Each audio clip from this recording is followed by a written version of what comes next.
Century Committee, and I appreciate all y'all coming on and patience with me as I chair this committee, but we do have quorum, thank you. And are we live and are we recording? Thank you, Mr. Matt. And Jennifer, help me make sure that I'm on point. I know that we have several properties and I don't see our chair here. So we were gonna give our celebratory thank yous, but if she does come on, we will stop for a minute and enjoy giving her congratulations. So I think that we do we do it similar to the Historical Commission where I do roll call to make sure everyone is here? Okay. So I will start with my screen and go across and just say present for persons who are here. So Mary Lynn Bryant. Present. Thank you. David Bergstone. Present. Sean Patch. Present. And I see Sarah David. Staff. Hannah Beckman Black is here. Ramona here. Josie Ward, and welcome. Thank you. Present. Julia Smith. Present. Thank you. And I think welcome to you too. Our new Deputy Secretary, Darren Waters, here. Here. Beth is here. Hello, Matt Jorgensen. Good morning, and point of order. Technically, we usually do introductions, not roll call. Okay, see, that's why I need help. Thank you. I'll finish roll call and then I will have introductions. And because I am calling like John, hello, Jennifer. Roll call David. Here.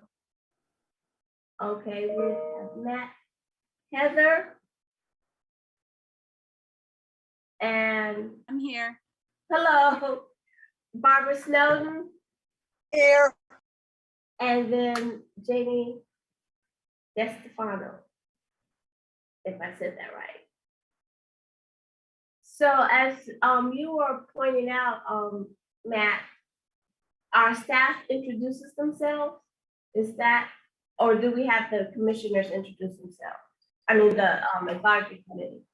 We usually start with commissioners and then staff.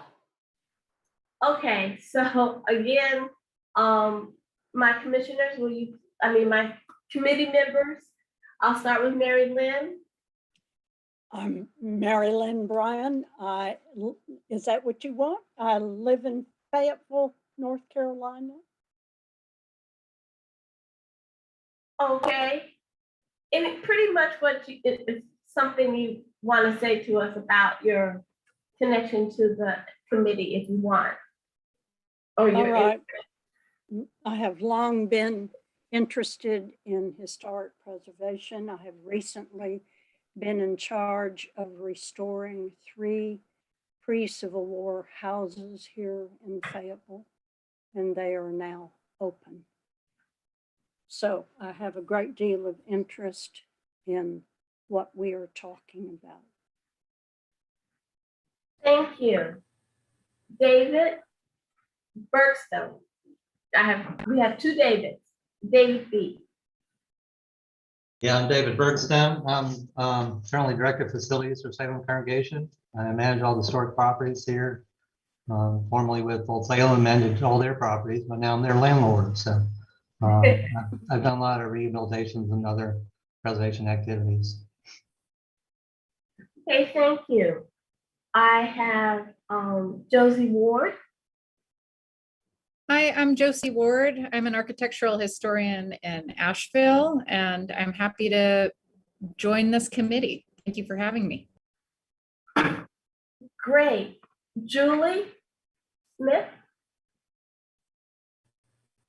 But do you want to stick, Dr. Johnson, do you want to stick with committee members first and then staff?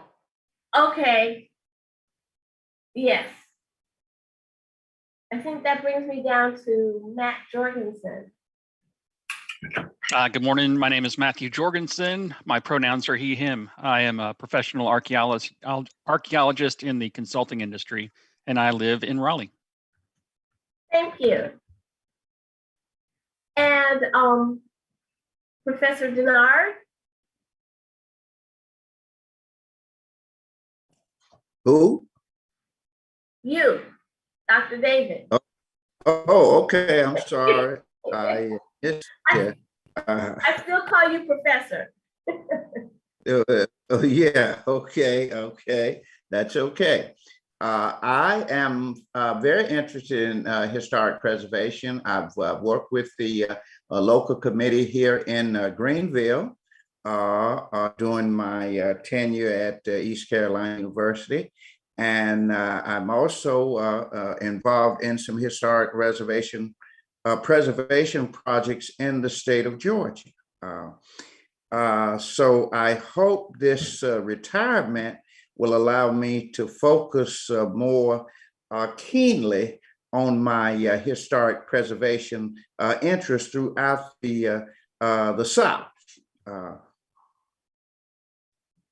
Thank you so much. And I have Barbara Snowden.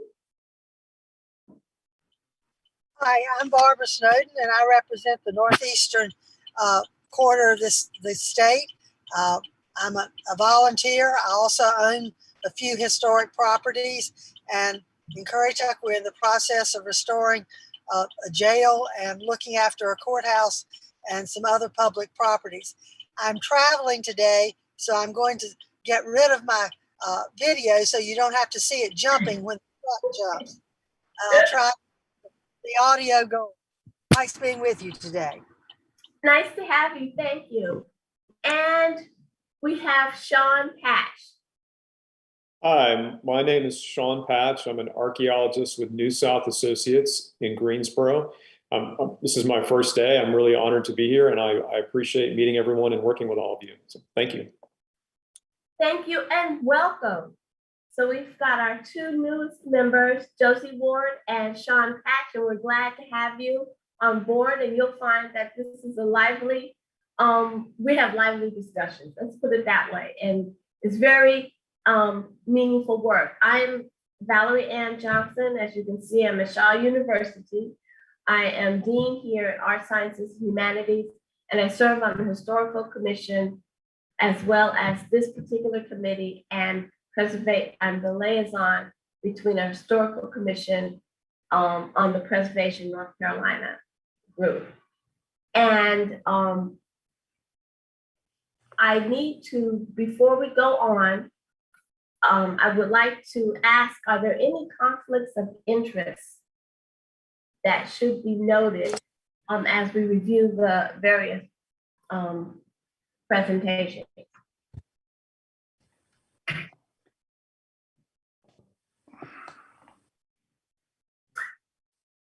Hearing none, I would also, we will have staff introductions, and we're gonna start with our new CHIPO, Darren Waters, but I also need to entertain an approval of June's minutes. If you've had a chance to review them, at this point, I'll entertain a motion for approval. Madam Chair, I move approval. I will second the motion. Matt Jorgensen. So David Denard moved, and it was seconded by Matt Jorgensen to approve the minutes for June. Do we have to go through the roll call again? Yes, ma'am. I'm afraid we do. Okay, I'm still getting used to this. So starting a roll call, Mary Lynn Bryan, Yes. David Bergstone, Yes. Sean Patch, Yes? Josie Ward, Yes. Barbara Snowden, Yes. Matt Jorgensen, Yes. David Denard, Yes. and Valerie Ann Johnson, yes. So our minutes for June were approved. So at this point, I'm going to turn my virtual gavel over to Darren Dr. Waters, to introduce himself and our staff, our wonderful staff. Thank you, Dr. Johnson. It's good to be here with you all this morning. I am Darren Waters. I am the new Deputy Secretary for the Office of Archives and History and also the State SHPO officer. I am in a learning phase of learning exactly what that means, and so grateful to have a great Deputy SHPO officer in Ramona Bartos, who is getting me up to speed just about every single day. I'm almost reaching out to Ramona to ask her some question. And I have to say that I think I'm 6 weeks into this new role. I'm enjoying every minute of it and deeply fascinated by the work that goes on in Ramona's shop. And so I'm looking forward to getting to know all of you all. Ramona has a wonderful team that is working with her. And as Dr. Johnson has already said, and I'm sure many of you already know, I am pleased to have both Sean and Josie here as well. Josie and I had a really good conversation. Glad to see you all join this committee. And I look forward to working with you. I know it is standard for me to kind of give a report, some type of brief report on what is going on in the archives and history. But since I'm so new, the new thing is my presence here. So getting to learn all that is going on, I'll say this before I'll pass it on to Ramona, that while I have been involved with the department in some form of fashion, serving as a member of the Historical Commission as well, I'm realizing that there's a whole lot that goes on in the department that I did not know. And so it makes for very interesting days. So again, I look forward to getting to know and to work with each of you. I am happy and thrilled and honored to be a part of this team. So Ramona, I'll pass it to you. Thank you very much, Dr. Waters, and a hearty welcome to you as well as to our new NRAC members, Mr. Patch and Ms. Ward. We're very glad to have you here this morning. Madam Chair, if you don't mind, I'll take a moment and call on my colleagues to introduce themselves, and then I'll make a quick report if that's okay. Oh, that's absolutely fine. That's Okay, what I'm great. waiting for. All right, fantastic. Thank you. I'll start with Sarah Woodard. Good morning, everyone. I'm Sarah Woodard. I'm the branch supervisor for the Survey and National Register programs. And I came back from my honeymoon just for you guys. Thank you, Sarah. I'll go to Jen Brose next. Good morning, everyone. I'm Jen Brose, and I'm the National Register Coordinator for the National Register and Survey Office, and I work out of the Raleigh office. Very good. I'm going to go to Julie Smith next, who's the glue that holds everything together. Oh, goodness, that's too kind. I'm Julie Smith. I work in the Raleigh office. I'm the National Register Assistant. Happy to be here. Thank you. Julie makes sure that all the newspaper ads and so forth that our constituents need and meetings and such as that are all taken care of, working with Jen very closely. Thank you, Julie. Beth King, come up. If you'd come next, please. I'm Beth King. I'm the Architectural Survey Coordinator. And for about another week, I'm based in Raleigh, but I am relocating to our office in Asheville. So that's where I'll be if we are virtual in February. Thank you, Beth. John Wood. Morning, everybody. I'm John Wood. I'm a preservation and restoration specialist based in the SHPO regional office in Greenville. Thank you, John. And I will go to sort of adjunct staff. They are in the private consultancy business, but we do work so closely with them. And perhaps Heather Slane and Jamie DeSavano would introduce themselves as well. Say hello. Hi, I'm Heather Slane. I will be presenting the West Burlington Historic Survey update and recommendations for you. And I know I've seen most of you in meetings before this. Thank you, Heather. Jamie. I'm Jamie DeStefano. I'm a consultant working out of Texas right now. And I did the Waynesville survey update. So I'm presenting the study list candidate for Furry's Lodge today. Good. Thank you all very much. I think I caught everybody. Yeah, you missed Hannah. Oh, Hannah. Gosh, I'm sorry, Hannah. I'm sorry. I need my glasses on. Go ahead, please. We can't overlook. I'm Hannah Beckman Black. I'm the Survey and National Register Specialist in the Raleigh SHPO office. Thank you, Hannah. Sorry, I didn't mean to overlook you. Madam Chair, if you would indulge me for just a moment, I want to show a few slides. I think that it might expedite my report with some illustrations, if that's okay. That is quite all right. All right, bear with me just a moment. Well, I'll pull those up. I wanted to share with you a couple of items from the Preservation Office. Just to give you an idea, Beth King, we want to really credit her with overseeing all of this and managing all of the spinning plates that are all of our survey programs, our projects that are going on. What is in blue is getting underway. What is in blue, we have, we're either in the process of completing or have completed. And I just wanted to point out how much is going on. You get to see the fruits of this labor. We're either surveying anew or we're either surveying to bring an update, because some of our surveys date back to the 1970s when we got started in this work. But I also want to point out several of these are hurricane grant funded, such as Montgomery County, Hoke, Person and Vance, McDowell and Polk, and Cumberland County is a sub-grant that will be getting underway, as well as Mount Pleasant in Cabarrus County.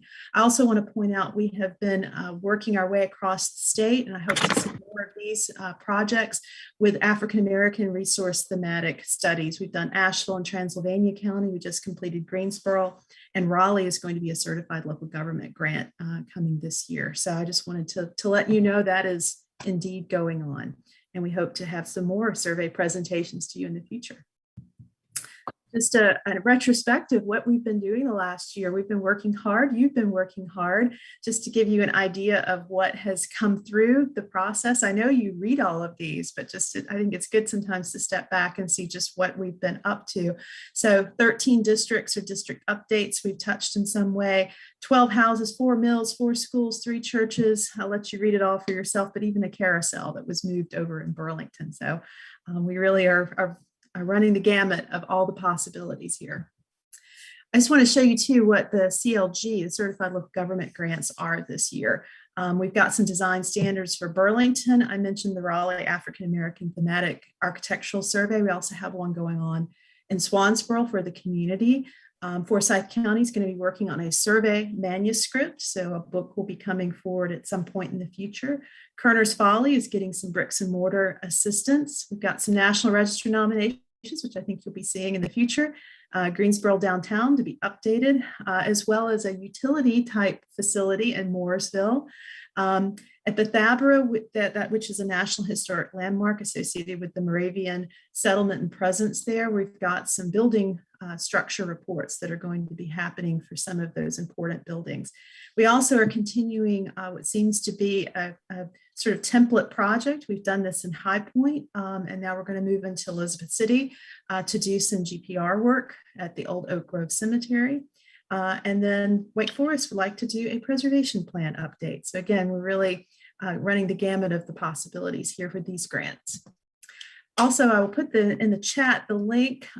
We have made lemonade from COVID lemons. We're trying to do that across the board. And so we went into virtual preservation training. We used our department's YouTube channel. Thank you, Matt Zayer, who helped with all of this as well. And so Hannah, for example, did Architectural History 101. you're far advanced beyond that, but you might like the refresher. And we've tried to add new topics for the last year, including cemetery preservation, and also one that's really great, which is how to prepare for future weather events and greater resiliency for our historic buildings. So I'll put that in the chat. So I just wanted to bring that to your attention. I'll stop the share now, and really appreciate everybody's engagement in being here. Our constituents count on us having a quorum because all of these things are, Julie can tell you, Jen can tell you, there's a lot of behind the scenes work that comes into prep work for these meetings. So they count on us to be here and to help do the state's work. So I want to thank you all again for your engagement and your dedication today and your stamina. It's going to be a long meeting. We have a lot of good properties to present. So I'm glad to answer any questions along with Dr. Waters. Are there any questions or comments at this time? Yes, I have one question for Ms. Bartos. Yes, do you ever look at our work in comparative fashion to see how we stack up against other states, particularly in the South or other states throughout the nation, in terms of the nominations we submit for the National Historic, Register? Yes, sir. We do talk very much amongst ourselves, a little bit of comparison and contrasting. And I think our numbers are very competitive in terms of what we're sending in. And I think our quality is probably, I would say, very high. So I feel satisfied with where we are. With even more staff, we could do even more for our constituents because we have a bandwidth and we have a lot of demand for these programs. But South Carolina, just next door, I think they send about half, more or less, of what we send up, but they're also half the size. So I think it's kind of relative a little bit. Texas might have a different story because of their size, for example. But I think compared to states our size, population, et cetera, I think we're in good stead, Dr. Denard. Okay. Thank you. Yes, sir. Any other questions or comments? I do have to say this. I want to thank out loud John Wood, who gives homework and assignments to us, but they're always great. And he put me in touch with the group in Oriental when they had their 100th celebration of a Rosenwald school that is now a community center. And that's the kind of interaction with staff that occurs too, that often doesn't get highlighted. And I could start naming, different folks who will come in and have contact with us. And so I think it's important to acknowledge. So I wanted to say thank you so much for that, Mr. Wood. And I think it was an important connection. You can certainly blame me for throwing you under the bus on that, but I appreciate you doing it. It's a great project that we're working on, and I've worked with them for probably 17, 18 years now. So they're accomplishing a lot. Mm-hmm. So, and that extends the reach of the staff as well. So don't think they're just localized in the places where they are physically. They extend out, and we appreciate it. And I think it's necessary. So I wanted to make sure that was part of our record. Thank you. Are there any other questions or things to note? If not, we can move on to our list, starting with our agenda, and we'll go in the order that is presented. So we start off in the Eastern region.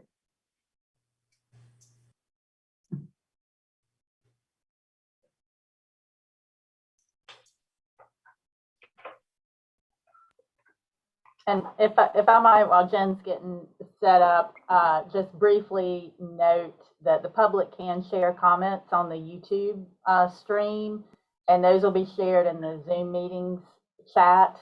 And also just remind committee members not to use the chat function to discuss what you should be discussing out loud, but do use the chat function if we're having technical difficulties. I think that was the only, I just wanted to mention that. Also, we do have a physical place in the building today for the public to watch. But Matt reports that they're not actually, if there is anyone in the auditorium, they won't be able to interact in the way we thought they would. But Matt will help facilitate that through the chat if we do have any people who come in person. So I will turn it back over to Jen now after that little housekeeping. Thank you, Sarah. Thank you. All right. Can everybody see the PowerPoint slide on the screen? Yes. John nodding. Yes, thank you very much. Okay. All right. So I'm going to start us off today with a project in the Eastern region. This is the Elizabeth City Historic District Boundary Increase 2. This is the second boundary increase for the Elizabeth City Historic District. The district was originally added to the National Register in 1977, and that's shown here by the red outline on the map. The 1977 nomination, like most early nominations, did not include the same information we would require today. The period of significance was unclear, among other things, but the period certainly ended in the early 20th century, given the 77 nomination date. NPS approved the first boundary increase for this district in 1994. This area is outlined in teal on the map. It expanded west, north, and south. But as you can see, it did not include some adjacent areas at the edge. It also inadvertently created a donut hole in the middle as it went out here, and we will circle back to that later. So this boundary increase 2 under consideration today is part of a multi-phase project recently undertaken by the city. Revived local interest in historic preservation, particularly in the city's downtown historic district, prompted the project.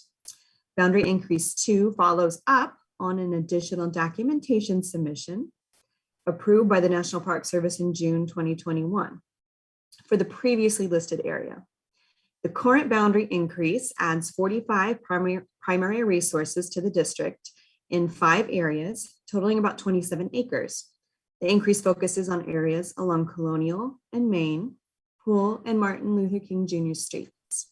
It's nominated under Criterion C, significant at the local level in the area of architecture, with a period of significance of 1900 to 1970. The first expansion area is here. It allowed Elizabeth City to include a lot of municipal resources, like the water tower pictured here. And you can see that here on the map.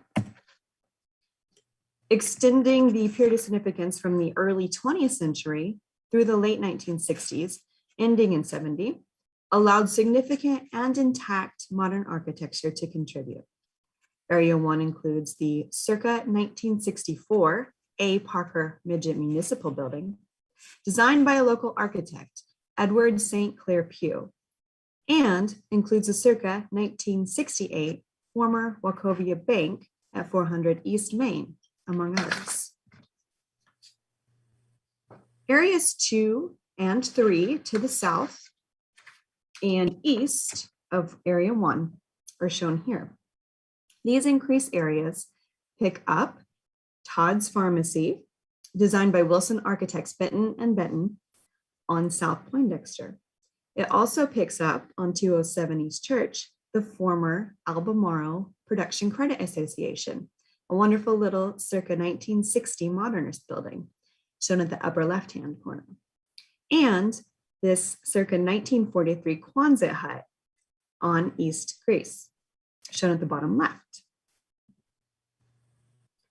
2 of the 5 areas added by this boundary increase were parcels thought to have been in the original nomination, but were mismapped. Adding them is to some extent housekeeping to clean up that previous error. When the first boundary increase was submitted in 1994, it was thought that this area on Selden Street was in the original district, Therefore, they did not include it in the 94 increase. Thankfully, with her keen eye on the original nomination's verbal boundary description, the consultant realized during this project that there was an inadvertent donut hole in the district. The inclusion of Area 4 in this boundary increase remedies the issue.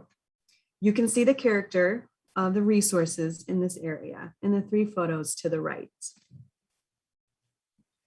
Similarly, as a matter of housekeeping, we had at Area 5, a vacant lot, fixes a small donut hole missed during the first boundary increase. This area is just east of the First Baptist Cemetery. In sum, the Elizabeth City Historic District Boundary Increase 2 adds 32 contributing resources to the National Register. It is nominated under Criterion C for architecture, significant at the local level with a period of significance from 1900 to 1970. And I can take any questions you may have. I believe Sarah or Ramona or Dr. Johnson, are we voting on these in groups by region unless you want to pull out certain ones? That was my understanding, that we would vote by region. Yeah, I would recommend doing it by region. Okay, I'm gonna stop sharing so you can see each other.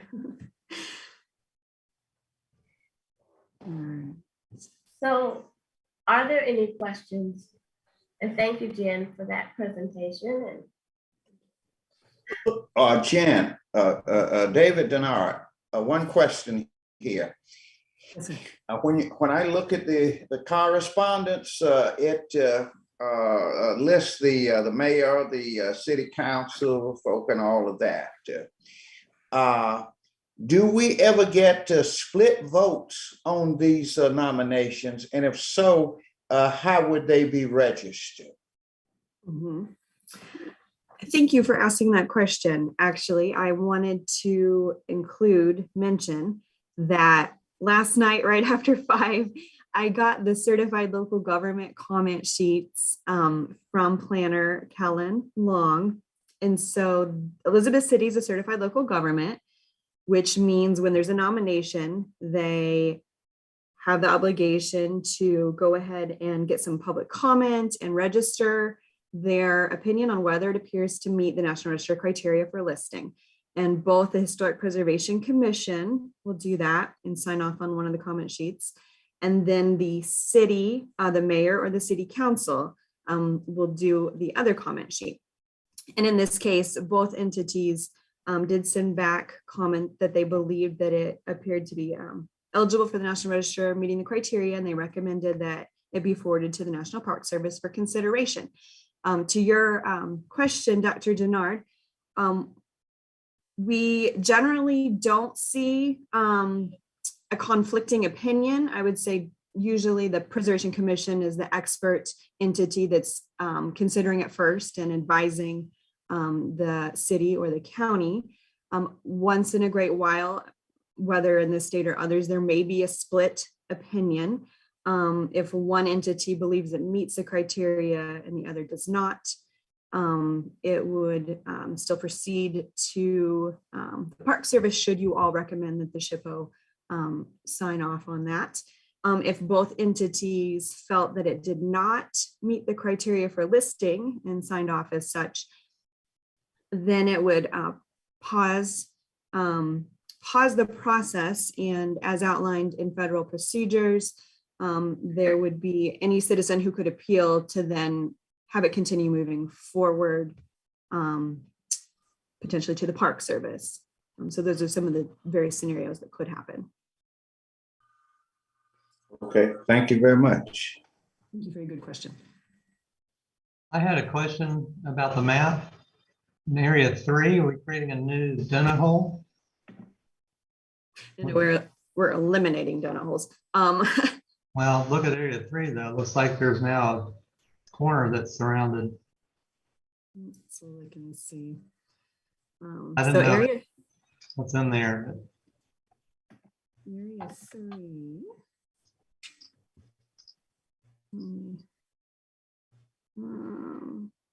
Let me see if I can pull back up my map and share.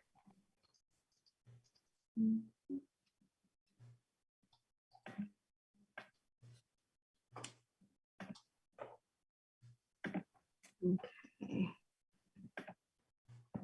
It looks like maybe the corners don't touch.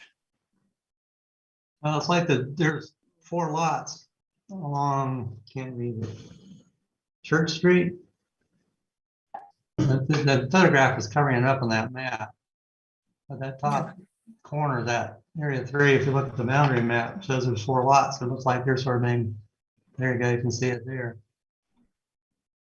Okay, let's see where we're at.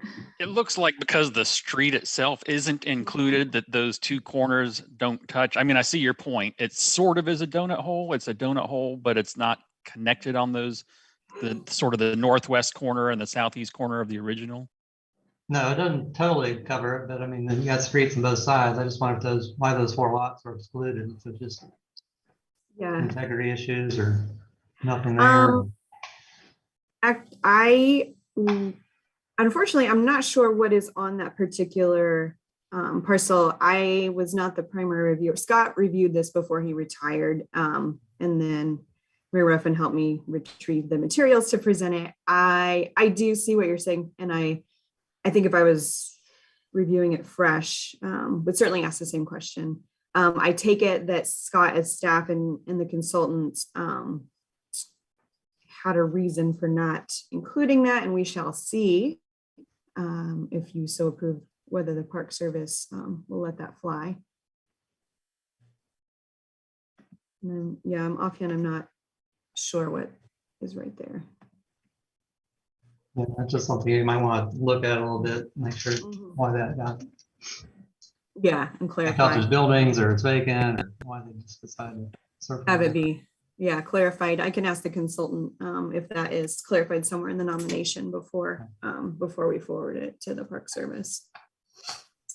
Thank you. Okay.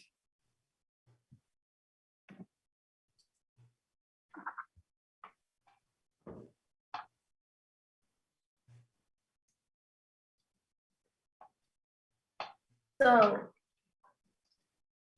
thank you for bringing that to our attention. Any other concerns or questions or areas to note before I call for the vote?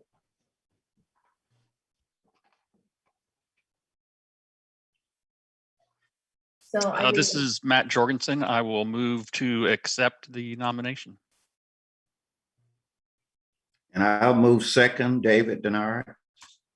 So it's been moved by Valerie Johnson here. It's been moved by Matt Jorgensen to accept the nomination and seconded by David Denard. I will go through the roll call again. Mary Lynn Bryant. Yes. David B. Yes. Thank you. Sean Patch. Yes. Josie Ward. Yes.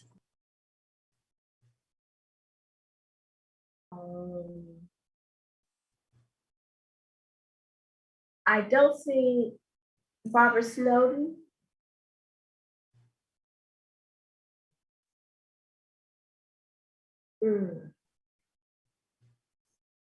I don't see her either.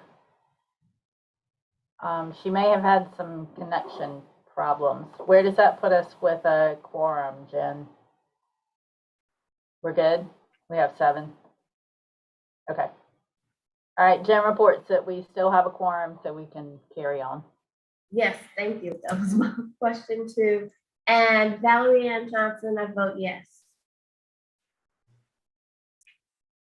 So, thank you so much. And this nomination has been approved. So we'll move on to our next region. Thank you, Jen. And you're up again in a few minutes, so.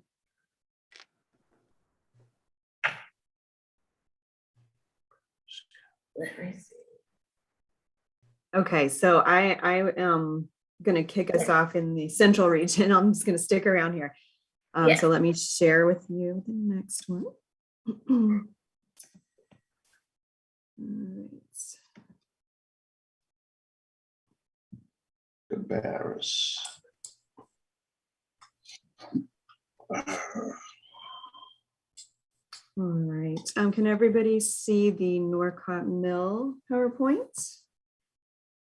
Yes, ma'am. Yes. And Jen, I'd like to just make a quick reminder to folks to mute themselves during the presentation. Thank you. All right. Okay, so our first property for the central region is Norcott Mill, also known as Cannon Mill Company Plant Number 10 in Concord. Norcott / Cannon is located about 1.5 miles southwest of downtown Concord's Central Commercial District, where you see the red star, on Cabarrus Avenue West at its intersection with White Avenue Northwest. The 1905 opening of the former Brown Manufacturing Company cotton mill, located across White Avenue from our Norcott Mill, spurred development in this area. Construction of Norcott was complete by 1916, and the factory began operating in May. It consisted of a 2-story on basement brick mill and a 1-story frame cotton warehouse with a brick opening room at its southeast corner. The office that was located down here on the corner is no longer extant. Norcott / Cannon plant physically expanded through 1964. Here is the general evolution of the sections of the mill as viewed today. The earliest sections are the 1916 main mill, the cotton conditioning room just to the south, and the warehouse to the west, as well as the Little East hose house up here. Here in the Sanborn, you can see how the main mill expanded to the east, all the way over here to White Street.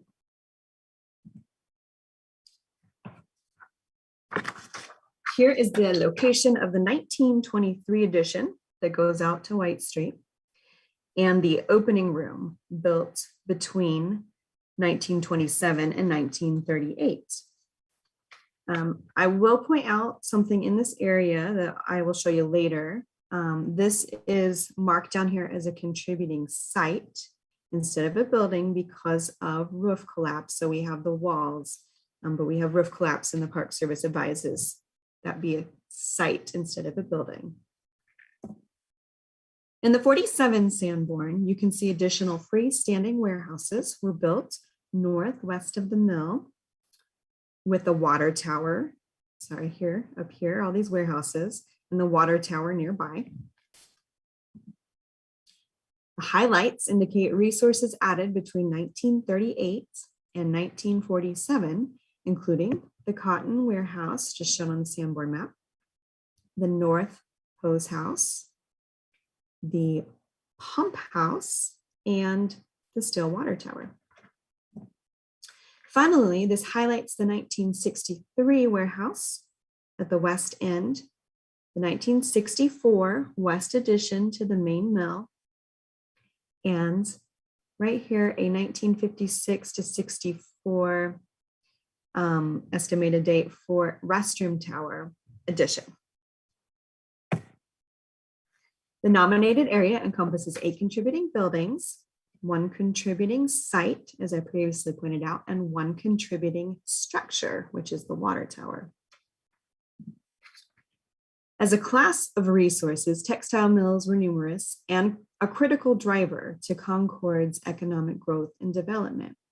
Their contributions as manufacturers, employers, consumers of local goods and services, and taxpayers over the course of their operation were enormous. Norcott Mill / Cannon Mills Company Plant Number 10 is locally significant under National Register Criterion A in the area of industry. as one of the 10 primary textile manufacturers that drove Concord's economic and physical growth during the 20th century.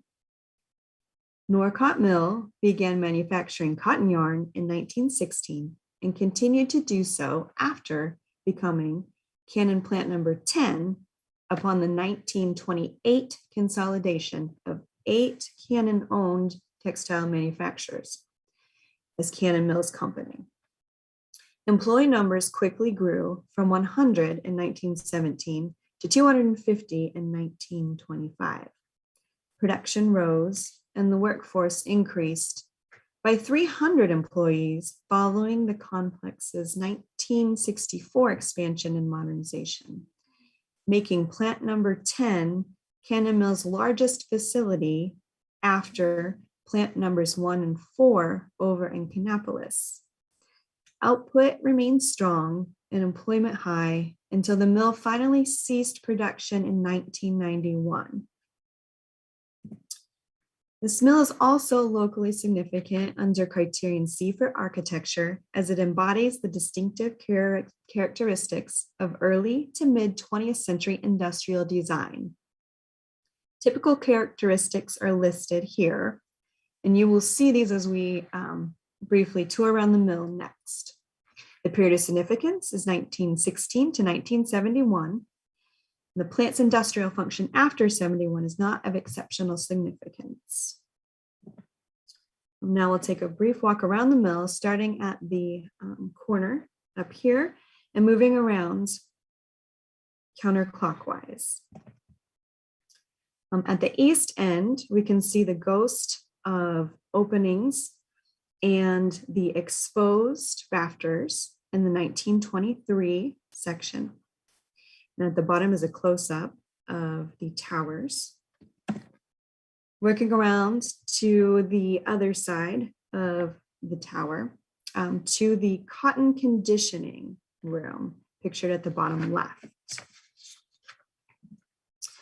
Looking east, back towards the tower, you can note the rhythm of the window openings where they're ghosting. They're bricked in, but you can definitely still see the rhythm. And I believe this is the boiler room here.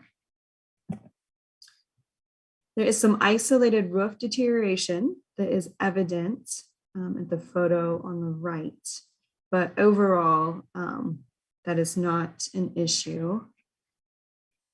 The 1964 edition, as one would expect, has few openings, as was typical when air conditioning is introduced. Now, west of the 64 edition, this is what I pointed out on the earlier aerial, the former opening room with the roof collapse, hence the site rather than building in the count. And then the circa 60 warehouse, it's on the far western end. We're looking at an oblique here at two of the sides. You can see the steel windows here as we move to the mid-century. Circling around from that corner where we were standing, behind here we get to the water tower and pump house, which is right under the water tower. This is the 1916 warehouse. It's a frame warehouse. It was formerly freestanding until the 64 connection here. So we're looking at it from inside here, and there's a little covered walkway. You're looking right through there. Okay, here's the covered walkway along the side of the 1916 warehouse. And then along the back of the mill, you can see some ramps and freight doors were added to reach the upper level. Again, as you go around the back, you can see these segmental arch patterns, except in the later restroom addition. And we are going around back to where we started. This is on the east end of the mill. It's a good representation showing the 4 course segmental arch headers.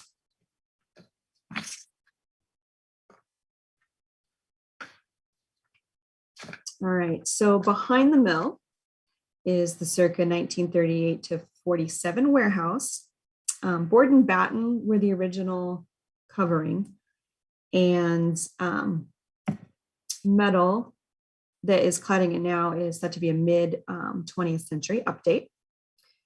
So here's some views of the front and back of typical warehouse and inside. On the interior of the main mill, heavy timber and steel posts and beams, triple thickness wood floors, flushboard roof decking, metal clad calamine doors, and firewalls between combustible areas are intact. Mid 20th century modifications include door opening creation to facilitate interior connectivity, supplementary steel post and beam installation, and the removal of the picker room's east wall and west wall's north end. Plywood and gypsum board partition walls, vinyl composition tile floors, and dropped acoustical tile ceiling are installed in limited areas, some historically where they created offices and a canteen. These alterations are minimal in the overall scope of the facility. And here you can see just a few examples of the types of structural elements.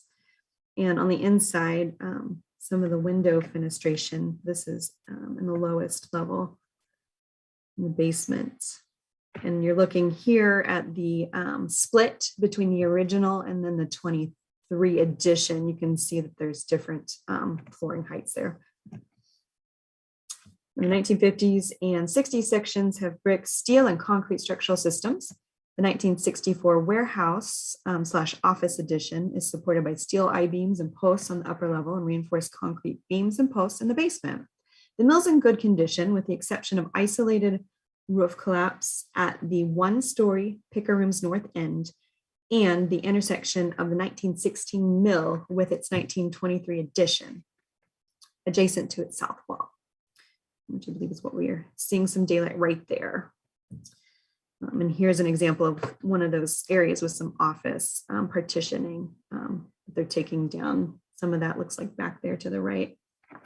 In the circa 1916 cotton warehouse, circa 1916 conditioning room, and the 56 to 63 warehouse are also in overall good condition. The nominated boundary encompasses the 6.7 acre tax parcel and a narrow strip of public right-of-way to the east, bordering White Avenue that contains the mill's east end. The boundary encompasses the property historically associated with Norcott Mill and Cannon Mills Company Plant Number 10. I mentioned earlier that there was a Brown Manufacturing Company to the east across White Avenue. And according to the nomination, this is not included for several reasons. Although Cannon Mills assumed operation of the adjacent Brown Manufacturing Company factory in 1956 and purchased the property upon that concern's 1963 liquidation, the Brown Manufacturing plant retained its name, and Norcott and Brown Mills continued to operate independently, headed by separate management teams, and produce different goods. The overall integrity level of Brown has not been determined, as the 1905 and 1923 edition are encapsulated with expansions and brick veneer facades. The property is separately owned and interior access was not granted.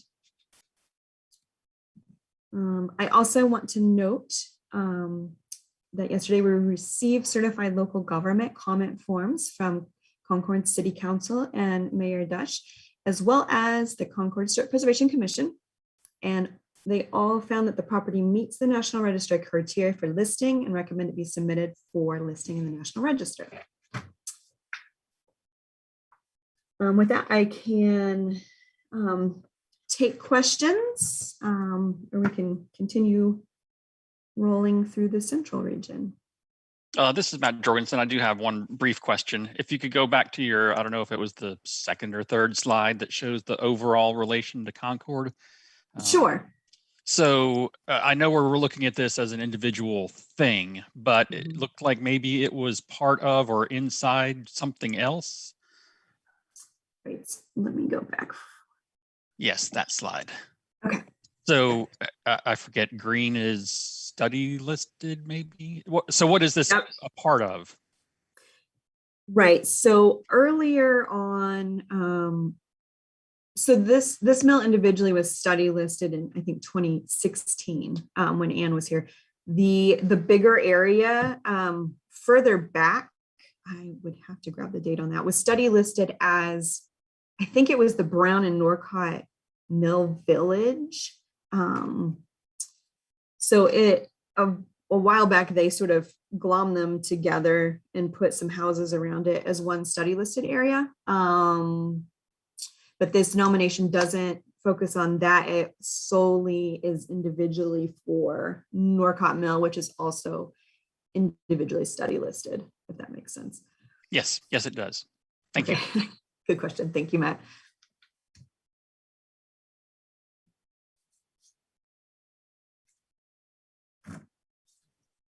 Any other questions for Jen about this? The Norcott nomination? If not, let's move on. I think.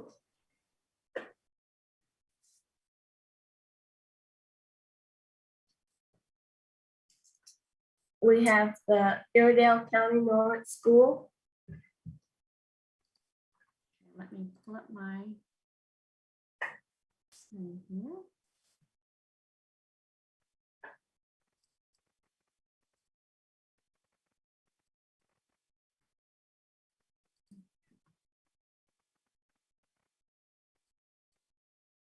Can y'all see that? Yes, thank you. Yes. Great. Okay. So I have two properties from the central and southeastern region. My first is the Norwood School, located in Iredell County, 3 miles northwest of the town of Troutman, but with a Statesville address. The school is being nominated at the statewide level under criterion A in the area of education and criterion C in the area of architecture, with a period of significance beginning in 1906, the year of its construction, through 1927, marking the end of its use as a public school.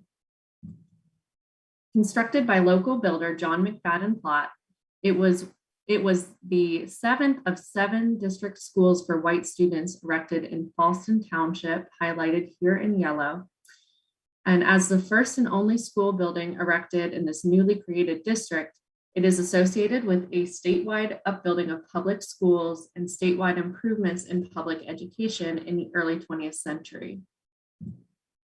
Norwood School was built to the plan and guidelines established in the 1903 edition of Plans for Public Schoolhouses, with explanations, specifications, bills of material, and estimates of cost, issued by the State Superintendent of Public Instruction.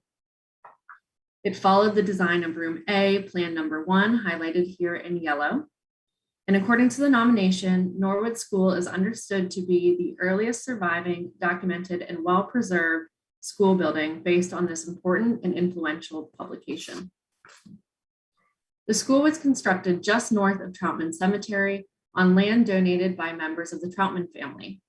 This land was just a fractional part of the 3,000 plus acre farm and woodland estate assembled by the family patriarch, John Jacob Troutman, more than 200 years ago.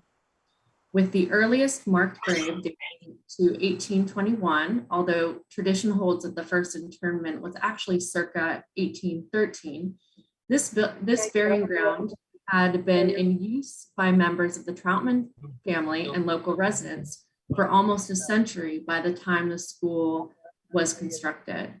So because of its proximity to the cemetery, it was often referred to as Troutman Graveyard School. Norwood School closed in 1927 as a result of the school consolidation movement in the 1920s, but has been the site of annual Troutman family reunions since 1909, a tradition that continues in the former schoolhouse to this day. The school building, as you'll see in the following photographs, has changed very little from its original appearance and has very good overall integrity. When initially built, the prescribed length of the school was increased by 8 feet. In 1914, a full width porch replaced the earlier smaller porch. Circa 1921, a rear window was changed to a door and a partition was added to the classroom, but has since been removed. At an unknown date, but likely after 1927, the doorways between the classroom and vestibule and coat room were enlarged. And you can see that on the current plan here. And in recent years, the roof was replaced with 5V sheet metal.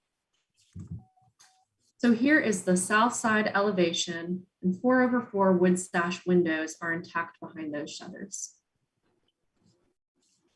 The front elevation and the north side elevation, which never had any fenestration. The rear elevation, and here you can see that 1920s door modification. On the interior, looking toward the front of the classroom, 100 yards, you turn around. wood walls and ceilings are typical throughout, as well as pine floorboards. So you make a turn. Looking toward the rear of the classroom, here you can see those enlarged openings to the vestibule. These are closer views of the vestibule and the coat room. School compares favorably with other schoolhouses across the state from the early 1900s. Here are some comparable one-room schools mentioned in the nomination, some of which have been moved, remodeled, or enlarged over time, according to the nomination text. The cemetery has had some later changes, including the removal and reconfiguration of the rear portion of the stone wall in the 1930s and a systematic realignment of many grave markers in the oldest western part of the cemetery into regimented rows in the 1970s.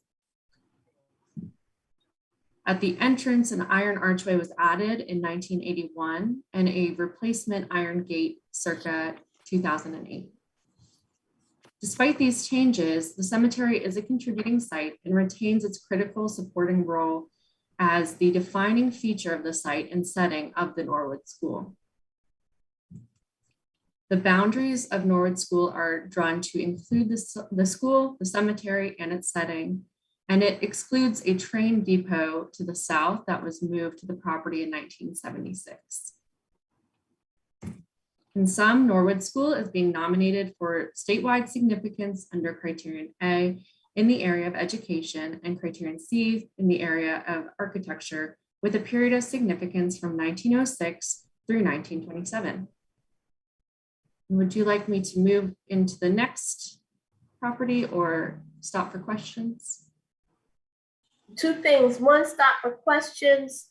And two, let me remind folks to please mute yourselves or check and make sure you're muted. Thank you very much.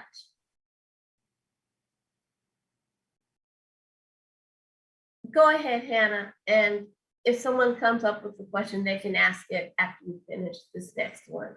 Could I ask a quick question about the Norwood School? Sure. Hannah, would you mind saying just a bit about the criteria for statewide significance as opposed to local significance in a case like this, or why it's being nominated statewide and not locally? Right. So the consultant felt that it rose to the level of statewide significance because of that statewide program of upbuilding of these one-room schoolhouses. So the consultant really wanted to try to do statewide significance for this one. The comparison properties that he identified were across the state. And so architecturally, in comparison to those other properties across the state, he felt that it stood out among those. Hannah, can I add? Thank you. Can I add one thought about this to our question of my own is, I don't know that across the state, schools of this era really survive, period, as well. We had those few examples, but We of course have our great collection of Rosenwald schools, but they're even later time period wise. Is that a fair statement? They are later. Some of them are later. Some of those examples that the consultant pulled were from the, I believe, the teens and 20s as well. So they might be contemporaries of the Rosenwald schools as well. Thank you, Hannah. Dr. Johnson here. I would add, because I'm thinking about that statewide significance, and would it be fair to say that this allows us to have the conversation about how education was imagined in a segregated system, and that having this particular school helps broaden the overall discussion and put some context those all the different efforts by African American communities to have to build their own schools. So in that way, I think that's a kind of another part to the statewide significance. Certainly, Dr. Johnson, thank you for that point. Has a survey been done or some thematic study of the schools? I mean, dating from the 18th century, we get existing school buildings. So. Not to my knowledge, and the consultant did not identify a systematic statewide survey of these one-room schools. Yeah, I know a couple here in Forsyth County and one in Salisbury. And some of them are still on school properties. So. It's a pretty broad topic, and I know I addressed it also in Salisbury with an 1880s first graded school in the state, and they didn't want to do national significance or statewide significance without a lot more background. I think this may also have to do with the plan and the centralization of school design and school planning across the state that you see in the very early 1900s. Right, but is there an inventory to know whether, I mean, if others do exist or not, or how many exist? No, they have been documented in countywide surveys periodically when we find them. In my experience, this is anecdotal. There are not a ton of them left, and particularly not in this good a condition. Dr. Johnson here, but to your point, David, I think that's a great question to ask. And I think it's fair to think about, not to give a lot of work to a lot of folks, but it would be good to have that kind of a survey or overall picture across the state. Maybe some ambitious graduate PhD student could do something like that, but I think it is worthwhile and worth noting. Thank you for bringing that to our attention, David B. Since we're discussing capacity, the other question I had about this one, in the nomination, I didn't feel there was probably enough documentation to evaluate the integrity of the graveyard, especially if changes are made. Apparently it's still active. Does the staff feel there's enough between photographs, or is there supplemental information? It says there's an inventory of graves, and I assume that also identifies, all the different types of stones and the physical appearance of the graveyard. There just wasn't as much details I would have expected included as contributing. Right. So the main focus of this this nomination is the Norwood School, and the cemetery is a supporting resource on the property. So it's not the main focus of the nomination, but it is a supporting resource. Much like when we have residences that have outbuildings associated with them, they don't necessarily get as much detail. But it is one of the functional uses that's identified and contributing resource.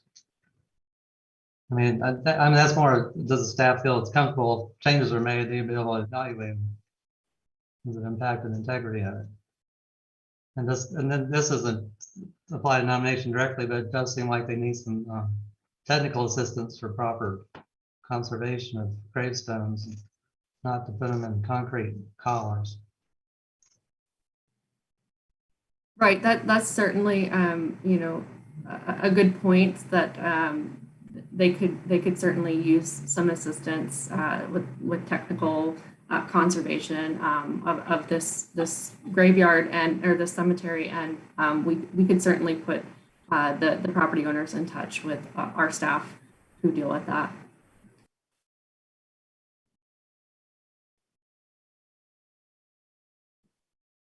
Thank you.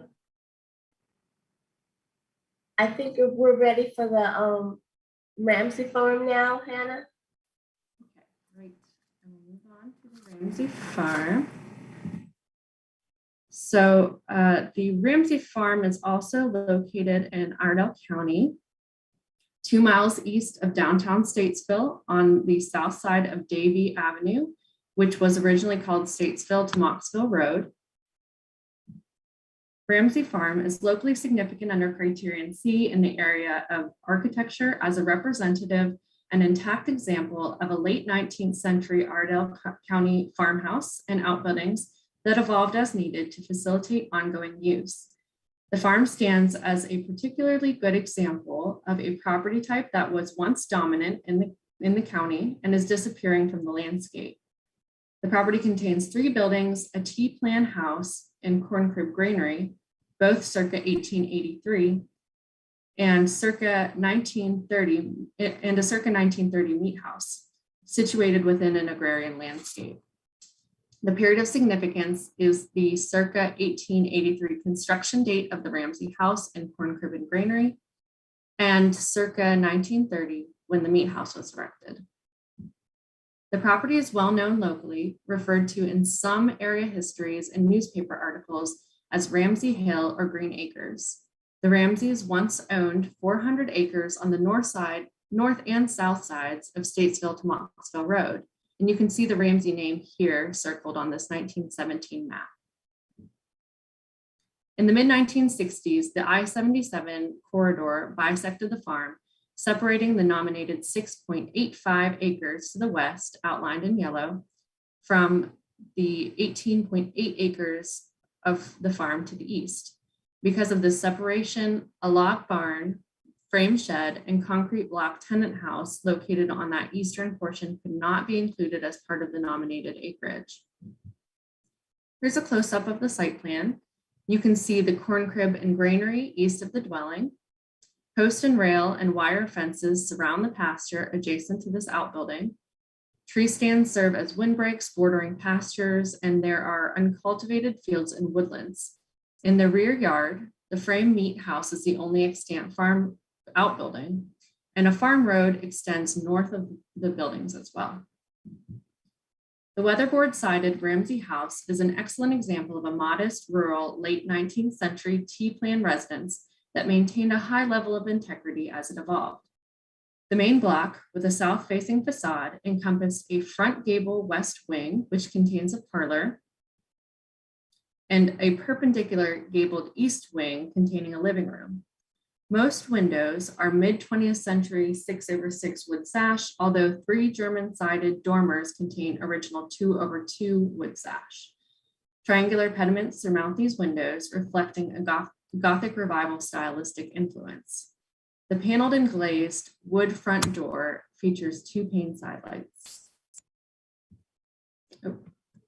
And the wraparound porch was remodeled in 1907 to its current configuration and retains its form and footprint, chamfered wood posts and beadboard ceiling.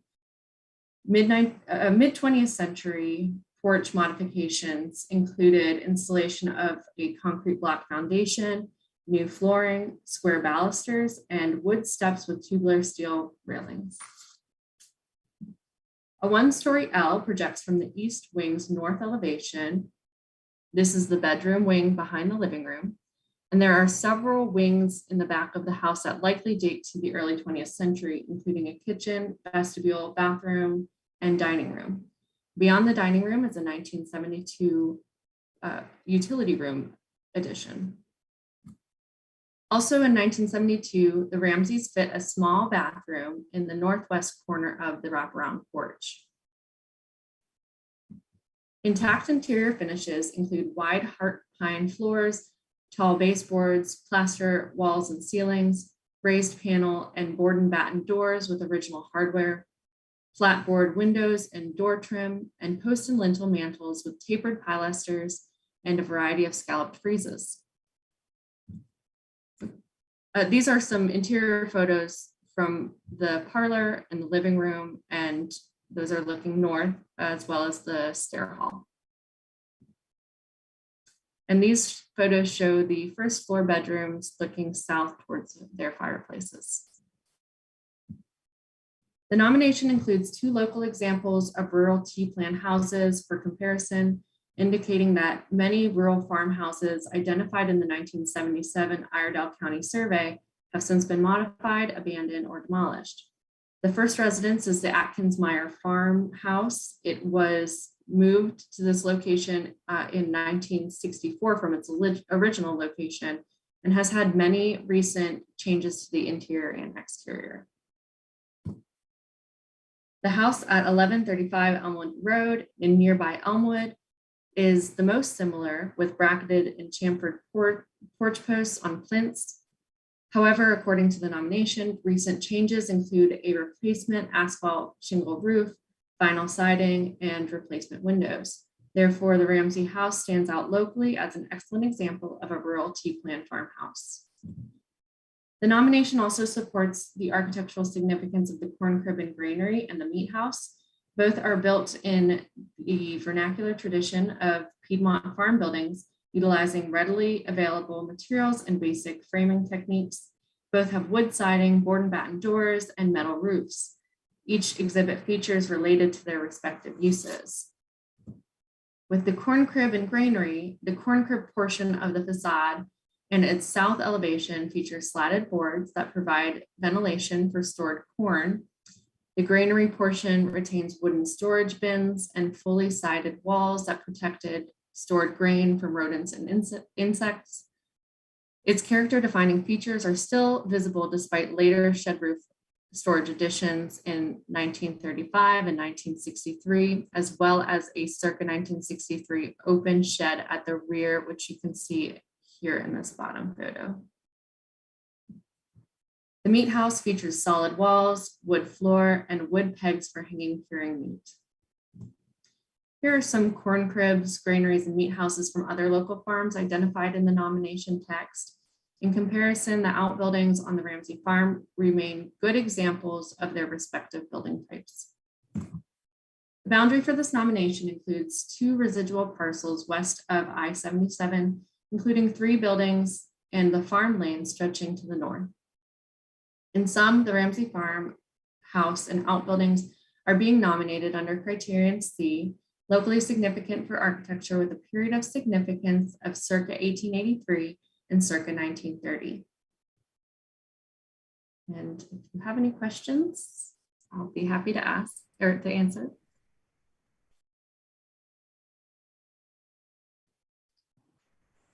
I have a question. For the National Register, does the property have to be contiguous? You said that the fact that the highway divided the farm is the reason that you only nominated one part of it and left the other part off. Right. So properties generally are contiguous, but we have had some instances we've had discontiguous districts. In the case of this, the division that occurred because of the I-77 corridor, that was a non-historic change. And so because of that, to my understanding, Jen, correct me if I'm wrong, it could not be included as a discontiguous district because it wasn't historically separated in that way. I don't think that's what the guidelines say, because I went back and checked, and it says specifically if highway construction separates it, and if the separated portion has a significance integrity on its own, then that can be a discontiguous. But that's why I had the same question.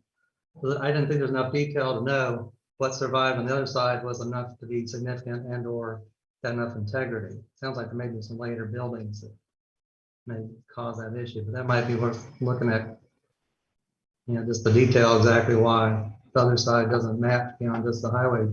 It came through later and blitzed through it.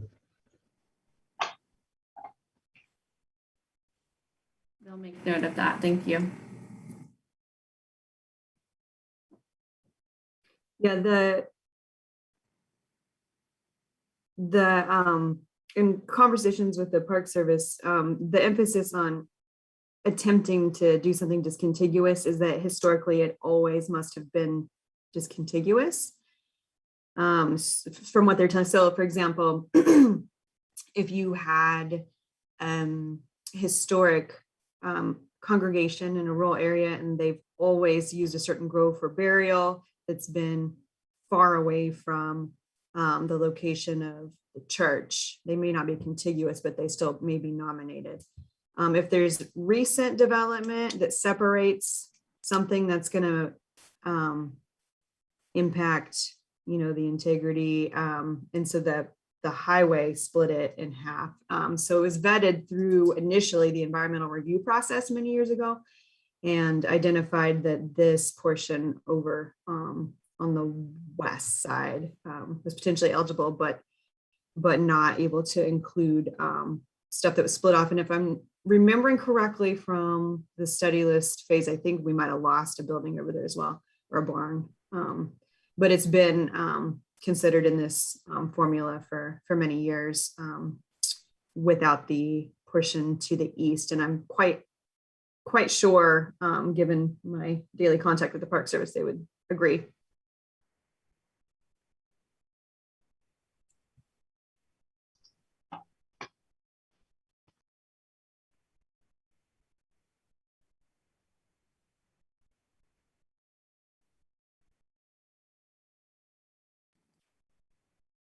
Further questions on the Ramsey Farm? Any other comments or questions or concerns? Okay. Thank you, Hannah. And we're going to take the one last nomination in this section. And then after that, we'll take a 5-minute break if that's okay with everyone, which I'm sure it should be.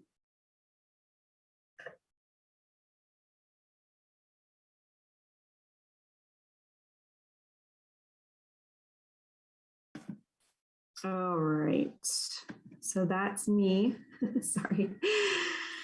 All right, so let me pull this up real quick. I do want to start out by recognizing Claudia Brown. She reviewed Did we this vote? nomination. Did we vote approval on those two properties? No, we're going to do the whole region. So this is in that section. Oh, okay. Okay. Thank you. Okay. Oh, yeah. So this is our last property for the Central and Southeast region. Claudia Brown reviewed this and worked with the preparer, who was not a professional consultant, but an organization that was had taken ownership. She also created this PowerPoint, and I want to thank her for that. And I get to give this today, and I'll try to answer questions if you have them. Let me go ahead and start it up. Can you see the PowerPoint screen? We can. Okay, perfect. Thank you so much. All right. Jeter and Ethel Neville had this house built for themselves about the time of their 1944 purchase of the lot on which it is located. Jeter Neville was a janitor at Northside Elementary School, and his wife, Ethel, was a homemaker. They raised 5 children here and remained in the house until their deaths. Jeter in 1960 and Ethel in 2013. The house stayed in the Neville family until 2018, when Self-Help Ventures Fund purchased the property as part of their local land bank initiative. The fund submitted a study list application that your committee approved in February 2019 and their staff prepared the nomination you are considering today. The Neville House is situated in the Lloyd Broad Street neighborhood, which historically was considered the Carrboro side of Greater North Side, the historically African-American area that spans the municipal border separating the towns of Carrboro to the west and Chapel Hill to the east. The Lloyd Broad area was largely developed by Herbert Lloyd, whose uncle Thomas Lloyd built Carrboro's 2 textile mills in 1898 and 1910. These aerial views show the small residential lot that has been nominated, with the house as well as a storage shed and a fence along the north property line, both non-contributing due to their 1970s construction dates. And you can see there's a driveway off Broad Street where a car parked. It's between the fence and the shed. The projection off the back of the house is a porch. It has been enclosed. Here you can see the front of the house with mature landscaping. Now we'll go around the house to the right, counterclockwise, seeing first the west side of the house along Broad Street and the north elevation with the enclosed rear porch, the only substantive alteration to the house.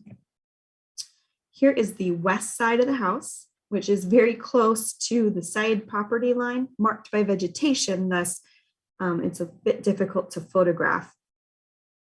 The image to the right is the non-contributing storage shed. As one might guess, just from looking at the house, it is architecturally significant for its stone masonry with brick trim.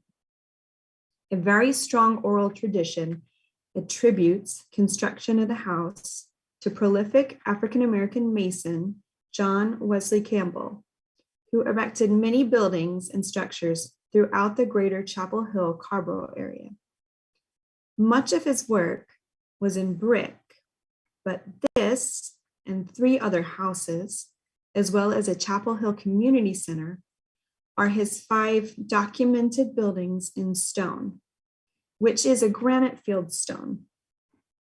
According to Handy Campbell, one of John Wesley Campbell's sons, the fieldstones were hauled on an army truck from nearby Chatham County. Design of the house also is attributed to John Wesley Campbell, although it's not known if the design originated with him or if he adapted a published design or the design of another area house with which he was familiar. The Neville House is constructed of solid masonry at the first story. As expected, the main facade displays the most architectural interest, with a slightly projecting gabled wing to the left, and to the right, an arcaded porch and stucco dormer above. In the front wing, you see a triangular stone outlined in brick as a keystone, which also appears at a few other windows. Just to the right of the keystone is a 5-pointed star of 5 small stones, and on the right side of the window is a large stone in the shape of a crescent moon, both identified by Campbell's descendants as his signatures.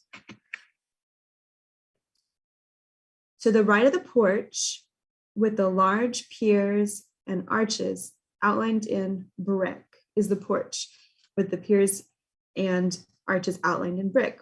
In the dormer gable above, you can see what appears to be small pieces of brick added to the stucco for texture, and intact bricks embedded flat in the stucco in the shape of a cross. Here. Except for the decorative stone mantelpiece in the living room, the interior is, whether plain, the wood veneer paneling has been added to the fireplace wall. And one of the downstairs bedrooms, where a half bath was also inserted. But otherwise, the interior is intact. It is a little bit neglected because for 8 years it sat unoccupied and recently, unfortunately, experienced some vandalism. but they are trying to bring it back. To the left are 2 more views of the first floor, and to the right are 2 views of the upper half story. John Wesley Campbell's training as a Mason continued a tradition established locally among enslaved people during the antebellum period. Campbell and his sons and others whom he trained, including one of Jeter and Ethel Neville's sons, are among the numerous African-American Masons responsible for the construction of buildings and structures throughout the greater Chapel Hill, Carrboro area. Campbell's work bears witness to this tradition, passed down from the African-American Masons who labored to create the buildings, stone walls, and brick pathways in the towns of Chapel Hill and Carrboro. As noted earlier, the Neville House is one of 4 filled stone dwellings built in the Northside neighborhood by Campbell in the 1940s, along with the Hargraves Community Center. The house at 201 Broad Street in Carrboro, directly behind the Neville House, is the most similar in its masonry, but appears to lack identifiable symbols other than the keystones, and its porch has been somewhat altered. Also, its form is a little bit simpler, more akin to the 2 Chapel Hill houses, which have plainer masonry and stylistically are more like minimal traditional houses than craftsman bungalows. In its masonry, Hargraves Community Center resembles the 2 houses on Graham Street, and it has a large modern addition on the rear. The Neville House is the least altered and perhaps the most stylistically distinctive of these buildings in its fieldstone exterior, incorporating signature symbols, a star and crescent moon, and naturally shaped stones placed as keystones. The Jeter and Ethel Neville House is locally significant under Criterion C in the areas of architecture and Black ethnic heritage, and its period of significance is circa 1944, the date of construction.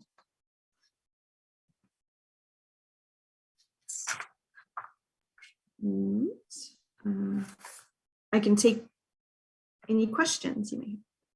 I'm trying to answer. Dr. Johnson here.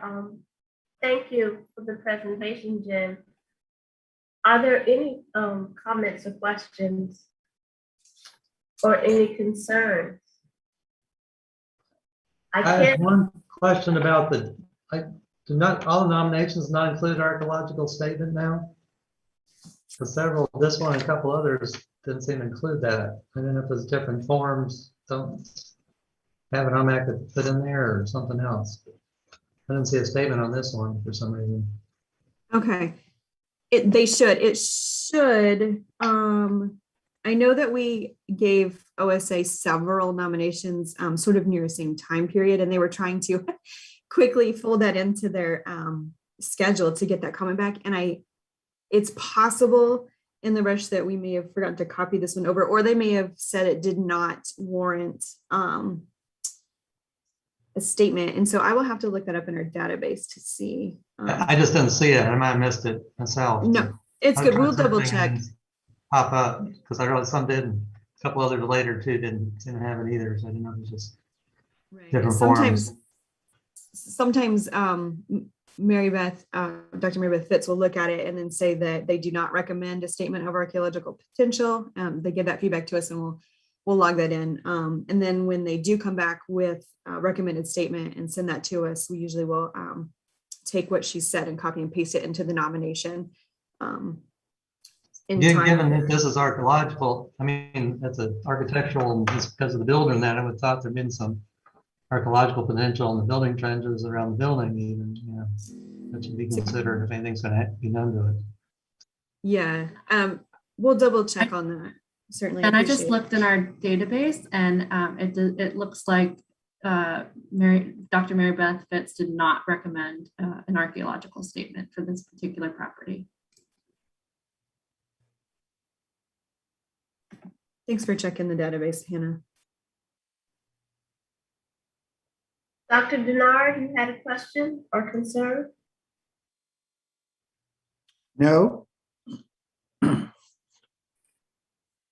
Just asking because you unmuted, so I wanted to make sure. Yes. Okay. I do. Sean, Patrick, Yeah.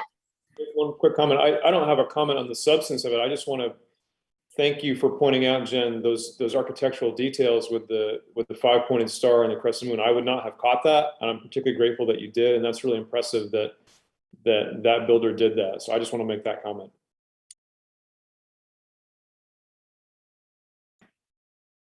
Thank you. And the author, the owner of the building, and the family who descended from the builder, as well as Claudia who reviewed it, would have worked together to be sure that was all shared with everyone. So I can't take any credit. I just read the presentation, but it is incredibly fascinating. And I do think that we haven't, at least in my experience on the registry committee, often had residential homes attributed to African American or Black families. They don't come up very often. And so I'm glad that the detail or attention was paid to this. And that whole story of the Masons in the Chapel Hill area is one that I know they've been in the folklore department at UNC Chapel Hill, have acquired quite a bit of firsthand oral history.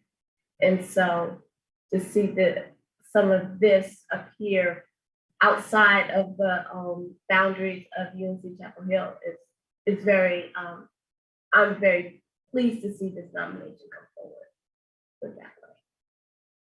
Do you think there's likely to be more based on this builder and the significance? There may be, and the nomination for this came to us from the property owners who were interested in pursuing it. So sometimes it depends on who owns it as well. Well, I would thought there might have been a broader district, as well, but how they are doing. And this is Beth. I did the field work for this maybe 3 years ago, so it has been a little while. But when I met with the property owners, we did talk about the possibility of a district in this area. But some of you are probably familiar. It's fairly close to the UNC campus, and it's become a very desirable property in order to rent to students. And so there's been a lot of tear downs in the neighborhood to put up, fairly ephemeral housing for students. And then many other buildings have been highly altered with vinyl and new windows and split into multiple apartments. So the neighborhood itself the historic integrity of the neighborhood has not benefited from its proximity to UNC, but there were these 4 clearly all of the same, if not same builder, same building tradition, and we do believe same builder, that are nestled in amongst other houses that do not retain a lot of historic integrity. So it appeared to be the best course of action to look at these masonry buildings apart from the buildings that were around them in the neighborhood. Do you think that those as a group, though, would make a strong case based on the, So of the 4, 2 of them were owned by people who would have been interested in the National Register, and 2 were owned by people who, at least at the time, were not interested in the National Register. And maybe, with the passage of time, when they see that nothing bad happens to the Jeter and Ethel Neville house as a result of being listed, maybe they might change their opinion. But at least in 2018, I think, when I made the site visit in Orange County, half the property owners were not interested.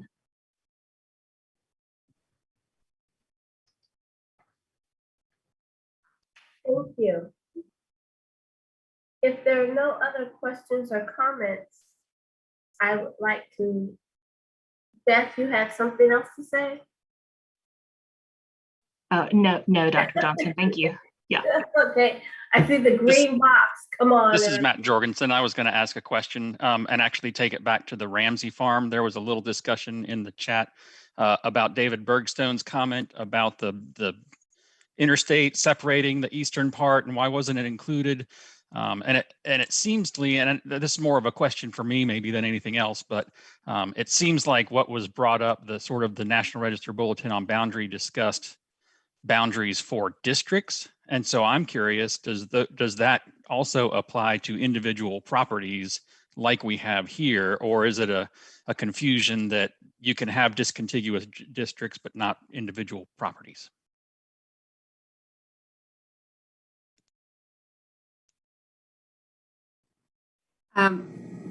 So I know recently we study listed an individual property that had discontiguous boundaries. So I don't believe it's solely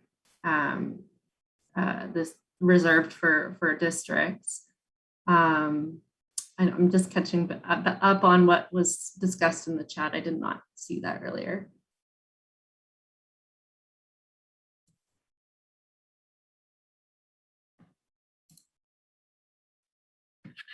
Yeah, I think the issue is simply document that other side maybe a little bit better would help to say there's not enough integrity or significance to that part that got cut off.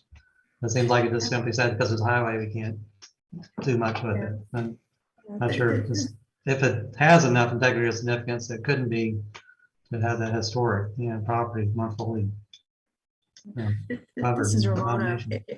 If I could offer too, oftentimes we look at these farmsteads, we can sort of telescope in on the building and the outbuildings that are really close by versus the farm with all of the fields and so forth. And so what I'd be a little concerned about to try to pull in this eastern side is if we're trying to look at field patterns and such as that. I don't know how much of the road took out some of that versus now we just have one scattered building left over there and a very abbreviated agricultural field. I suspect that might be what happened here. Right. It seems like there's 18 acres or something on the other side, but there's also, looks like there's modern development butting up right to it too, which would also, affect that integrity. So I just think it may need a little bit clearer discussion about exactly beyond just the road going through and why those buildings wouldn't be enough by themselves or land use patterns still evident or not.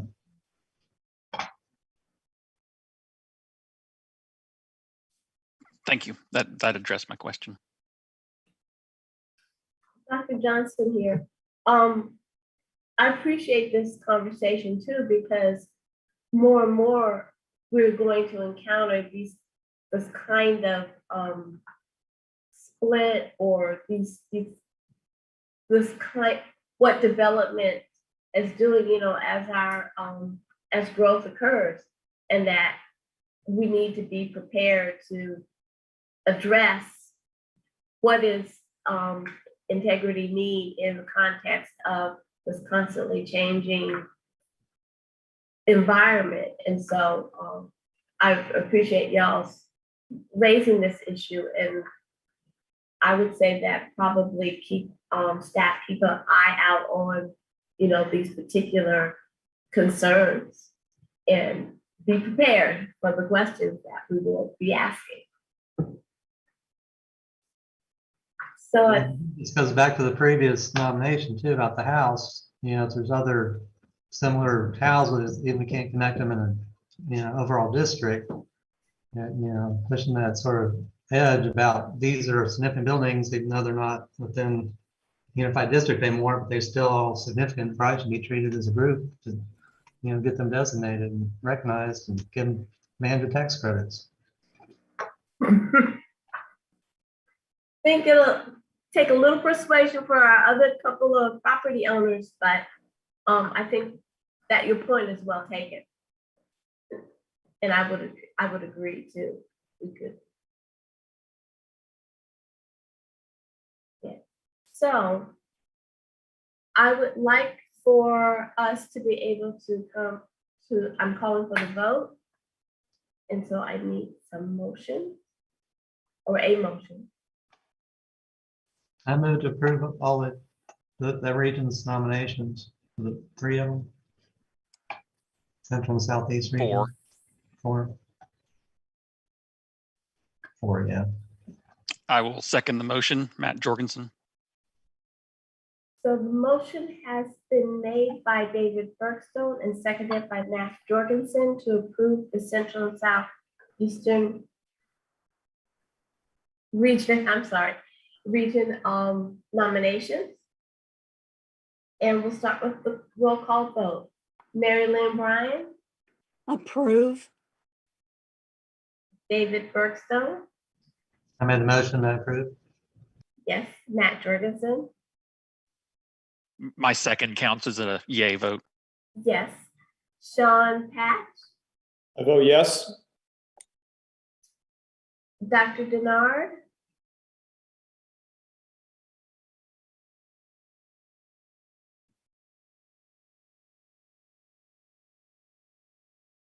Dr. Denard, you with us to vote? I vote yes. Thank you. Josie Ward, Yes, as well. Barbara Snowden, Yes. okay, and Valerie Ann Johnson, I vote yes. So this set of nominations is approved, and thank you.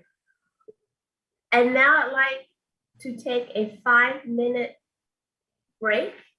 It's 11:47, so please come back in 5 minutes. Thank you.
per our agenda, we have the Western region, and here comes our other committee members, so we are set to go.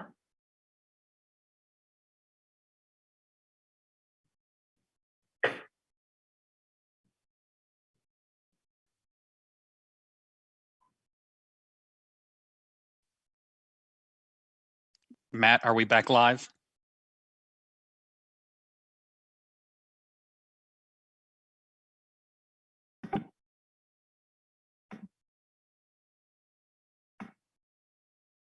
Okay, thank you, everyone. Can everyone see the PowerPoint screen again? Yep. Okay, thank you. All right, well, I am going to start us off in the Western region. First up, we have the Downtown Sparta Historic District. You may remember Annie McDonald presented this for study list at your October 2019 NRAC meeting. The district is located at US 21 and NC 18 in the Allegheny County seat of Sparta. The Downtown Sparta Historic District includes 25 historic commercial and governmental buildings centered around the intersection of Main and Whitehead Streets. The district is nominated under criterion A and C, significant at the local level, in the areas of commerce, politics, government, social history, and architecture. The district's period of significance is circa 1928 to 1972. Allegheny County formed in 1859, and the location for the county seat was selected and incorporated in 1879 as Sparta. The railroad didn't cross Allegheny County terrain, although it reached other parts of North Carolina's mountains. So Sparta remained fairly isolated until development of modern transportation in the 20th century. The county's economy relied mainly on agriculture. As the county's only town, Sparta was a very important local commercial and governmental center. In the late 19th to early 20th century, Sparta experienced commercial growth and supplanted many isolated rural crossroads stores as the place farmers and their families traveled to shop, trade, and socialize. However, as is not uncommon in our early, more isolated commercial centers, fire took some of Sparta's downtown buildings. First in March 1927, and notably in the Great Fire of January 1933. This and other factors made the 1930s and 1940s a period of major growth in the downtown Sparta district. Most of the commercial buildings display distinctive characteristics of the standard commercial style of their time period. 1 to 2 story brick facades, recessed entrances, large plate glass display windows on brick bulkheads, and windows capped by storefront transoms. A simple brick panel is often found on the upper facade, and plain parapets feature terracotta coping. The earliest remaining buildings in the downtown district are the circa 1928 Belk Building and B&T Jug Company at 3 to 7 North Main, shown at left.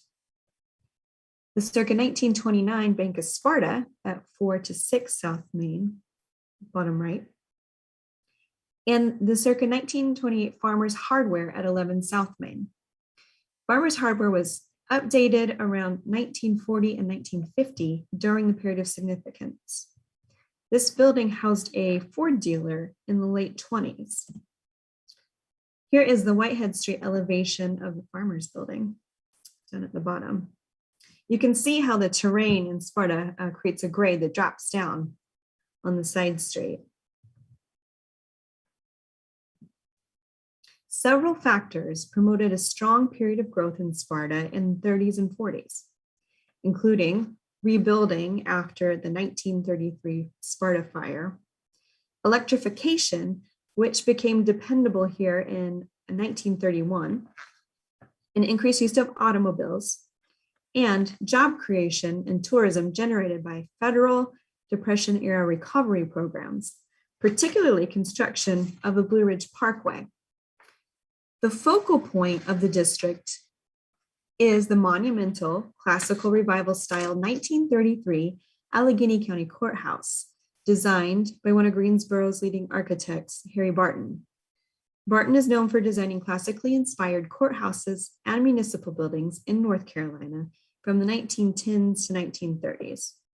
This two-story, H-shaped classical revival courthouse with Tuscan Doric portico was itself added to the National Register in 1979.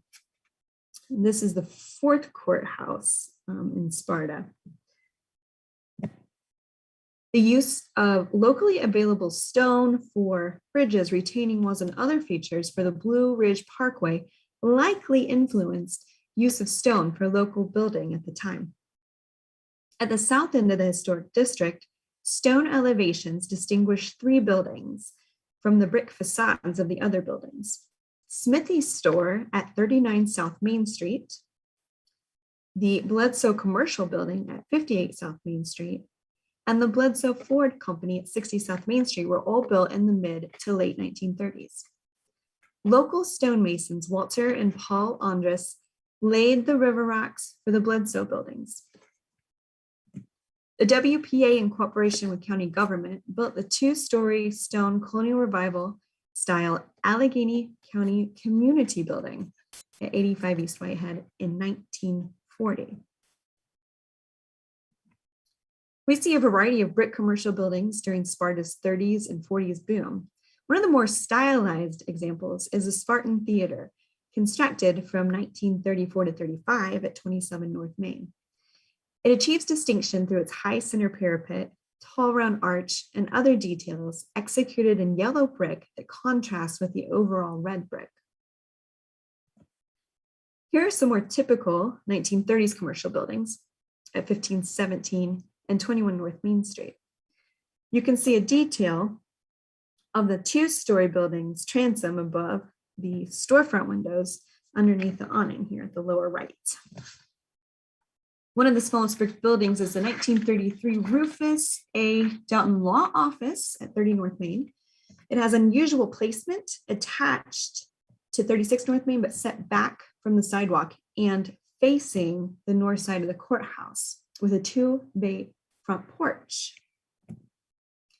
Here are some 1940s buildings at 36 North Main Street, bottom left, 20 South Main Street, top left, and 28 and 32 West Whitehead Street to the right. The 1946 Choate Motor Company building introduces progressive design to the historic district in its distinctive angled modernist facade with multicolored panels. Moving into the 50s, at 38 East Whitehead Street, the facade of the 1953 Dr. P. L. Choate building is laid in an overall diamond-shaped pattern with other decorative brick treatment not seen elsewhere in the district. Long, narrow Roman bricks are beneath the windowsills. The Winston-Salem Masonry Construction Company completed the brickwork. Dr. Choate donated the building for the motor shop here. And the commercial building shown here exhibits a later version of the standard commercial style with its mid-50s remodeled storefront, composed of aluminum framed plate glass doors and windows. 9 North Main and 48 North Main are non-contributing due to changes in covering of historic fabric. The author provides boundary justification as follows, and I'll try to point some of this out on the aerial map. Beyond 48 North Main, up in this area, there is a parking lot and later commercial buildings of a different type from those in the district, forming a break in the continuity of the district's historic buildings. Beyond South Main, down here, there are vacant lots, modern freestanding commercial buildings, and a scattering of older houses. East of the district are freestanding and spaced out modern commercial buildings, the county sheriff's office and jail, open land, and houses. West of the district, we have parking lots, vacant land, more recent freestanding commercial buildings, and houses. In sum, the downtown Sparta Historic District is nominated under criterion A and C with a period of significance from circa 1928 to 1972 and includes 25 historic resources, 23 of which are contributing to the district. And I can take any questions if you have them. I had one question about description about the town as far as when it was laid out, how big it was. They said it was 1 mile each direction, but it was only 2 square miles somehow instead of 4. If that's if something was miscalculated or not described correctly. From section 8, page 40. Okay, section 8, page 4. Yeah. with the Thank square you. Miles. It says 2 square miles, but it says it's 1 mile each way, which whether it's a circle or a square should be closer to 4 square miles. Just a Got it. sorry math issue. Okay, thank you. We'll check that out before it goes to the Park Service. Thank you.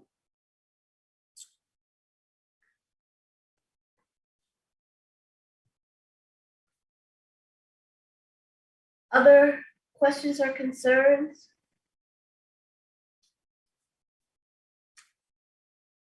Okay.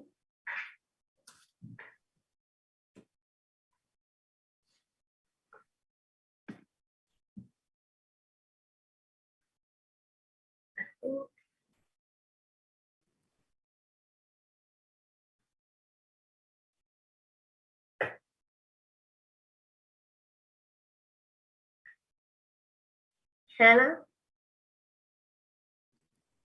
Okay, let me pull up my screen here.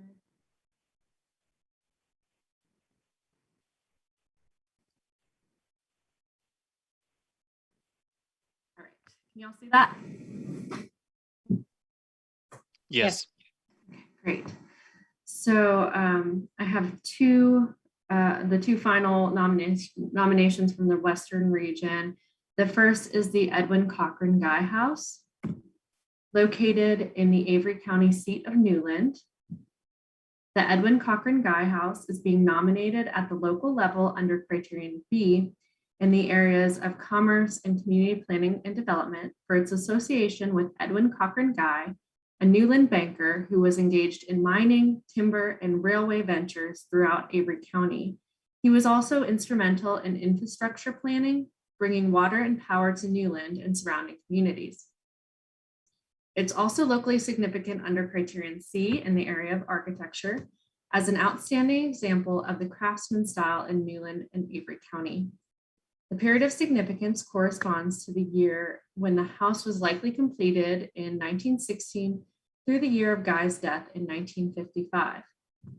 Avery County was formed in 1911, and the town of Newland became the county seat shortly thereafter. To the west of downtown Newland is the Edwin Cochran Guy House, shown here by the red star. Born in Stanton, Virginia in 1884, Guy moved with his family to Western North Carolina as a teenager, working various banking jobs, and moved to Newland by 1913. According to the nomination, Guy's influence on the commercial development of Newland in the first half of the 20th century is unrivaled. In 1913, he was the cashier of the newly chartered Avery County Bank, which was the principal lending authority for Newland and Avery County property owners for decades. Guy later was the president and chairman of the board of directors for the bank, roles he would serve until his death in 1955. Guy invested locally in mining and timber industries, as well as railroad construction, and played a critical role in the development and infrastructure planning in Newland. He created Newland's first waterworks system via a large spring on his property in Spanish Oaks Mountain, which is located right here. And here you can see Newland. And its first power company chartered as the Newland Light and Power Company in 1920. Guy also played a role in extending power lines from Newland to nearby Montezuma and Linville, providing electricity to those communities for the first time. In addition to his business pursuits, Guy was heavily engaged in local civic and benevolent organizations, while there were other early community and business leaders in Newland No other figure had the transformative and lasting effect on Newland and Avery County's commerce and community development that Guy did. The Avery County Bank building, shown here, is the only other resource beside his home remaining in Newland with a direct association to Guy. Before the house was constructed, he lived in an apartment on the second floor of this building. However, it has all been dramatically altered from its original appearance, so the Guy House is the remaining property most closely associated with his productive life. This is the main block of the house, which was built in 1916 for Guy and his family. And then here you can see an addition was made to the rear in the mid-1930s. The house features many of the common elements of craftsman style bungalows, including square porch supports on low masonry piers, gabled dormers, windows with multi-pane upper sashes over single light lower sashes, deep overhanging eaves, and weatherboard siding. The dwelling retains a remarkably high degree of exterior integrity. Though large in comparison to the overall footprint of the building, the mid-1930s addition in the foreground of this picture is not particularly impactful on its character. Here's another view of that mid-1930s addition. And although a wheelchair ramp was added in the past 30 years, it has little visual impact as well. On the interior, the plan is oriented around a double-loaded corridor with the parlor and dining rooms at the front of the house. There's the kitchen and the sitting room, several bedrooms, 2 bathrooms. And here are the stairs to the second story and the upstairs bedrooms. The nominated property contains 3 additional resources: a contributing barn, a contributing outdoor fireplace, and a non-contributing shed that was once part of a larger garage and no longer retains the necessary integrity. In comparison to other properties shown here, identified locally from the same period with craftsman style features or bungalow forms, the Guy House stands out in terms of its architectural integrity and sophistication. The nominated property consists of approximately 3.63 acres, conforming to the dimensions of the original parcel deeded to Edwin Cochran Guy, and includes all extant resources historically associated with the property. In sum, the Edwin Cochran Guy House is locally significant under Criterion B in the areas of commerce and community planning and development, and Criterion C in the area of architecture, with a period of significance from 1916 through 1955. Any questions about the Edwin Cochran Guy House at this point?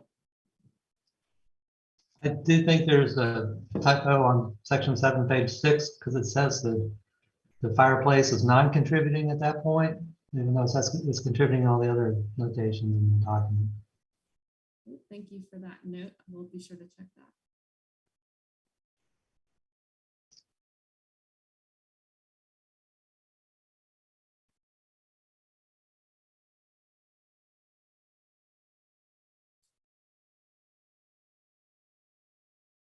Any other questions or comments? I will move on to our last National Register property, the High Top Colony Historic District. Located in eastern Buncombe County, indicated here by the red star, the district sits just south of the town of Black Mountain and to the east of the Blue Ridge Assembly Historic District, whose history is closely intertwined with the colony. The High Top Colony Historic District is being nominated at the local level under Criterion A in the areas of social history and entertainment recreation, and under Criterion C in the area of architecture. The period of significance spans from 1919 to 1954, beginning with the establishment of the colony, including the time the most concentrated development, and ending with the establishment of electrical and water systems in the district. According to the nomination, the High Top Colony is significant under Criterion A for its association with early 20th century religious retreat, summer resort, and social justice movements in Western North Carolina. High Top Colony developed as an extension of the YMCA Blue Ridge Assembly, listed in the National Register in 1979. Blue Ridge Assembly was established in 1912 to serve the Southeastern United States as a student conference and religious education center, offering summer retreats on its campus. In 1919, YMCA Secretary Roy John purchased the land on High Top Mountain, and his property is shown here in the red circle, near the Blue Ridge Assembly, which is indicated here in blue, and established High Top Colony as the summer religious retreat for leaders and secretaries associated with the Blue Ridge Assembly. Again, we have High Top Colony here in red and Blue Ridge Assembly Historic District here in blue. Cottage construction began in 1919 with the greatest concentration built by 1949, although it was not officially platted until 1958, and this is the plat here. Beyond High Top Colony's connection to the Blue Ridge Assembly and its programs, the summer resort community was part of the tourist industry in Western North Carolina, with visitors drawn to the area by the cool summer climate and woodland environment. And as such, it's significant in the area of entertainment and recreation. At the time High Top Colony was founded, the YMCA and Blue Ridge Assembly stood at the forefront of early social change regarding their philosophies of racial justice and equity. Willis Duke Weatherford, who founded Blue Ridge Assembly, was an early proponent of these movements and organized the Commission on Interracial Cooperation. This interest in racial equity and social justice advocacy was shared by many at the Blue Ridge Assembly, and several people who built their homes at High Top Colony stand out for their contributions to these movements, including William Alexander, John Bergthold, and Howard Kester. Kester was a particularly interesting figure as a preacher, educator, and activist. Kester's notable contributions to these movements include investigating lynchings for the NAACP and the ACLU, helping organize the Fellowship of Southern Churchmen and the Southern Tenant Farmers Union, and writing Revolt Among the Sharecroppers in 1936, where he discussed the struggles of many of the South's rural poor. Advocacy efforts of Kester and other High Top Colony property owners are elaborated on in the nomination, supporting the district's social history significance. High Top Colony is also significant under Criterion C as a collection of popular architectural styles found in summer resort communities.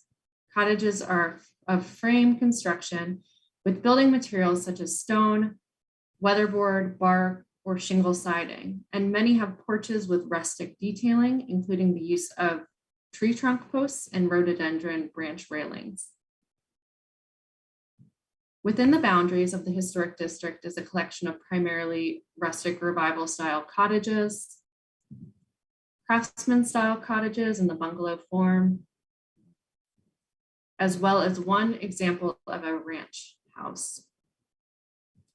The district has 14 contributing primary resources. Those are indicated in green. This includes 12 cottages, one contributing structure, a water tank reservoir, which is shown in that left photo, and one contributing site, Roy John Park. There are 7 non-contributing primary resources shown in red, 6 of which were constructed after the period of significance between 1974 and 2020, and one highly altered building from the period at 159 High Top Colony Road, which is shown here in this top left photo. Overall, the district has a high degree of integrity. The community retains a woodland setting that minimally impacts the environment, including small cottages set back from the road, utilization of materials often available on site, and gravel roadways, all of which create a small footprint within the natural landscape. Most cottages have undergone minimal changes, and new homes in the district are compatible with older cottages in terms of setting, massing, and materials. The nominated boundary follows the lot lines of the 1958 High Top Colony plat, except for at the north end, where it includes recent additions to lots on the north side and a house at 125 High Top Colony Road, which is located here and it historically belonged to the caretakers of the colony. The High Top Colony Historic District is being nominated for its significance at the local level under Criterion A in the areas of social history and entertainment and recreation, and Criterion C in the area of architecture. And its period of significance spans 1919 to 1954. And additionally, it should be noted that we have received CLG comment from the Historic Resources Commission of Asheville and Buncombe County, and they believe the nomination meets criteria for listing. Any questions about High Top Colony? Anna, why did you decide to include those last lots on the edge? They're not contributing. Look like there's some of the later ones, I think, right? And that's where the southern few lots. 25. So my understanding, and unfortunately, I did not review this nomination. Annie McDonald did previous to leaving, but my understanding is the boundary was drawn to encompass as much as possible the original plat, and so no properties were left out of the plat, and there were only areas that were drawn in beyond the plat. Okay. It seems like those 225, 221, 215, that's our question why those were included versus just, cutting the boundary back slightly. Unless you're trying to do the whole plat. I mean, that there's no significance to them. I don't know. That's my Also, there's understanding. repeated text in a couple of spots. I'll send you the locations. Same sentence gets repeated about 3 times. I don't know why I noticed, but I'll send that where those are.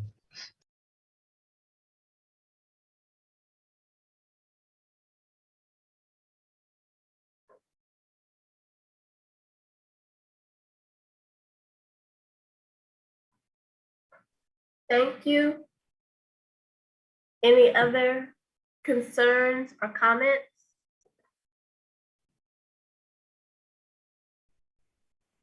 Okay. Hearing none, I'll entertain a motion on the Western Region nominations.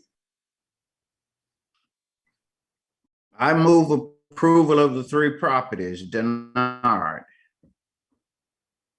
And I'll Mary second. Lynn Bryan, I second.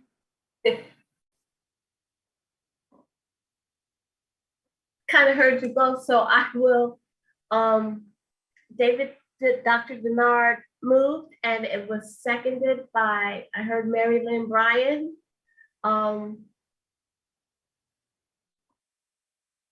Thank you. And now again, call for the vote. Do the roll call. Mary Lynn Bryan, Yes.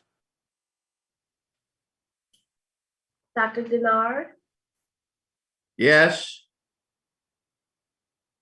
Matt Jorgensen, Yes. Sean Patch, Yes. David Bergstone, Yes. Josie Ward, Yes. Barbara Snowden. Yeah. And Valerie Ann Johnson, yes. So approved. Thank you all. Thanks again for the questions and corrections. And again, as it was said a little bit earlier, if you see questions or if you make note of errors, they can be emailed to the staff unless it is such that it needs to come before our full body, but we appreciate the edits, editorial comments going straight to staff. Thank you. One last question, Madam Chair, and maybe Bartos can answer that or someone else, but it's just for my understanding.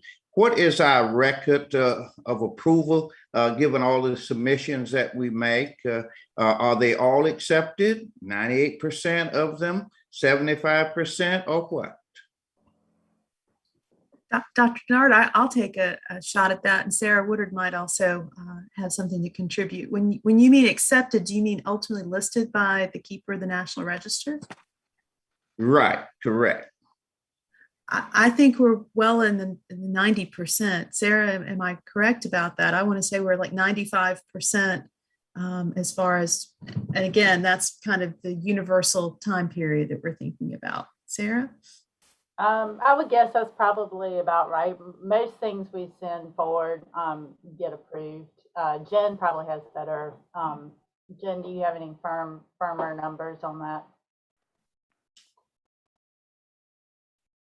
I agree with what Ramona is saying. I don't have an actual statistic. I'd say it's fairly rare that we would get an actual like return for substantive issues from the Park Service.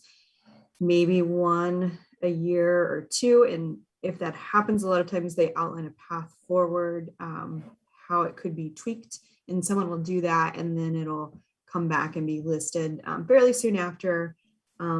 Once in a while, there may be it would be too burdensome a path and not be pursued. But I agree with Ramona in the high 90s.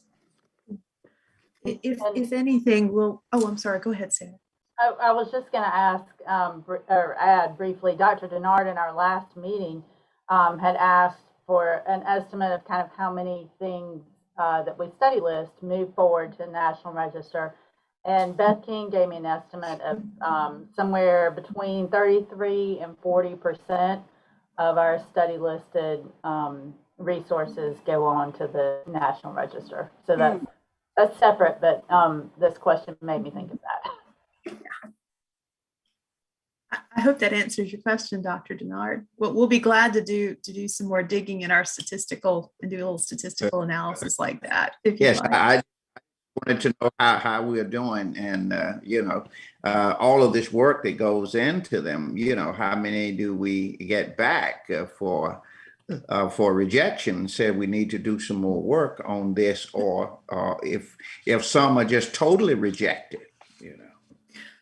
Generally not in our state. There are some states that will just send anything and everything forward to the keeper and let the keeper make the decision, which can be frustrating to constituents because they've gone to expense, et cetera, and then they don't get a successful outcome. So we really want to see all of our constituents get a successful outcome. And I think so far we've done a pretty good job with that. And Dr. Johnson here, I think if anything, the area, because of the rigor of the process when it comes out of the study list, looking at, a 33 to 40% of what's on the study list goes forward, it means that staff is approving at a rate that is more likely to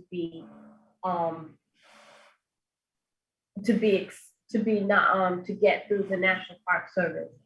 One of the questions I have had from other constituents is that logjam that seems to be with the study list. So it's really just a fine line of being able to move it quickly enough through the study list process, which we would like and constituents like, but doing so that increases the likelihood that it would be approved, rather than, as Ramona says, throwing anything up against the wall and let's see what sticks. So I think that's kind of where we are. If we were to look at what would it take to get things out of study list faster, but we can't do haste we can't go so quickly that we interrupt the quality of what we are submitting.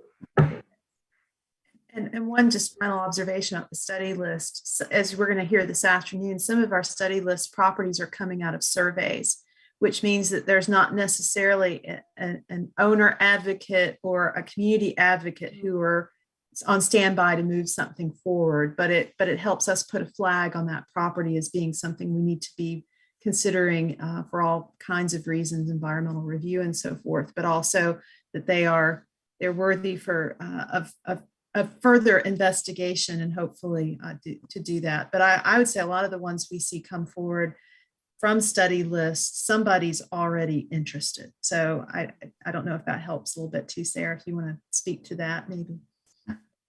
Yeah, so things moving from study list to National Register really depends on owner, owner interest, because things get on the study list in a number of different ways that may or may not be instigated or put forward by the owner or by a developer or something. And then I would just add that Jen and Hannah and all of our National Register reviewers really put in a lot of time working with consultants to get the nomination in really good, approvable shape, before it even gets to you all and then to the Park Service.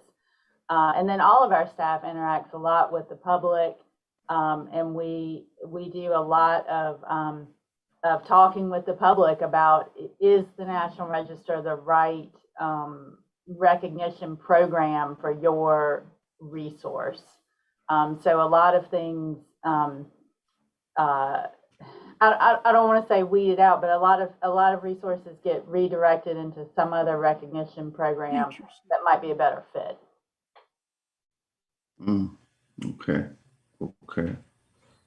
To build on what Sarah said about that, an example might be somebody who was under the misconception that the National Register might prevent harm or demolition, and through conversations and connecting them with local planners and local designation experts, they may decide that they want to do something that has more teeth than the National Register. So we want to ask the people what their goal is and what their ultimate outcome they want to see is for the property to choose a good path. And I just noticed something today with the Elizabeth City Historic District, that first district plan was submitted in 1977. And it's been adjusted with the plan we approved today. Okay.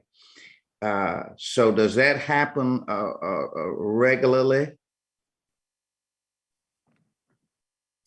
Yes, and Jen can probably speak to this also in more detail if you want more detail on it. But we very often, if you look back at our agenda, we almost always, I think, have at least one boundary adjustment. But that's very, very common. Oh, okay. I'm just in a learning mode here. I just wanted to get as much information as possible. Absolutely, these are great questions, and especially with some new faces in the committee. Dr. Denard, we've been at this for about 50 years, as you know, as far as our office's existence. So some of those earlier efforts, 50 years has passed, but there's still stuff that has been built in the interim that needed to be recognized or that has aged in. So a lot of, I think, that exercise is making sure we're capturing that moving movement in history. Yeah. And I'm just awed by the folk who will make these presentations. I mean, all the documentation there that they, put together and the effort in it. You must be really flabbergasted if someone should send something back and say, well, you didn't pay enough attention to this or to this, but what what else is missing? Because you all seem to be so thorough as I read these presentations, The only thing I don't see, and I don't have any evidence of how thoroughly you are in contacting residents in particular communities, And I'm talking, Ms. Bartos, historically about something that has cropped up with the infill district. And I know the real participants that push these historic districts in a lot of instances are business interest minded folk, you know, and other folk may not be so interested. So the business minded folk may talk to folk who have similar interests. And I may have lived in an area all of my life, but if I haven't come under the orbit, you know, of this political interest, these business interests and all of that, they may not seek me out to say, well, what do you think about this? What do you think about this? You know, in other words, they may not have focus groups, you know, working with them as they push these projects forward. It totally depends on who is interested in moving something forward. But I think with districts in particular, we're trying to get as many people to weigh in and give us information, because it is about capturing the history and capturing the lives of the people who've lived there and worked there, as much as just, wow, nice architecture. Dr. Johnson, if I could just say here, I want to thank Dr. Denard for pointing out, you know, his comment about the presentations. I was telling Ramona, it's impressive work. So this is my first sitting through it. And so I want to just say thank you for making that point, Dr. Denard. Okay, thanks. Thank you. And Dr. Johnson, I'd like to add that both Ramona and Sarah have convened I guess a kind of ad hoc listening session committee with the African American Heritage Commission leadership to talk about this very issue and to see how we can best elicit that kind of connection with communities that may be overlooked or may not be, like you said, be a focus group constituent. And so there has been some recent thoughtfulness around that. And they've convened some meetings going forward with AAHC, and I also know they're thinking about our other groups of persons who would have interest depending on the geographical area, like our colleagues to the south of us in Columbus, you know, the Lumbee community, and having these kinds of conversations with that Native American Heritage Commission. So things are moving and happening, and I wanted to put that into the record as well, that there are these conversations, and to thank Ramona and Sarah and then pulling in the rest of their team to talk about it. Thank you. So to keep Madam Chair, I was going to say we have 19 properties on our study list today, which is a long list. Are we going to be breaking for lunch? I would like to take it. Let me take the temperature of the room. How do you all feel? I know lunch, we could do a quick lunch for before we get to the survey project. I don't want to push us too far into the evening. Or we could have a kind of, you eat as you go off camera, you can go off camera for a minute and eat as long as you're not out of the session completely. What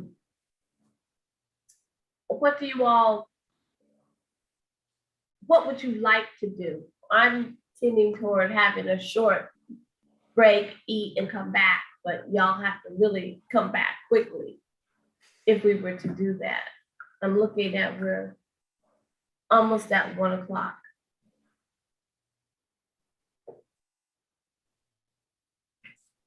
Yes to a short break.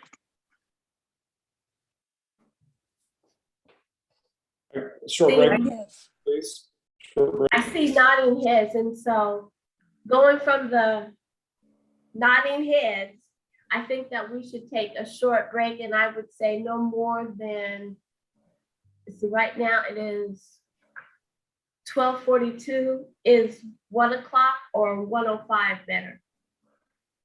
Say 1:05. So you have to come back at 1:05. Okay. If We'll so. come back at 1:05.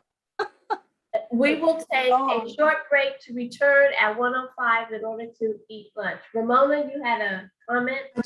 I just wanted to suggest, don't sign off of Zoom, just mute yourself. We know the routine by now, but just mute yourself and take the video off. And what I think Matt's going to do is have a "we've gone to lunch" sign up, and then we'll start the meeting back again. And did we actually vote on the Western nominations? I know we have a motion. Did I miss the vote? I thought we did. I believe it passed vote. unanimously. It passed unanimously, yeah. Yes. I think Dr. Bryan and Ms. Ward were so excited they were trying to give a second at the same time. Yes, I got the motion. Very cool. But, okay, all right. I remembered that. Yes. All right, so we are on break at lunch until 1:05. And don't sign out.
Okay, we do have quorum, so we can get started.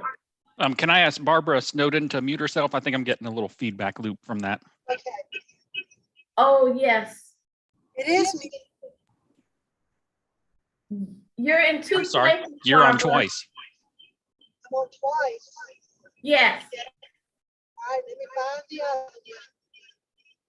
I don't know how I got on twice, but we'll see that.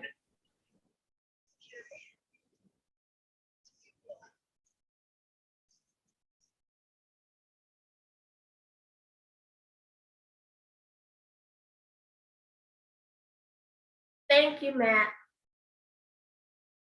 We are back in session, and now we need to go through this, the study list. And ready to go.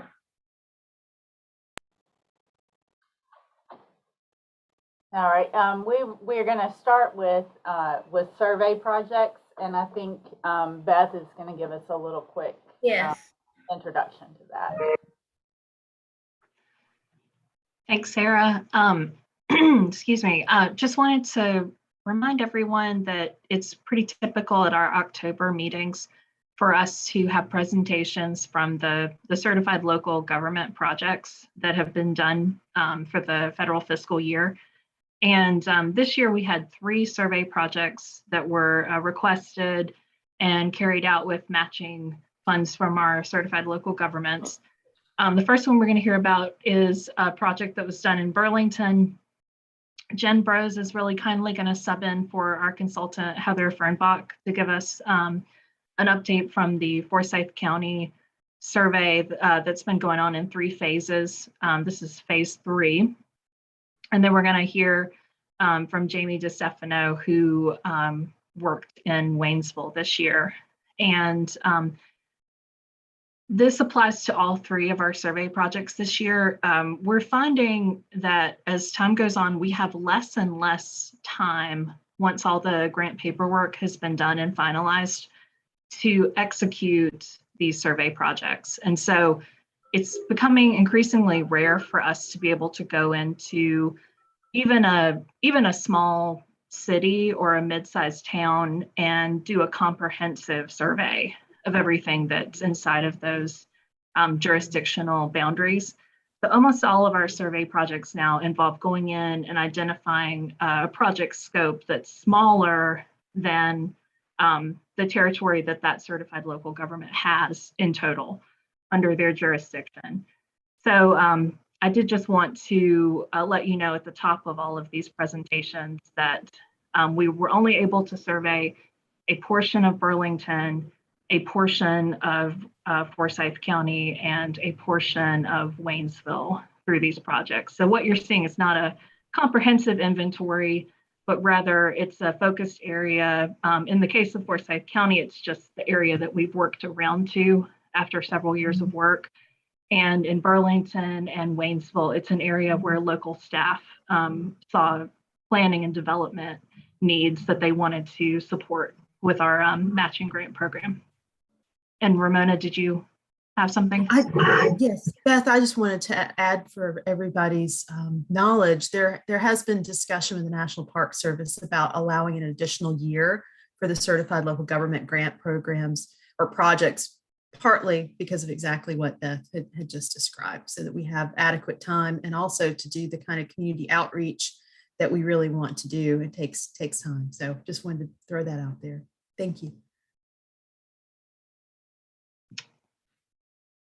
All right, and that's all that I had to add. Thank you very much for the time. Thank you, Beth. So we'll start with elements and Ms. Lane. Hello, all. So I'm going to go ahead and share my screen, and hopefully this will all work on the very first try. And you can all see what I'm seeing? Yes. Yes. So many historic properties in Burlington and Alamance County were first surveyed by Allison Harris Black in 1982. And that survey focused on buildings constructed prior to 1940 and resulted in the listing of the West Davis Street Fountain Place Historic District in the National Register and the publication of An Architectural History of Burlington, North Carolina in 1987. In 1991, Helen Walton undertook additional survey in the study area, documenting many of the more modest early 20th century houses that stand adjacent to the 1984 historic district, and proposed several boundary increases that were placed on the study list in 1992. The primary goal of this West Burlington Architectural Survey update was to update the documentation of buildings and neighborhoods in and around the West Davis Street Fountain Place National Register Historic District, which you can see outlined. It's a little bit hard to see in black here. The study area is roughly bounded by South Church Street, Tarleton Avenue, and West Webb Avenue. The 2021 survey update updated the existing data for 137 resources within the existing National Register Historic District and 181 resources outside of the district, with a goal of reevaluating potential historic district expansion areas and identifying properties or districts that may be eligible for the National Register. An additional 105 resources were newly surveyed as part of the project, including 28 resources within the existing historic district that were never previously intensively surveyed, mostly because they were non-contributing buildings when that district was listed in the 80s. 74 resources are recommended for inclusion in historic district expansion areas, which you'll see later. And we also surveyed 1 school, 2 churches, and 2 early to mid 20th century neighborhoods within this small portion of West Burlington.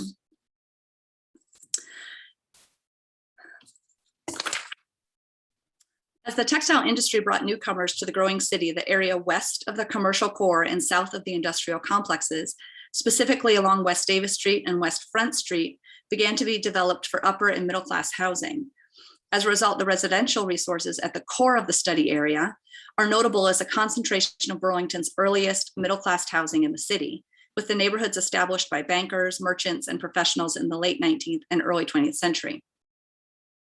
Meanwhile, working-class neighborhoods formed in the northern and eastern areas of the town, as well as in the northern part of the study area adjacent to Plaid Mills.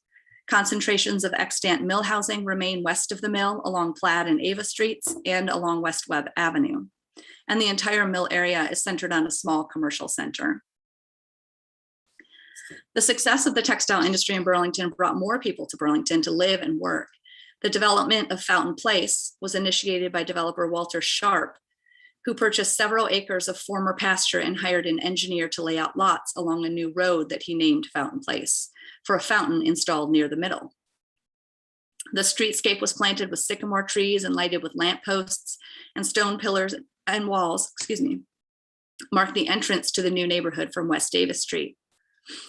Sharp also developed the Brookwood neighborhood, which extends along West Front Street, West Davis, Aycock Avenue, and Edgewood Avenues. That neighborhood features a curvilinear street pattern and planned green spaces, which is now the Burlington Arboretum. An expansion of Brookwood, known as the Trollinger section, was platted in 1937 and added 61 lots north of West Front Street.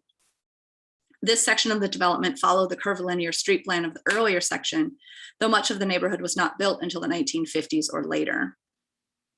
In the southwest section of the study area, Central Heights was laid out in 1925 with 2 concentric circular drives with cross streets extending north, east, and south. Green spaces at the east end of the development connect to the green spaces of the adjacent Brookwood development, collectively forming the modern day Burlington Arboretum. Planned green space on the west end of the development was initially used as a golf course by the Piedmont Country Club.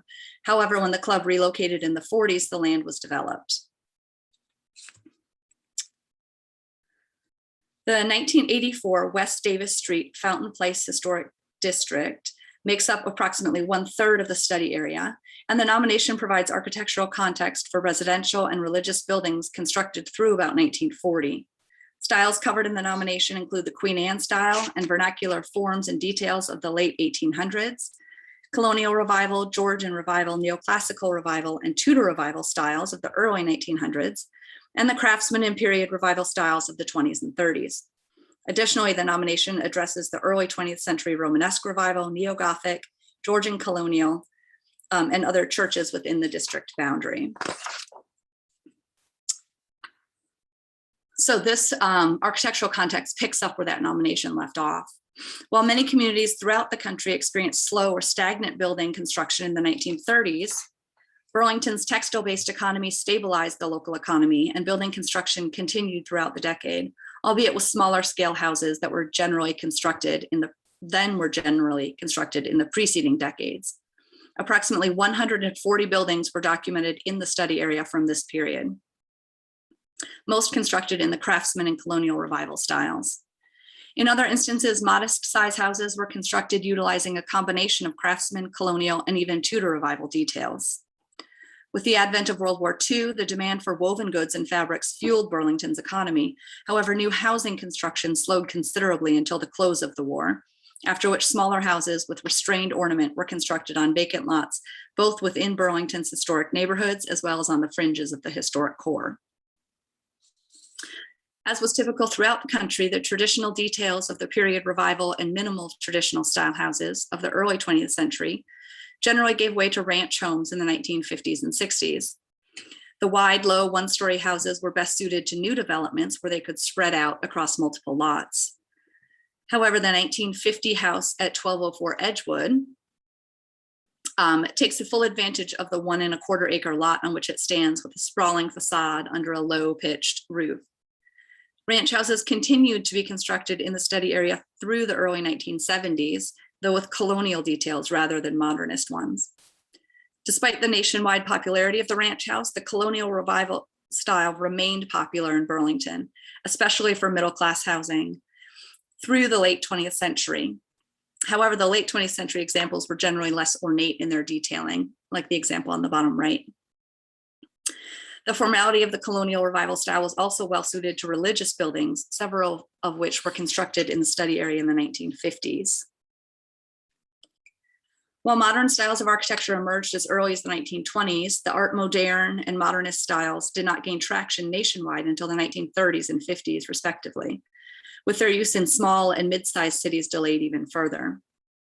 The 1951 Art Moderne style additions to the E.M. Plaid Holt Mills, generally characterized by smooth surfaces, curved corners, and horizontal emphasis, stand in contrast to the Romanesque and Italianate detailing of the turn of the 20th century portion of the mills. The Art Moderne style was also employed for the 1948 to 51 Walter Williams High School, its overall aesthetic indicating an efficient, state-of-the-art building for learning, while its scale and symmetrical facade with cast concrete detailing give the building a sense of formality and permanence. There are very few residential examples of modernism within the study area. However, 2 local churches constructed sanctuaries in the 1960s, both with modernist details. Since the 1982 and 1991 surveys, changes within the West Davis Street Fountain Place National Register Historic District have been minimal, due in part to its additional designation as a local historic district. Only 21 of the 137 previously surveyed properties exhibit clear visual alteration. And of these, the majority of alterations can be classified as material replacement of doors, windows, or siding, and did not substantially change the appearance of the building's streetscape or district. Additionally, the exteriors of 12 properties within the boundary appear to have been rehabilitated since 1982 and 1991. More alteration and demolition were found outside of the historic district. Of the 181 previously surveyed properties, 64 properties were classified as altered. While these alterations were again generally material alterations, including the replacement of doors, windows, siding, or porches, the properties were more likely to have multiple altered components than those properties within the historic district boundary, resulting in a cumulative loss of material and historic integrity. Additionally, it's important to note that the areas outside of the historic district boundary were not comprehensively surveyed, either in 1982, 1991, or as part of this survey. Rather, representative examples of building types were surveyed along with entire blocks surveyed as a single unit. Thus, the number of properties identified in this project that have been classified as altered or demolished is not indicative of the total number of affected properties in the study area, which is much higher. 6 properties within the West Davis Street Fountain Place National Register District and 10 properties outside of the district have been demolished since 1984 and 1991. These are located throughout the study area, though it's notable that 6 of them were demolished by religious institutions for expansion of their campuses. Additionally, there was a fire at a house on West Front Street that was severely damaged in August of this year after the survey was completed and the report was being prepared. So that property may also be demolished. In terms of study list recommendations, we have 3 recommendations for the National Register study list, and I'll go through those now. The Walter M. Williams High School appears eligible for the National Register under Criterion A for its educational and civil rights significance and under Criterion C for architecture. Constructed from 1947 to 1955, the school was built on the site of the former Piedmont Country Club. When the club closed in 1945, the south 42 acres were auctioned off from the estate of Ben V. May. Walter M. and Flonnie C. Williams purchased the land for the construction of a new high school, selling the land to the Board of Education in October of 1946 for $10. The school was designed by Durham-based architect R.R. Markley as a 2-story with raised basement H-shaped building. Work began on the main school building and the auditorium in 1949, and the main school building was completed in mid-1951, in time for the 1951-52 school year. It features a wide center section with flanking angled east and west wings. The center portion of the facade projects slightly beneath a stepped parapet with decorative metal cornice above a wide concrete panel that reads Walter M. Williams High School. And a wide concrete stair flanked by a brick cheek wall leads to the Art Moderne style front entrance. At the intersection of the main block and the east and west wings are 3-story rounded bays with glass block extending nearly the full height of the elevation, lighting stairwells on the interior. The interior of the building retains integrity of design, materials, and workmanship, including double-loaded corridors with terrazzo floors, plaster walls, metal lockers inset into the walls, and solid wood doors with textured or frosted glass in the upper half. The front entrance and administrative wing retain marbled wainscot. Circular stairs retain original railings, and most bathrooms retain original tile floors and walls. Classrooms retain wood-framed bulletin and whiteboards, the latter having been installed over the previous blackboards. Finishes on the east and west elevations match those on the facade, and projecting entrance bays feature cast stone surrounds, paired windows, and cast concrete panels in the parapet that read administration on the east wing and physical education on the west wing. The rear of the building originally opened to a courtyard, which is now a paved parking area. It's less decorative than the facade and features none of the decorative cast stone detailing. It is notable that some of the windows on the building have been replaced with smaller windows to accommodate interior drop ceilings. However, some original windows remain and all of the original openings remain. The 1951 auditorium wing at the east end of the building, the first part of the building to be completed, is adjacent to the administration entrance. It's a massive 2-story Art Moderne style wing with a 5-bay facade. A cast concrete sign in the step parapet reads auditorium. The side and rear elevations, separated into bays by projecting pilasters, are devoid of windows and have only paired exit doors. The interior of the auditorium is currently being renovated and has had the seating removed, but retains sloped concrete floors, plaster walls and ceilings, metal railings, and curtains at the stage and framing the balcony. Flanking the 2-tiered stage are curved walls covered with wide wood lattice. And this is in the bottom right photo. It's a little hard to see because they didn't have, because they're replacing all the lighting, they didn't have light in the building when we were there. And behind those curved walls are the pipes from the original pipe organ, the organ unit itself having been replaced. With a 2,100 person seating capacity, including the interior balcony, it's the largest facility of its kind in Alamance County. And at the time of its construction, it ranked second in the state in seating capacity behind Raleigh's Memorial Auditorium. The lobby to the auditorium retains terrazzo floors and a terrazzo compass incorporated into the flooring. Large round columns with lit capitals support the balcony above, which is accessed by original wide stairs on each side of the lobby. A gymnasium wing, completed in 1955, is located at the northwest corner of the main building, adjacent to the physical education entrance. The facade on the south elevation matches the east facade of the auditorium with the word gymnasium found in the parapet. The interior retains its original metal trusses, brick walls, and balcony on the south end. Wood floors and bleachers have been replaced. The lobby to the gym retains terrazzo flooring, marble wainscot, and square columns supporting the balcony above. Stairs on each side lead to the balcony and to basement level locker rooms. A swimming pool appears on the basement level of the original gymnasium plans, but was never constructed. Bulldog Alley, a north-south private campus street, separates the school buildings from the athletic facilities to the west. These include the circa 1947 Tommy Spoon Memorial Fieldhouse, the Kernoodle football field, and a baseball field located southwest of the football stadium. The entrance to the 1947 to 59 Burlington City Schools Memorial Stadium is marked by a metal sign supported by metal posts, and a plaque on the main building notes that it was, quote, constructed as a living memorial to the veterans of World War II by the schools and citizens of Burlington. A circa 2000 one-story brick veneered classroom building that you see on the bottom stands north of the school and east of the stadium, and is the only building on the campus that would be considered non-contributing.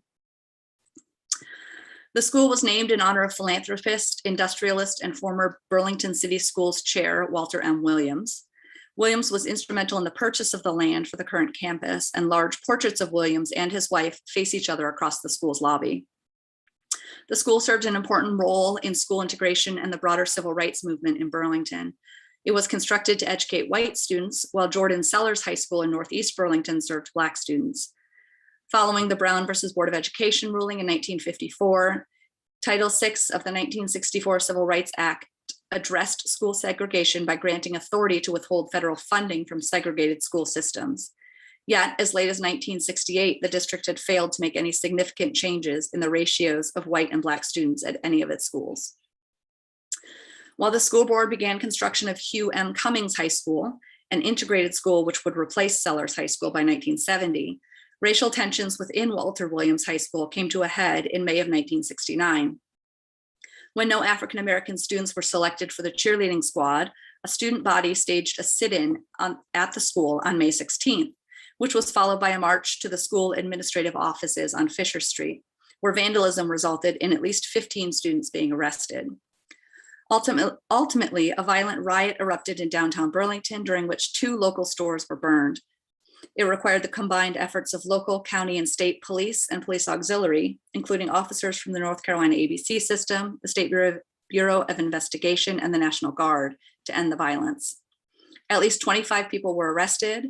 Leon Mebane, an African-American middle schooler, was killed by police crossfire, and a citywide curfew was instituted, though 250 people, both Black and white, were arrested for violating it. The period surrounding integration is further documented in the book Black Coach, which tells the story of head football coach Jerome Evans, who served from 1970 to 1976. Let me go back so you can see him. Evans, a former football coach at Sellers High School, was appointed at least in part to appease the 1969 protesters. However, his appointment resulted in protests from white families in the district until C.A. Fry, the white football coach who was replaced by Evans, was appointed athletic director at the school. Ultimately, a human relations council was formed at the school. Gradually, racial tensions eased, and the school system was fully integrated in 1971. The boundary should include the entire 23.5-acre parcel historically associated with the school, and include all of the school buildings and athletic fields and facilities. The school stands well back from South Church Street on a grassy lawn that is itself a character-defining feature of the site. The period of significance extends from 1947 to 1971, beginning with the construction of the stadium and field house in 1947, and extending to 1971 when a Greensboro district court ordered the full integration of all Burlington schools. While the complex remains in use as a high school campus today, it does not meet criteria consideration G because its continued use is not of exceptional significance.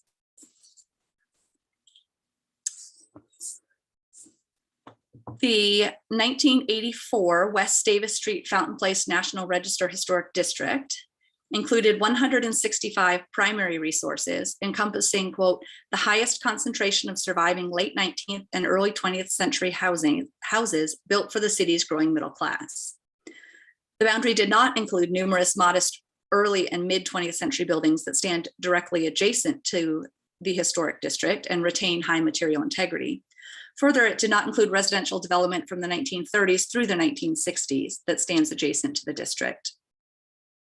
In 1992, 5 areas adjacent to the district were placed on the North Carolina study list. This study list recommendation serves to amend the 1992 study list boundaries to include areas that fully reflect the mid and upper class development of West Burlington, while excluding altered, vernacular, and working class housing around the periphery of the district. It also includes a small boundary reduction to remove incompatible multifamily apartment buildings constructed in the 1980s. The boundary increase includes 174 houses in 4 residential areas. Boundary increase area A extends along the 800 block of Central Avenue and includes the south side of the 900 block of West Front Street and the west side of the 600 block of Atwood Avenue. It includes 14 early to mid 20th century vernacular houses, craftsman style bungalows, and small scale ranch houses. The houses have medium integrity, several have replacement windows or siding, but collectively represent a typical streetscape of the era. Boundary increase area C includes 11 craftsman style houses dating largely from the 1930s and extending along the 600 block of Central Avenue and the 1000 block of Edgewood Avenue. The overall integrity of buildings throughout this area is high. Boundary increase area B is the largest of the increase areas and illustrates the continued development of West Burlington and the West Davis Street Fountain Place Historic District from the 1930s through the 1950s. It includes approximately 79 properties along West Davis Street, Aycock and Edgewood Avenues, May Court, and Tarleton Avenue, all west of West Willowbrook Drive. And you can see the existing boundary extends to the planned green space. Houses in the core of Area B are large scale, generally colonial revival style houses on large, well-landscaped lots. They include the circa 1930 Ben V. May House, a grand Tudor revival style house placed on the study list in 1992. The circa 1935 Sellers House, which you see on the top of the screen, and the circa 1941 Walter Williams House. These houses, constructed by leaders in the community and textile industry, illustrate the continued appeal of West Burlington throughout the mid-20th century as a residential area for Burlington's upper class. Lots along the 1000 block of Edgewood and the 1300 block of West Davis are smaller in scale and contain craftsman style houses, period cottages, and ranch houses, but their age and overall character is consistent with the adjacent housing and the rest of the district. The overall integrity of buildings throughout Area B is high, and while there are several infill houses in the 1100 block of West Davis Street, they're generally in scale with the surrounding historic houses and do not detract from the overall district. Boundary increase area D extends along the north end of West 5th Street, the 300 to 500 blocks of Hillcrest, and the south ends of Fountain Place, Kime Street, and East Willowbrook Avenue. It includes approximately 70 intact early 20th century vernacular and craftsman style houses along 5th and Hillcrest, and mid 20th century colonial revival, craftsman, and minimal traditional style houses along Fountain Place, Kime Street, and East Willowbrook Avenue. It also includes the 1931 Hillcrest Elementary School, a 3-story brick school building placed on the study list in 1992. The buildings have medium integrity, though several have replacement windows or siding. They collectively represent typical 20th century middle-class housing in West Burlington. A boundary decrease should be considered for the multifamily housing complex at the northeast corner of West Front and Peel Streets. You can see the photos of these. The building's dated as 1975 and labeled as intrusive on the 1984 nomination are not oriented to face the street and are not in keeping with the character of the single-family houses along West Front Street. The West Davis Street Fountain Place Historic District boundary increase is significant under criterion A for community planning and development and criterion C for architecture. The expansion areas include a significant collection of early to mid 20th century residential resources, illustrating the substantial growth of Burlington and its textile industry during this period. While the most prominent resources within the existing district illustrate fashionable architectural trends, buildings in the expansion areas follow the same styles and echo the same forms as those within the historic district, but are generally less ornate, representing middle to working class residents and mid 20th century architectural styles. The period of significance for the boundary increase areas extends from circa 1920, the approximate date of the earliest extant resources, to the early 1960s, though the exact dates should be drawn from the building dates of houses in the boundary increase. Finally, the Central Heights Historic District appears eligible for the National Register under Criterion A for community planning and development and Criterion C for architecture. Located on the west end of the study area, the neighborhood was platted in 1925 and includes curvilinear streets, planned green spaces along a natural ravine, the land reserved for a temporary golf course. And you can see this is where the Walter Williams High School is now, is on this part of the original plat. The neighborhood is one of several middle-class developments in Burlington that were platted in the 1920s, including Fountain Place, Brookwood, and Country Club Estates in West Burlington, and Beverly Hills in North Burlington. Fountain Place and Brookwood, both of which are included in the West Davis Fountain Place Historic District or boundary increase areas. Both had minimum housing values included in the covenants, resulting in larger houses on larger lots that were more consistent with the adjacent early 20th century development along West Davis Street. Country Club Estates, while platted in the 1920s, wasn't developed until after World War II, with small, minimal traditional style houses and ranches. Central Heights is most consistent with the Beverly Hills Historic District, which was listed to the National Register in 2009. With a curvilinear street pattern and houses ranging from the colonial revival, craftsman, and period revival styles of the 1930s to the minimal traditional and ranch houses of the 1940s and 50s.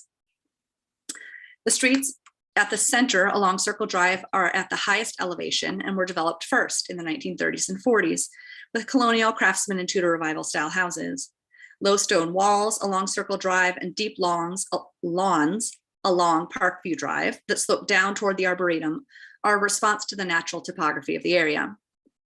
Construction after World War II continued to the north and west, spurred in part by the construction of Walter Williams High School and the subdivision of the former golf course into additional lots at the northwest end of the neighborhood. Houses from this era include smaller period cottages, minimal traditional style houses, and ranches, mostly dating from the 1950s. The Central Heights neighborhood retains integrity of location, setting, design, materials, workmanship, feeling, and association. While artificial siding is present, many houses retain original windows. Additions are relegated to the rear of buildings and there's little infill. The street patterns and landscaping are characteristic of the early to mid 20th century development. The period of significance extends from 1925, when the neighborhood was platted, to circa 1960, when the last homes were constructed. In considering the boundary of the Central Heights district, properties in the 600 block of Glenwood Avenue, and that's this area up here, and the north side of the 500 block of Parkview, which I think is up here. Oh, up here. While not part of the original 1925 plat, share characteristics with the rest of the neighborhood and should be included. Conversely, properties along South Church Street are commercial in nature and should be excluded from the boundary, along with residential development south of Church Street, which is a wide 4-lane thoroughfare that bisects the platted neighborhood. Finally, properties east of East Willowbrook, while platted with Central Heights, that's these properties over here, are adjacent to and visually consistent with the West Davis Street Fountain Place Historic District and are thus considered as part of a boundary increase for that district. And that is all I have. Oh, it is not. Hold on. There are several resources that have histories that are complicated or unclear and thus require further study. Additionally, although tangential to the study area, the following topics go beyond the scope of the current survey project. The E.M. Holt Plaid Mills opened in 1883 on Plaid Street at the north end of the study area and remains the oldest extant mill in the city. The mill grew and expanded steadily through the early decades of the 20th century and was one of the city's largest employers. In 1934, employees at the mill participated in the United Textile Workers Union strike, which affected textile mills throughout the South, and resulted in both vandalism and arrests at Plaid Mill. However, more research about these events is needed to determine whether the mill may be eligible for the National Register under criterion A for social history and labor history. Further, while the exterior retains sufficient architectural integrity to meet eligibility requirements for the National Register, the interior of the complex was not accessible and requires further investigation to determine eligibility for the National Register under criterion C for architecture. Finally, a small commercial district related to the mill complex remains on Trollinger Street, and a mill village extends west and south of the mill complex. These commercial and residential buildings appear to have been highly altered, but nonetheless should be evaluated for significance and architectural integrity in order to evaluate their eligibility. And Burlington has a rich and largely unstudied African-American history with little documentation of African-American communities in Burlington throughout the 20th century. However, the limited geographic area of this survey update included only historically white housing developments, the E.M. Plaid Holt Mill and associated development, and the Walter M. Williams High School, which is why only the integration era of African-American history is covered in the survey report. The city of Burlington faced many changes during school integration in particular. However, to date, there's little research about the integration of local businesses and institutions outside of the school system. And there are a few known resources related to the African-American experience outside of the civil rights movement and integration. As a result, it's not clear whether specific sites in the city may be eligible for the National Register under criterion A for Black ethnic heritage, social history, or civil rights. Thus, a comprehensive survey of African-American resources in Burlington, including historic and architectural context, is needed. Do y'all have any questions about those properties? This is Matt Jorgensen. I do have one question, and I feel like it might have something to do with the dates of the periods of significance, but I'm curious why the high school was excluded from the Central Heights neighborhood if it's right there and it was part of its original platting that was a golf course and then turned into a high school. You know, we never really considered it to be part of the neighborhood because we really felt like high school had its own story to tell, independent of that sort of planning and development neighborhood. We also looked at, because, you know, if I go way back, the Central Heights neighborhood is, well, this is not the best map, is adjacent to the West Davis Street Fountain Place historic district. So this is the existing district, and this is Central Heights, and here's the high school. But we didn't consider it as an addition to the West Davis Street because of the circular nature of the drives. It feels really insular. It feels like its own thing. And I think the high school was just really strong on its own, both architecturally and for that social civil rights story, that we wanted it to not get lost in a district. Yes, thank you very much. Sure.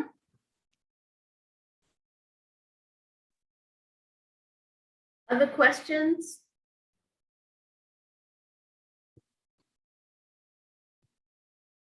Comments?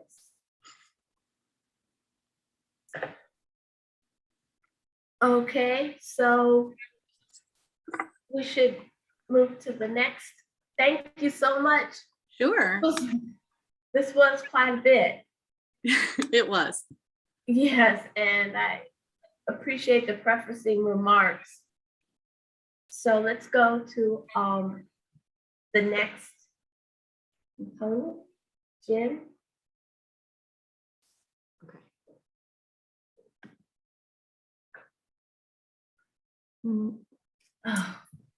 Sorry, it's not showing me my PowerPoint to share. Let me see what's going on here.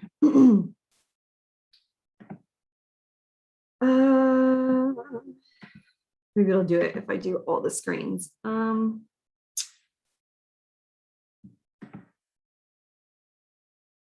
Okay, is it showing you the Grange Hall?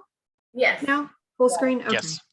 I'm sorry, I don't know why it wouldn't show up on its own tray. Okay, as Beth had mentioned, I'm presenting this for Heather Firmbach, who worked on the survey in Forsyth County. She just couldn't be here today, so she provided her presentation. All right. This building was erected in 1955. This is the old Richmond Grange Hall in Forsyth County.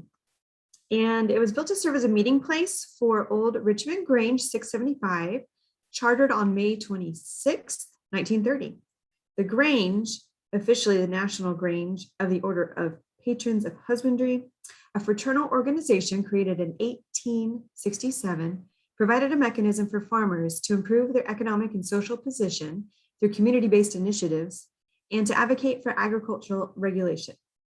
Old Richmond Grange met at Old Richmond School, Elm Grove Church, and members' homes for 25 years.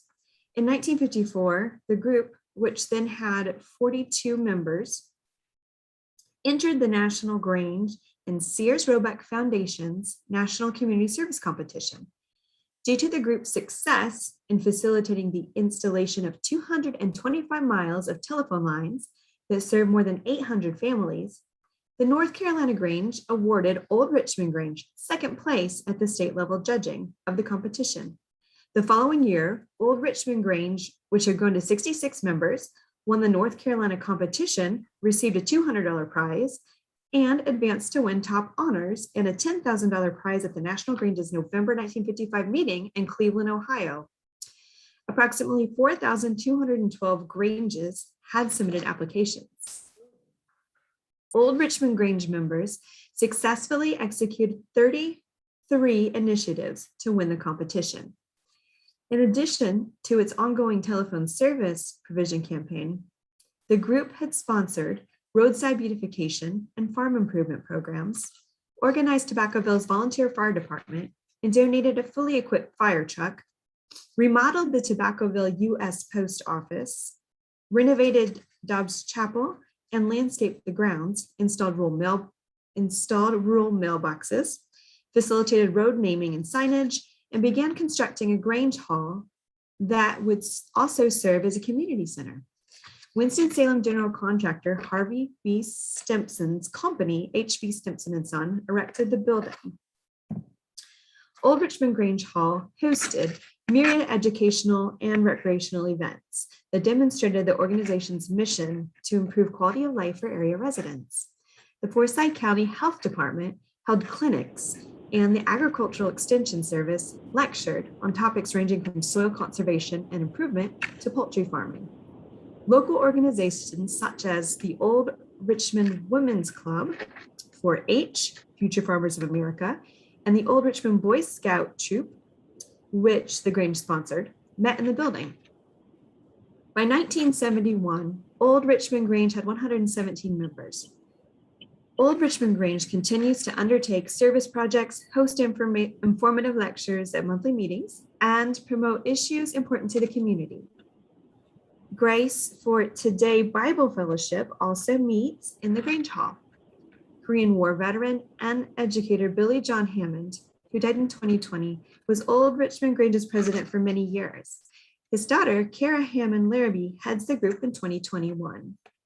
The simply executed building features 2 gabled east porticos, paneled single-leaf doors, 6 and 12-pane steel casement windows, and a shed roof canopy at the north entrance.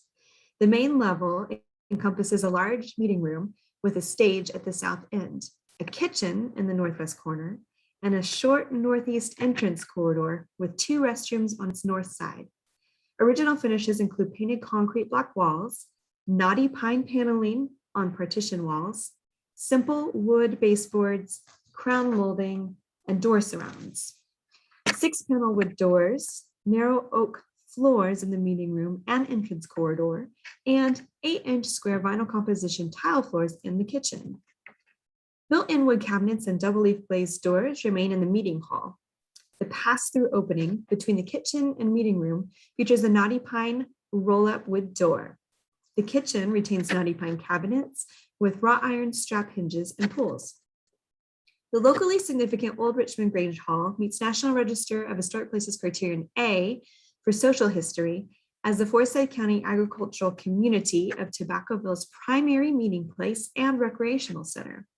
The building is the only dedicated Grange Hall identified in the county's up-to-date comprehensive architectural survey and one of only 2 surviving Forsyth County buildings that served as Grange halls. The other, a vinyl-sided gable roof 1935 building erected by Clemens Grange in 1935, was acquired and remodeled by Jonestown Civic Club in 1973. Old Richmond Grange is thus the only extant historic example of this resource type, retaining integrity to survive in Forsyth County. The period of significance begins with the Grange Hall's 1955 completion and continues through 1971. The building's function after 1971 is not of exceptional significance. That's all I have on that one.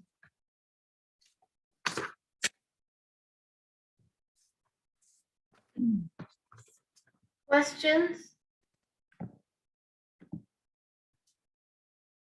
Okay, I like to go to the last one in in the survey projects section, and that is Jamie will make the presentation.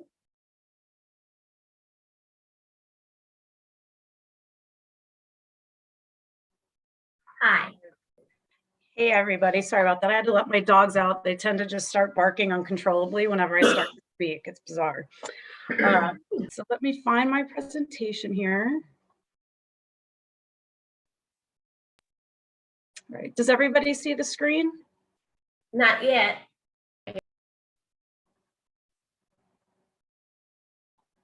Oh, hold on.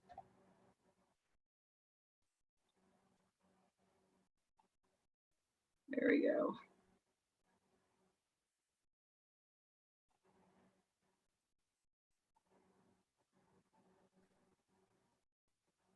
Now we've got it. Okay, sorry. Okay, so this studyless property is a result of the Waynesville survey update that I conducted earlier this year. Furry's Lodge began development in 1946. It's located in Waynesville, the county seat of Haywood County in western North Carolina. Here you can see the location of Furry. So here you can see the location of Furry's Lodge. It's just northwest of Waynesville's Frog Level Historic District and Main Street Historic District. The lodge is set back within a secluded 3.5-acre wooded parcel surrounded by early to mid 20th century residential development. The town of Waynesville was settled shortly following the formation of Haywood County in 1809, with the future site of Waynesville selected as the county seat. However, development was very slow due to limited means of transportation throughout the region. It wasn't until the coming of the Western North Carolina Railroad in the 1880s when development really began to take off. The arrival of the railroad fueled an impressive period of growth in and around Waynesville, with tourism quickly becoming a leading industry. The area emerged as one of the preeminent resort towns in the southeastern United States, with the fresh mountain air and area hot springs attracting some of the country's wealthiest families. Grand hotels, such as the Hotel Waynesville, were erected in town within close proximity to the railroad depot and social center of Waynesville. Beyond city limits, luxurious resorts with mountain vistas and expansive grounds attracted seasonal visitors by the late 19th century. And in addition to the many hotels that were operating in town, many single-family residents frequently accommodated seasonal tourism, serving as boarding houses and bed and breakfasts. And here's just some of those early lodgings. So beginning in the 1930s, Waynesville really became known as the gateway to the Smoky Mountains. Efforts by the federal government were underway to acquire land and build roads through the Smokies for the establishment of a national park, with Waynesville being the town nearest the park entrance. Throughout the 30s, construction began on the Blue Ridge Parkway, and the Appalachian Trail was completed in 1937. Great Smoky National Park was finally dedicated in 1940. In 1931, in anticipation of the influx of motorists to the region, the Waynesville Country Club and private golf course were built on a dairy farm adjacent to the industrial suburb of Hazelwood. And Hazelwood was eventually annexed into the town of Waynesville in 1995, I believe.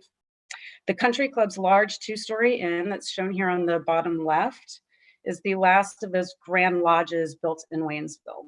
The rapid rise in automobile ownership and the improved road system ultimately resulted in a shift away from the grand hotels and resorts of the railroad era to modest lodges, motor courts, and roadside inns. Visitors tended to have shorter stays, favoring those budget-friendly lodging and auto-oriented facilities. Several roadside inns and motor courts emerged within and around Waynesville, largely sited along principal roadways. This was particularly the case following World War II.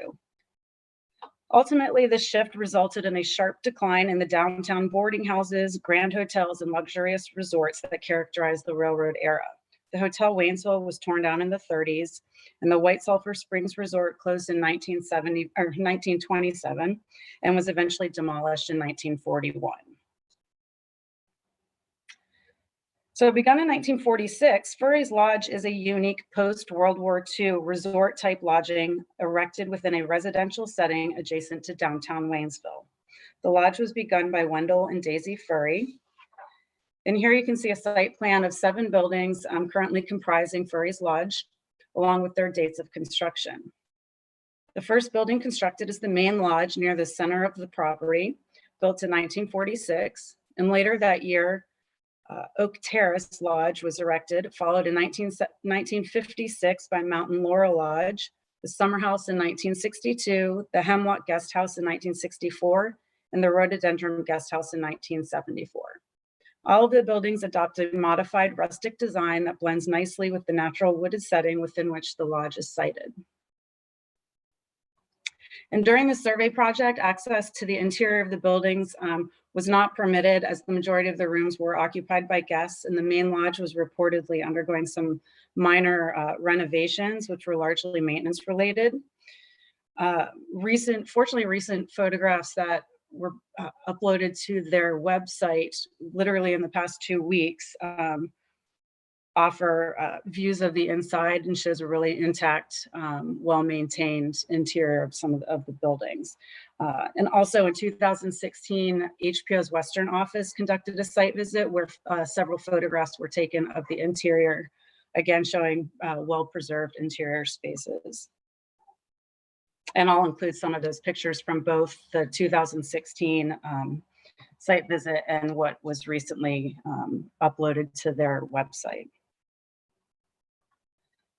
So the main lodge building reflects a post-World War II modified rustic design. The 2-story building is very well preserved with the stone exterior along its first floor and board and batten siding along the second. Windows are original 1/1, 6/6, and 8/8 double hung wood sash. And at the rear of the building are original wood casement windows. This building is particularly distinguished by the tall and slender log columns with log brackets supporting the porch roof and exposed log rafters on the underside of the porch roof. And here are some of those photos. This is the interior of the main lodge, where the first floor is an open public space for guests. It features a large dining area and stone fireplace. The exposed log beams, support posts, exposed stone walls, and wood flooring create a very rustic aesthetic on the interior and a very cozy space.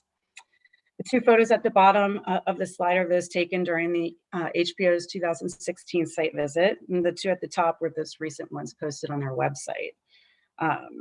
And the upper right photograph shows a small sitting area on the second floor with what appears to be modern flooring and drywall. The same photograph also shows a small bar that was installed. Despite these really modest alterations, it continues to reflect that cozy rustic aesthetic. Oak Terrace was also constructed in 1946, also adopting that modified rustic design, has a random coarse stone exterior, and uses the slender logs as porch supports, as well as exposed rafters. The long horizontal building is 1 story with original windows, and the only apparent alteration to the exterior is the installation of new doors. Built in 1956, Mountain Laurel Lodge is shown on the left as a separate single unit lodging building that shares design features of the main lodge, such as fieldstone, foundation, and board and batten siding. The building retains original 1/1 windows. And again, here the door appears to be a modern replacement. On the right is the Summer House lodging, completed in 1962. This 2-unit lodge again adopts similar design features, board and batten siding. It has wide overhanging eaves along the facade that covers a narrow porch. Its windows are original 6/6, and the doors are also original glazed and paneled. And then as you can see in this photo, during the site visit, it looks like some interior renovations were being conducted, including replacement flooring. Excuse me. The Hemlock House was built at the very center of the property in 1964, features original windows and board and batten cladding. And again, the wide overhanging eaves of the roof extend along the facade to protect this elevated porch. And the last of the buildings is the Rhododendron Guest House, built in 1974. Its design continues that rustic aesthetic, has board and batten siding and a concrete block foundation. So overall, Furry's Lodge and its multiple buildings retain a high degree of integrity with minimal exterior modifications. All of the buildings retain that modified rustic aesthetic and cozy feel. This slide here shows several of those interior photographs that were taken from the Lodge website.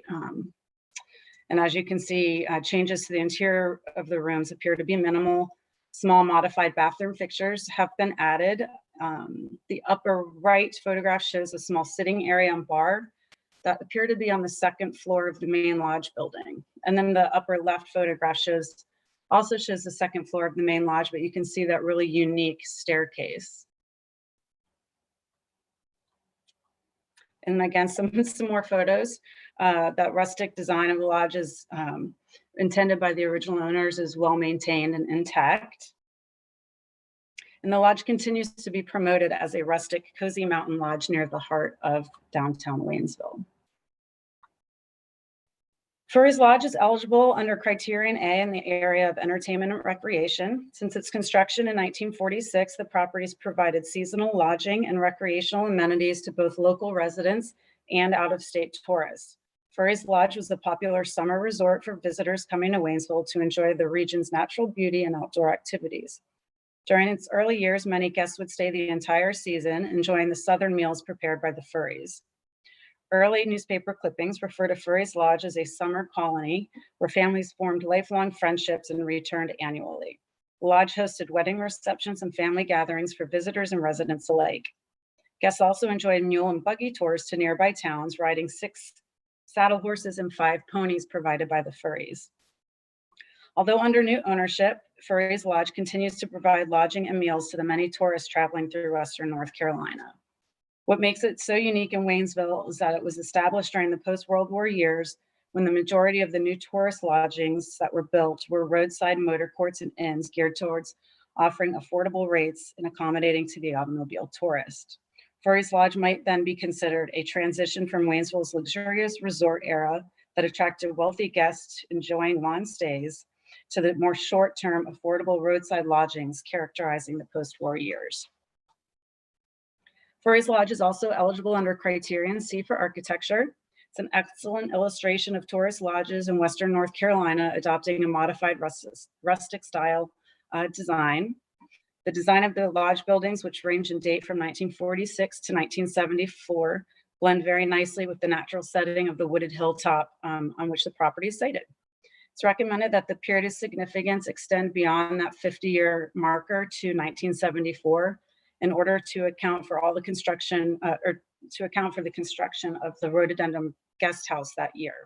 This was the final building erected on the property and is significant in documenting the evolution of Furry's Lodge through the mid-20th century. And the recommended boundary is just the current parcel within which all the buildings are located.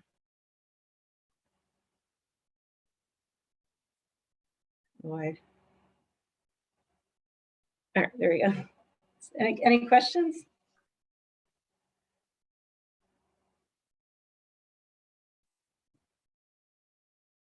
Okay. No questions, comments? So we've been presented with the 3 with the survey projects. I think if we have no discussion, I just want to clarify from the staff that in all cases, their recommendation is listing on the study list.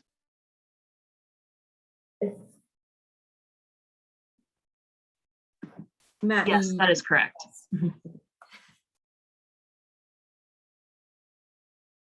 Then I will move that the 5 properties that were just discussed. Yeah. Matt, you muted yourself, so you'll have to repeat. Sorry, sometimes my space bar doesn't work. I will move that the 5 properties just discussed in the survey reports be listed on the study list. I'd second that. Thank you. It's been moved by Matt Jorgensen and seconded by Josie Ward to put the 5 survey projects that were presented on the study list. Roll call vote, Mary Lynn Bryan.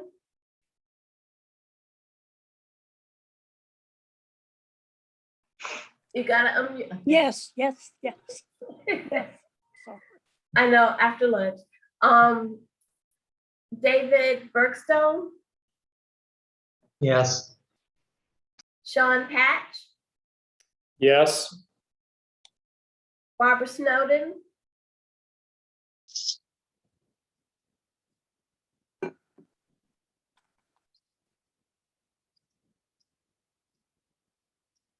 Barbara, we didn't quite. Okay. Now we do. Yes. Thank you. And David Denard, I don't see you. Okay, we still have quorum, and so I vote yes. So thank you all. I think I got it. Yes, I did get everyone. So now we will move to the Eastern region. And starting with John. All right. Thank you, Madam Chairman. If you keep up doing such a good work, they're going to keep you in there as chairman permanently. Ah, no, I miss our chair. But Well, thank you. as Matt and some of y'all pointed out earlier, the staff is making presentations from territories that aren't usually their own. And that's because effective August 1st, Scott Power retired after 30 years of service with the state. And Andy McDonald, our Western person, has, after a decade, decided to take an opportunity in the private sector. So we thank them for their service to the department, and we miss them as fellow staff people. So I'm going to start in Greene County with the Eastern properties. Share the screen here. Are you all seeing the Best Chapel School? Mm-hmm. Yes. Yes.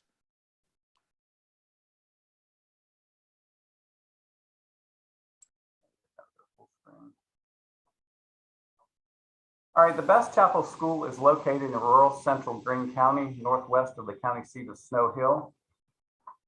And that's its kind of environment, as you can see, quite rural. The school is on its original site, which is part of the Sauls family farm, which is listed as a North Carolina bicentennial farm. And the early history and construction date of this African-American school is uncertain. The owner believes this to be the oldest known Rosenwald school in Greene County. However, the school does not appear in any of the Rosenwald school records at Fisk University, does not appear in any Greene County School Board records relating to the county's Rosenwald schools, nor is it mentioned in the research done by Dr. Tom Hanchett on the North Carolina Rosenwald schools. So we don't believe that this is actually a Rosenwald school. To date, we have no deed records that have come to light indicating a conveyance of property between the Sauls family and the Greene County Board of Education. So we're assuming that the Sauls family let this building be constructed on their property. The building's lack of window openings on the front elevation and minimal window openings on the rear elevation are not characteristic of Rosenwald school plans or really any other period school building. The building's construction materials and finishes indicate a construction date somewhere between 1915 and 1935. No building is shown at this location on the 1924 Greene County Topographic Soil Survey map.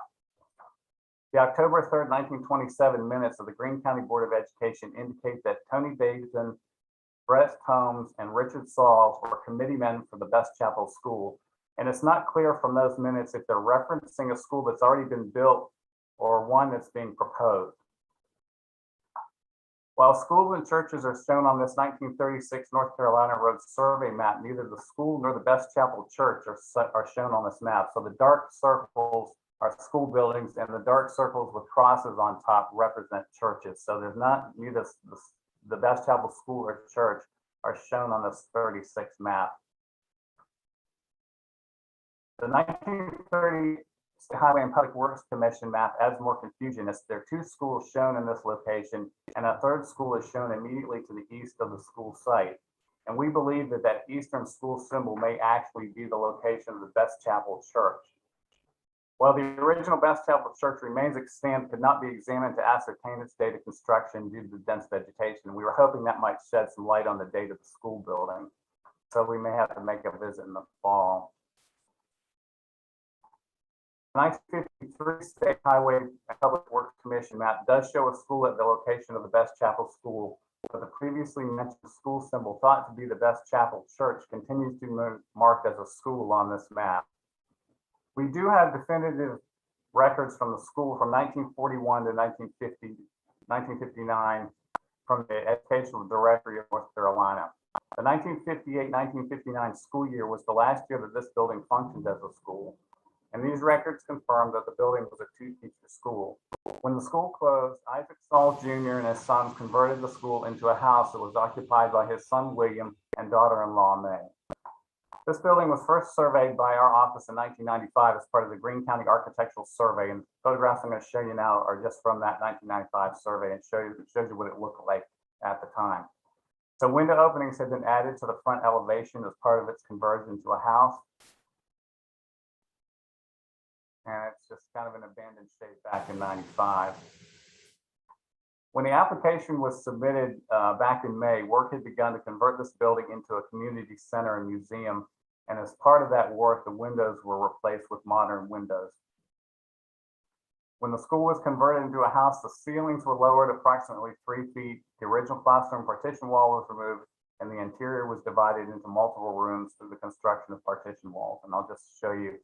Again, these are from the original May submittal of the application. The photograph in the left, you can see a patch in the floor, which indicates the location of the original classroom dividing wall. Like I said, the ceilings are lowered, all the finishes, the sheetrock, all of that's later changes during its conversion to a house. In these images, if you look up through that lower ceiling, you can see the original ceiling height and rafters up there. So it's kind of a significant change as far as the ceiling height.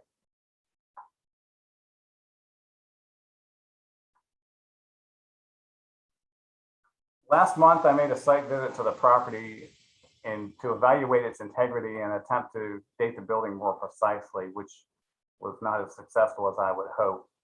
For some reason, the perspective on some of these photos are skewed when they went into the PowerPoint. So some of them look kind of distorted and odd, and I apologize for that.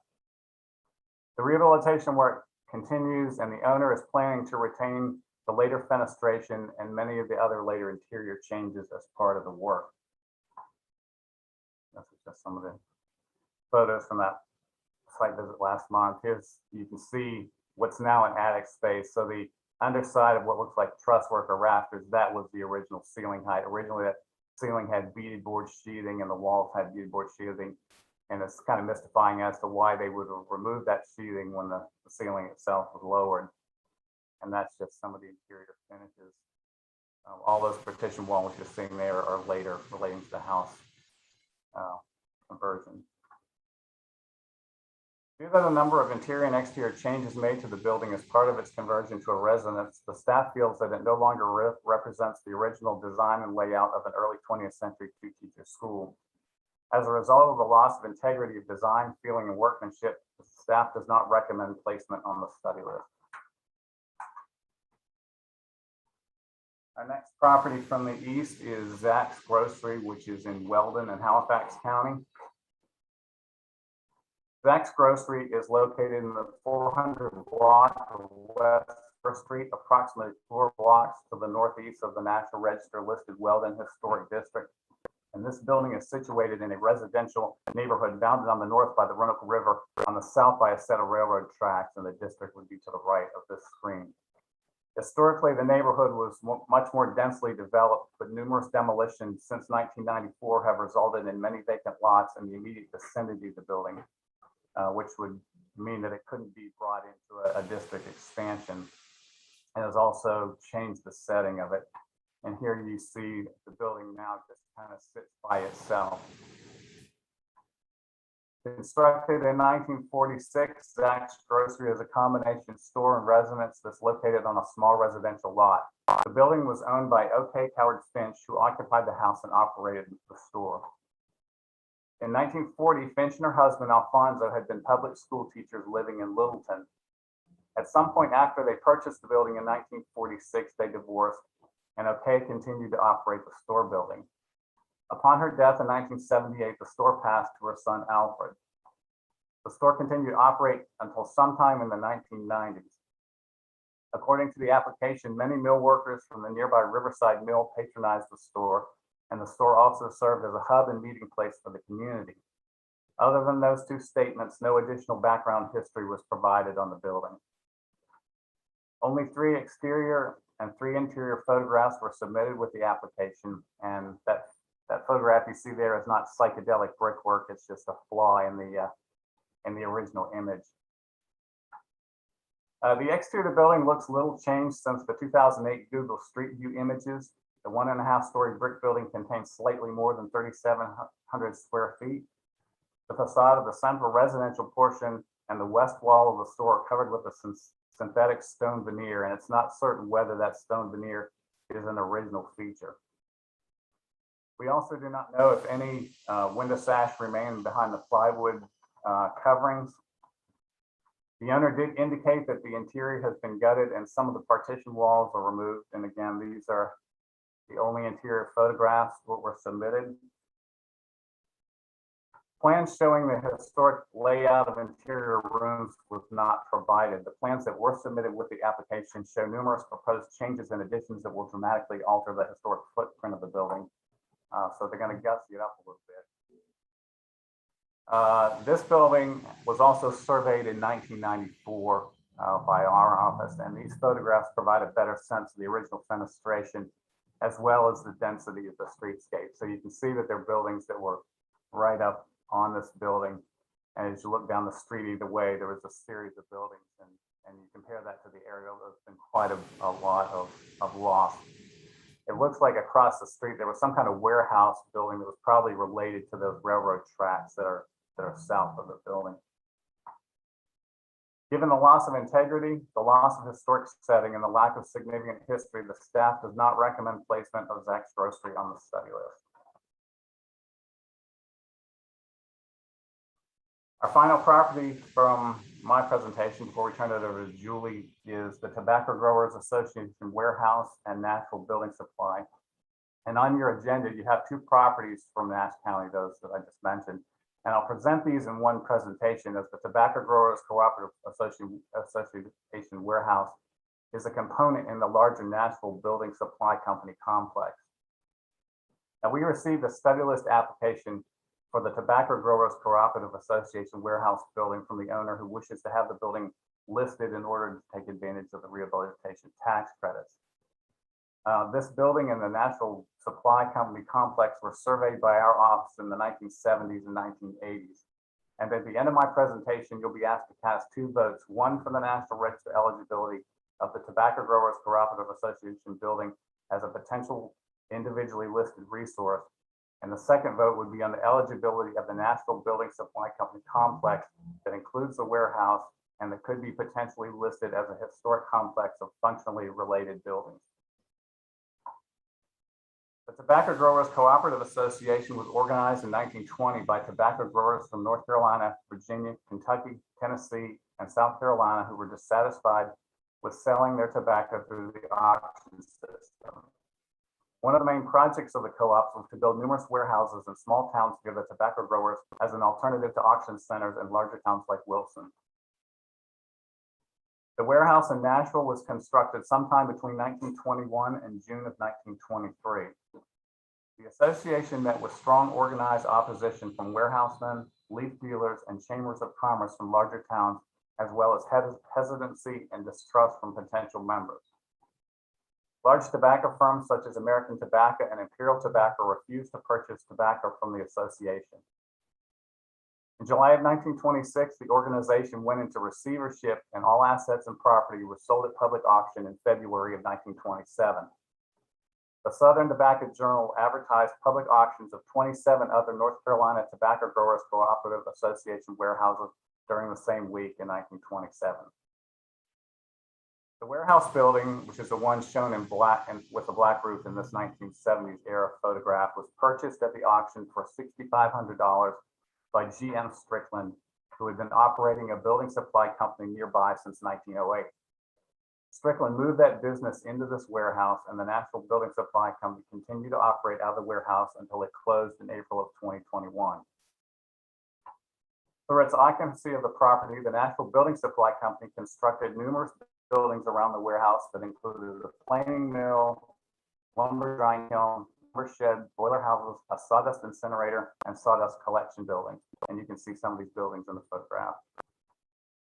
On the northwest corner of the property, the Miller brothers began operation of a sawmill, which later became part of the National Building Supply and operated into the mid-1980s. For many years, National Building Supply purchased tracts of timber and handled the complete processing of wood products from trees standing in the forest to finished wood, which were cut into various size boards. Further wood processing was done in the dry kiln and planing mill, where boards were cut and planed into finished wood framing, molding, shelving, and other wood products that were ready to be nailed into place. For years, the business had a cabinet shop and a wood shop in which cabinets and window frames were made and assembled.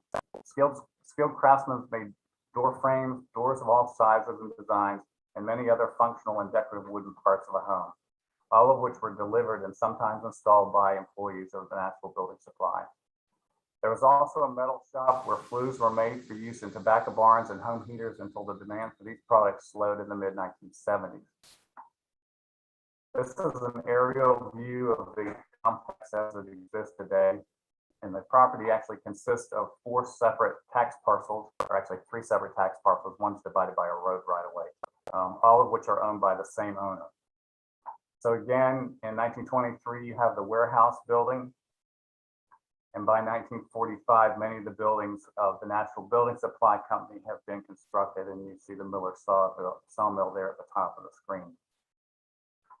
So to tour you around the property, I'm going to start with the circa 1922 Tobacco Growers Cooperative Association warehouse building, which is in this screen at the very bottom, the one that has that orange stripe on the roof. This building is roughly 100 feet wide by 213 feet, and it retains relatively good integrity. The only changes on the exterior is that some of the freight doors have been enlarged to accommodate modern sized tractor trailer trucks to back up to the building.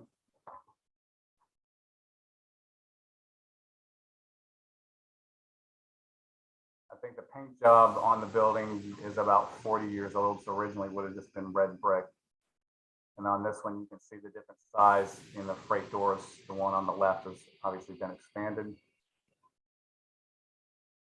Has a nice parapet roof, a lot of skylights on it, a series of cupolas centered on the roof ridge line actually vent the interior.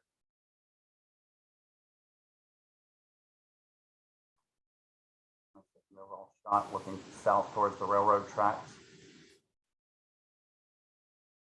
The building is actually built at kind of a skew, so it's not a true rectangle. So each of the corners, the bricks are actually kind of woven together in a pattern like this, which is kind of interesting. The building retains most of its original doors and all of its historic windows, some of which have been covered by security bars that were probably put in the 1940s or 50s. That's the one entrance to the building, the office area. The interior of the building is pretty much as you'd expect for a tobacco warehouse, the brick walls, a lot of skylights, truss work to create a large expanse, heavy timber construction and wood flooring. Again, very intact on the interior. The truss work is all good and solid. there's a series of office space partition walls that have been erected. Some of them appear to be original or early, so it's not clear whether they date to the tobacco cooperative era or whether they date to the early 1927 building supply era, and those have been added onto accretionarily. So what you're seeing there is that one office space is probably about 1980, but to the right of that, they get older as they go towards the front of the building. It's hard to photograph the interior of this because there wasn't much light. The top right image shows one of those partition walls, which I believe might be one that dates to the tobacco use of this building. Small section of where there's two restrooms. The building supply company did partition off a portion as a woodworking shop.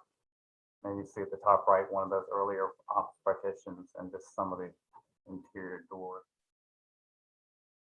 Now I want to show you the rest of the buildings in the complex. I'm going to start at the southern end towards the railroad tracks and move counterclockwise. So keep in mind, all of these are simple utilitarian buildings. Some of them have integrity or condition issues, and some of them appear to have significant later repairs or may be totally rebuilt. The planing mill, there's a reference in our survey file that talks about it being dismantled and rebuilt around 1978. So we really need to probably close in on some dates for some of these buildings. So again, starting in the south, this is the planing mill shown on the Sanborn maps.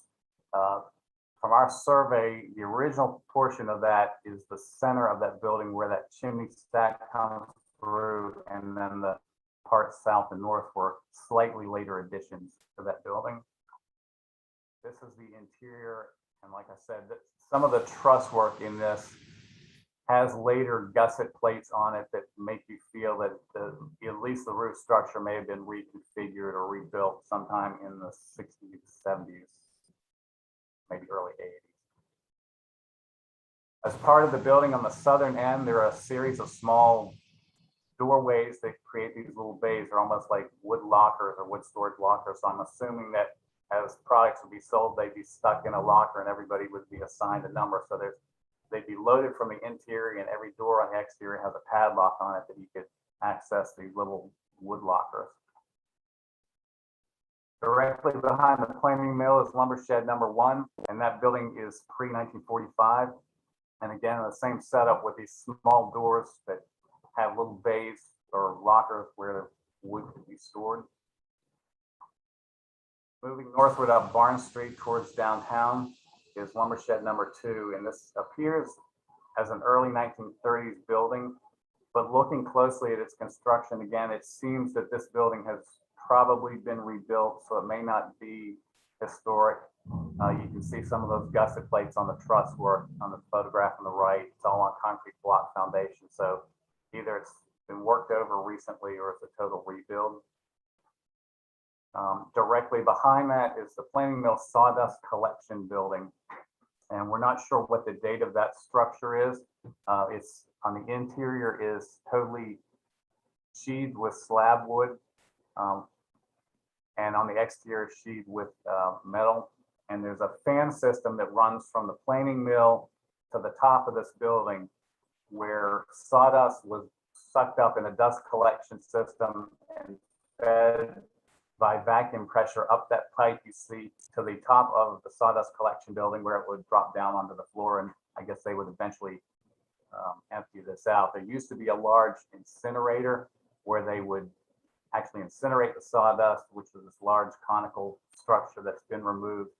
And according to the survey file, the EPA did not look highly on them burning sawdust, so they went to this collection facility.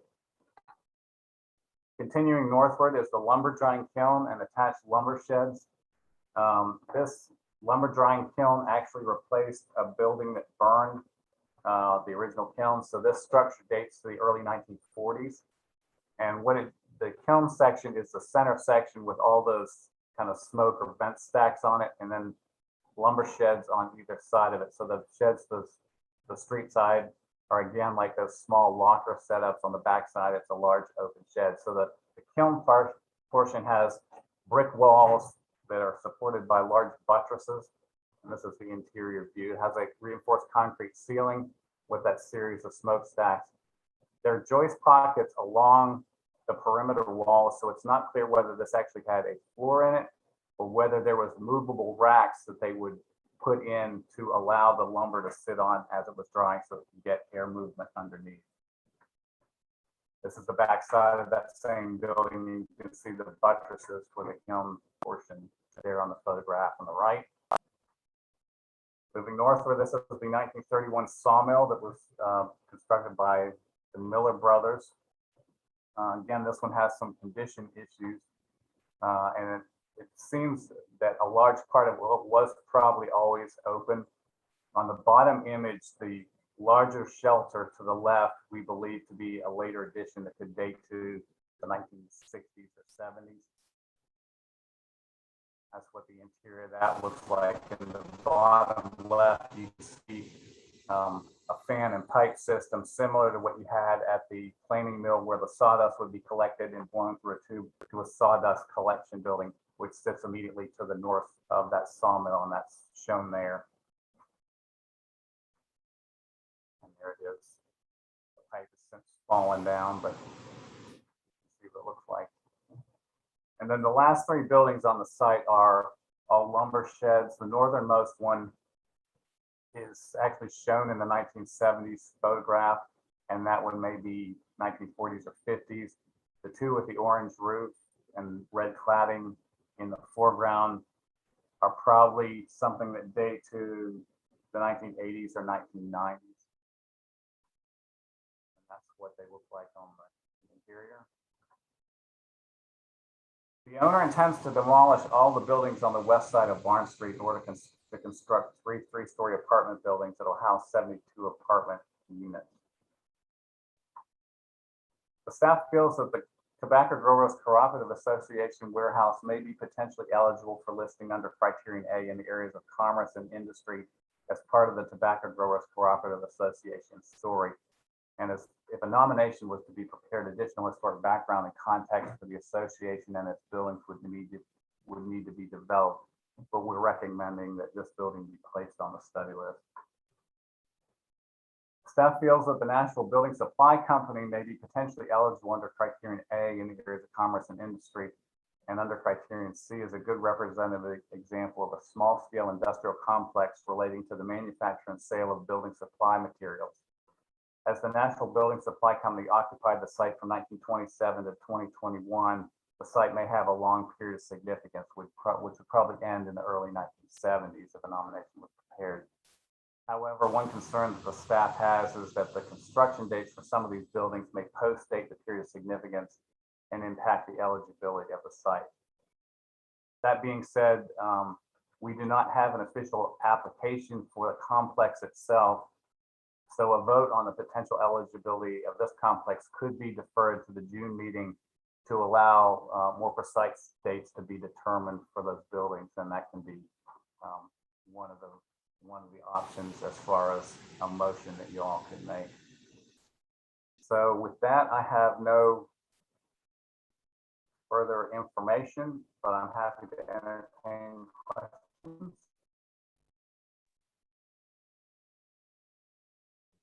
I have a question about the Zach's Grocery. And this is a question as a new member of the NRAC, but would it ever be appropriate or advised that the person who submitted the application resubmit with more research and potentially more documentation? That sounded like it was quite a limited application. I do understand that the integrity issues are still potentially going to be the deciding factor. But given the thinness of the application, I wonder if there would be more to find out. Right, we typically, when we receive applications, try to work with an applicant to get the most succinct and as much historic background information as we can get.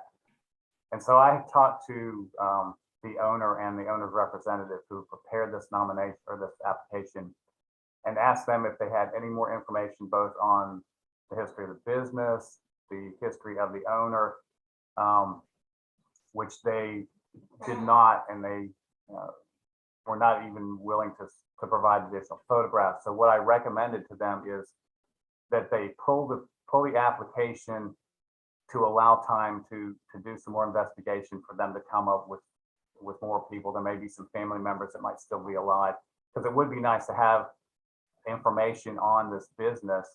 You know, you never know if there's, you know, a civil rights component, whether there's, you know, a business component that we're missing here. But the owners decided that they did not want to do any more work, and they wanted to present it with the information that was provided and let the cards fall where they may. So we did advise them and recommended to defer the application, but they chose to move forward.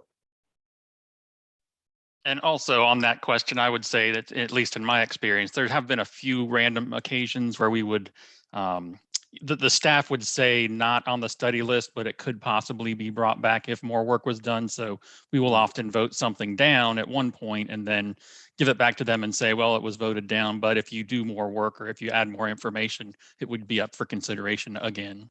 Correct. If more information came to light, we'd certainly bring it back, because, you know, you want to give everybody a fair shake. And if you do have something that's significant that comes to light, it's worthy for further consideration.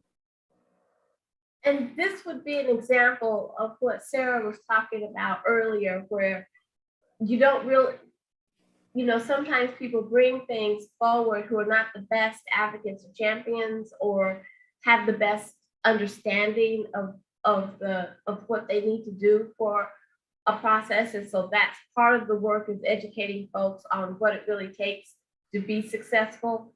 And that it's just not anything. And it may be that a different party would do the work for the owners. It sounds like they're just not interested in doing the work, but that they wouldn't say no to it going forward if someone else were to put that effort in. And so there may be another champion in the area, because I think Halifax County, there are folk who would advocate for it. Believe me. Madam Chair, if I could just tag on to both what Ms. Ward and John have stated, we oftentimes also customize the letters that are generated after this meeting, depending on what your action is. So if there's anything that you would like us to include in a letter to them, that would be a good thing to potentially add to a motion. I would encourage that. Yeah, we definitely don't want to permanently close the door should opportunity arise for this. And most of the study list applications we receive are prepared by owners, and of course they're not experts in preservation or anything like that. And we don't want to make it cumbersome that you have to have a consultant to prepare these.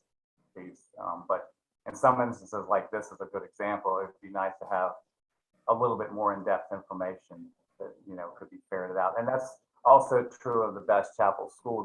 The woman who owns it, she was trying to do her own research, and I'm not entirely convinced that she was able to find everything in the school board records that is out there. So that one, on the same token, is we may not have enough information. I mean, that one has more of an integrity issue than the Zach's Grocery. But again, it's prepared by an amateur, and not to slight them. It's just, you know, they're not used to doing historic background research. And given for the Zach's Grocery, even the connection to St. Augustine's University, I know you don't know what they might have in their archives. Their librarian has been very diligent about keeping a lot of kinds of records that pertain to African American, just you name it, in North Carolina. So it could be even for the school, but there is definitely more information. So I think that what Ramona is saying, tailoring the letters to reflect these concerns, you know, whatever it is that we decide, and leaving the door open. For them to in the case of the Zach's Grocery, other than the name of the owner, that's the only historic background. So the information from the college yearbook, and that was all information that I pulled from census records, find grave. So the staff doesn't really have time to do this, but I thought if I could find anything. So I did some additional research just to supplement, and found the woman's picture on Find the Grave in the yearbook. And that was, you know, at least it puts a face with the property, which is kind of neat. you know, there may be more out there to be found.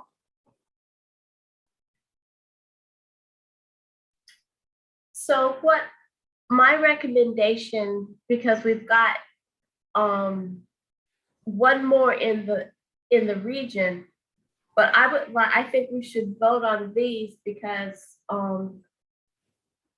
we sort of have different ways that we can go. I think that I'd like to have us vote on the 3 properties represented, if I may take that prerogative, and then have us discuss the last one in the group.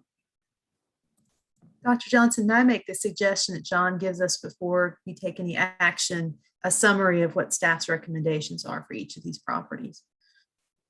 Yes.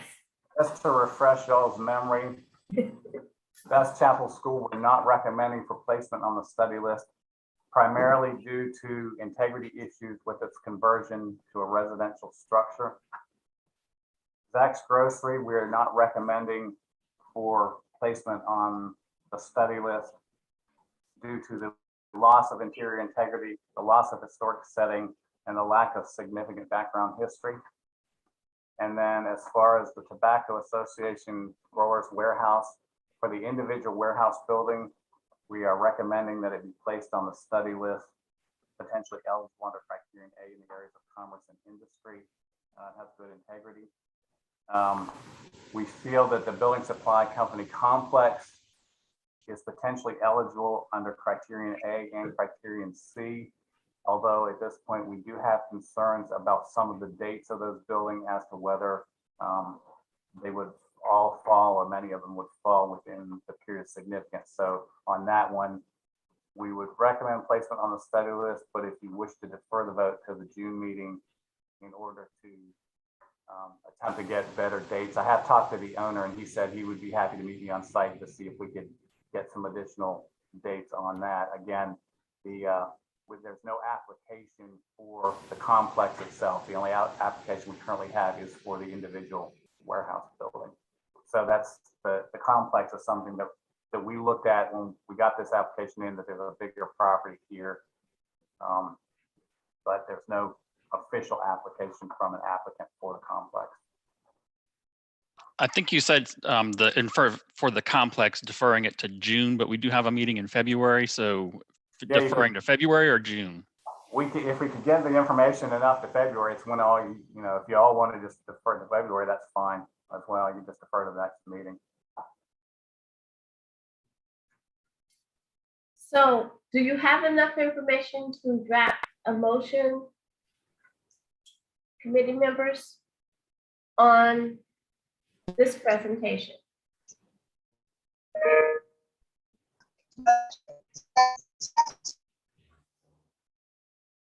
Barbara, we didn't quite get your recommendation. We didn't hear your motion clearly.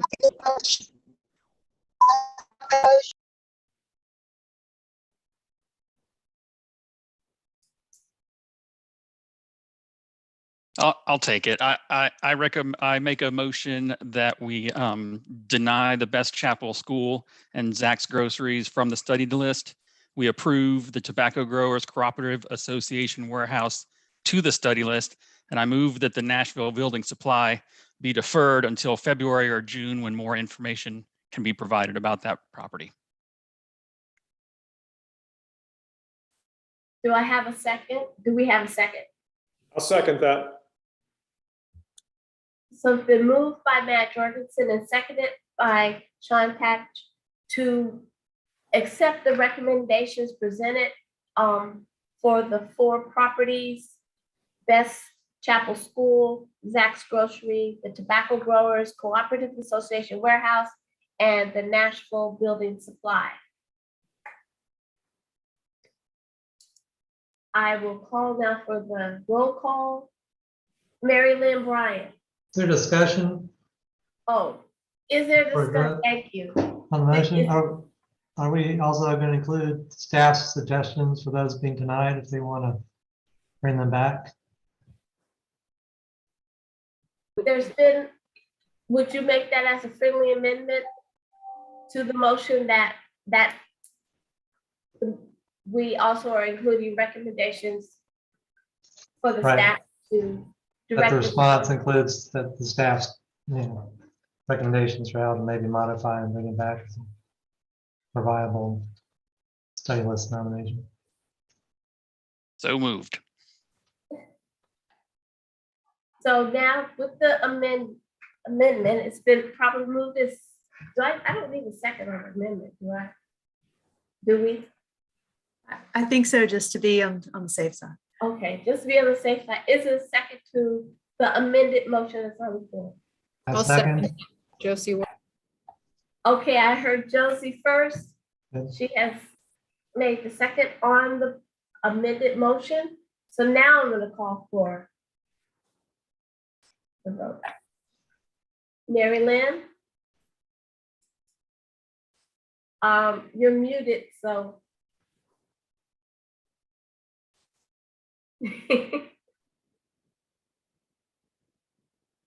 And you're still muted. There you go. Yes. Thank you. David Bergstone, Yes. Matt made the motion, but we'll just go ahead. Yes. Josie, Yes. Sean, Yes. Barbara, you back with us? Yes. Okay, and your vote for the motion? Yes. Thank you, Matt, for clarifying what I was trying to say. Okay, thank you. And Dr. Valerie Johnson, yes. So the motion carries. Thank you all. So, And for the That's good. record, I think David Denard abstains. oh yeah, well, he's not. Okay, well, he's not here, so at the moment, we still have quorum though. Thank you. Ms. Smith, Yes, hello, everyone. I hi. just want I just want to piggyback a little bit on what John had said, and maybe others in the past, that this has been very much a team effort getting to NREC today, as you've seen and heard by my other colleagues, and they have graciously guided me through my past almost year with SHPO, and I'm excited to present this to you today. Let me see if I can share my screen.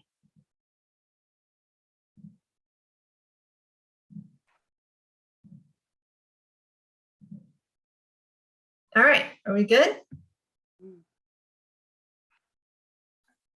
Yes. Okay. All right. Today I'll be presenting to you the study list application for the Martin C. Pointer House located in Moyock, Currituck County. Oh, my slide doesn't want to move. There we go. Currituck County is the northeasternmost county in North Carolina. Moyock is indicated here with a red star, and the zoomed in map shows the closer surrounds.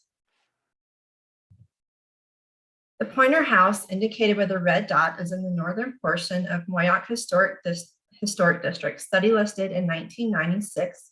It was DOE'd in 1995 and again in 2001. This aerial view shows the current parcel line in red. The house is bounded by the Shingle Landing Creek to the northwest, here indicated. And the house faces Shingle Landing Road in the southwest. So here is the main house, if you can see my cursor, and the large barn outbuilding behind it.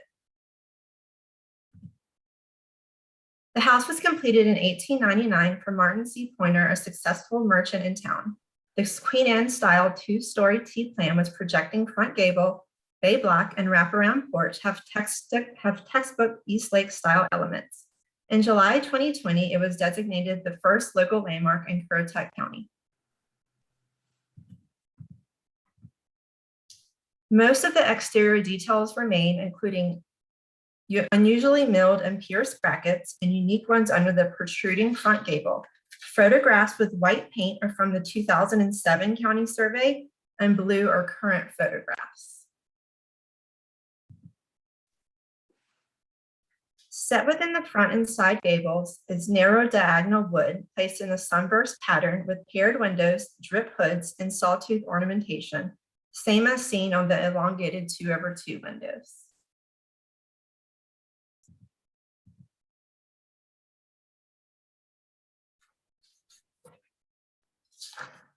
Sorry, missed one. The oldest known photograph of the house is circa 1900. There are a few modest changes, including removal of a fence, brick foundation piers have been enclosed, wooden steps replaced by brick, and shutters have been removed and are currently being stored in the barn awaiting restoration. Exterior details and plan remain largely intact. More pronounced changes include removal of interior chimneys, removal of the detached kitchen, and enclosure of rear porches. Coming around the side of the house to the rear is the most noticeable change, with enclosing the first floor porch between 1920 and 1940 and the second story porch circa 1980. About 4 feet of the second story porch remains. Though the porches have been enclosed, the original footprint of the house is unchanged. The only change to the northwest side of the property is the shortened first floor window due to a kitchen renovation in 1960. And here's an oblique view looking back at the front. The only presumed original existing outbuilding is a barn dating to 1899 or 1900. The original T-shaped floor plan remains with all original plaster walls and staircase unmoved. You can see here the later enclosed space was used for bathrooms and what is now a laundry room and a sitting room. The foyer contains the original 4-panel doors and staircase with details such as large newel posts and bullseye corner blocks. The original first floor heart pine was replaced in the mid-20th century due to termite damage. The sitting room contains original crown molding, picture railing, hinged transom, baseboards, and egress to side porch. This is the only mantel remaining in the house. The one in the parlor was removed at an unknown date. The parlor has original windows and floor plan and is unknown if there was initially a transom to the foyer. Here's where the mantel would have been located on this left photo. The library was converted into a kitchen circa 1960 with the west window was shortened. Original flooring is also missing. The second floor boasts original flooring, doors, casing, transoms, and no walls have been moved.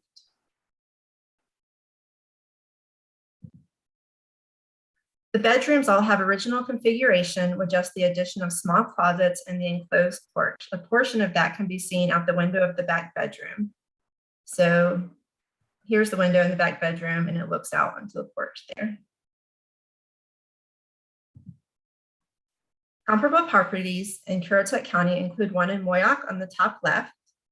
The most similar house on the top right in Jarvisburg is now gone.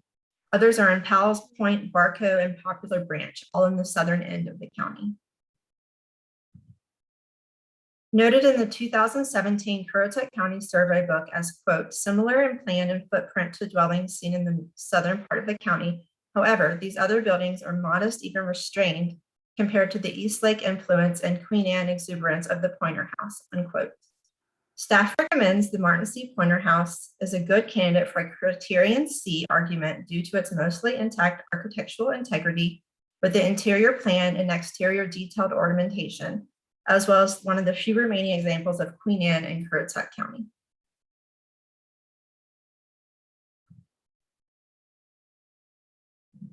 Thank you.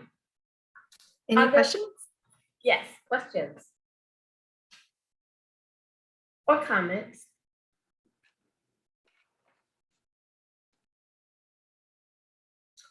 Well, if there are no questions or comments, I'd like to open this up for the vote. I need a motion, please.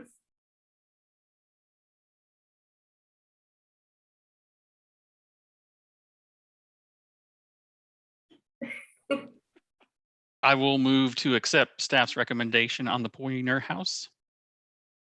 Thank you. A second. It's been moved by Matt Jorgensen and seconded by David Bergstone to accept staff recommendation for the Currituck House.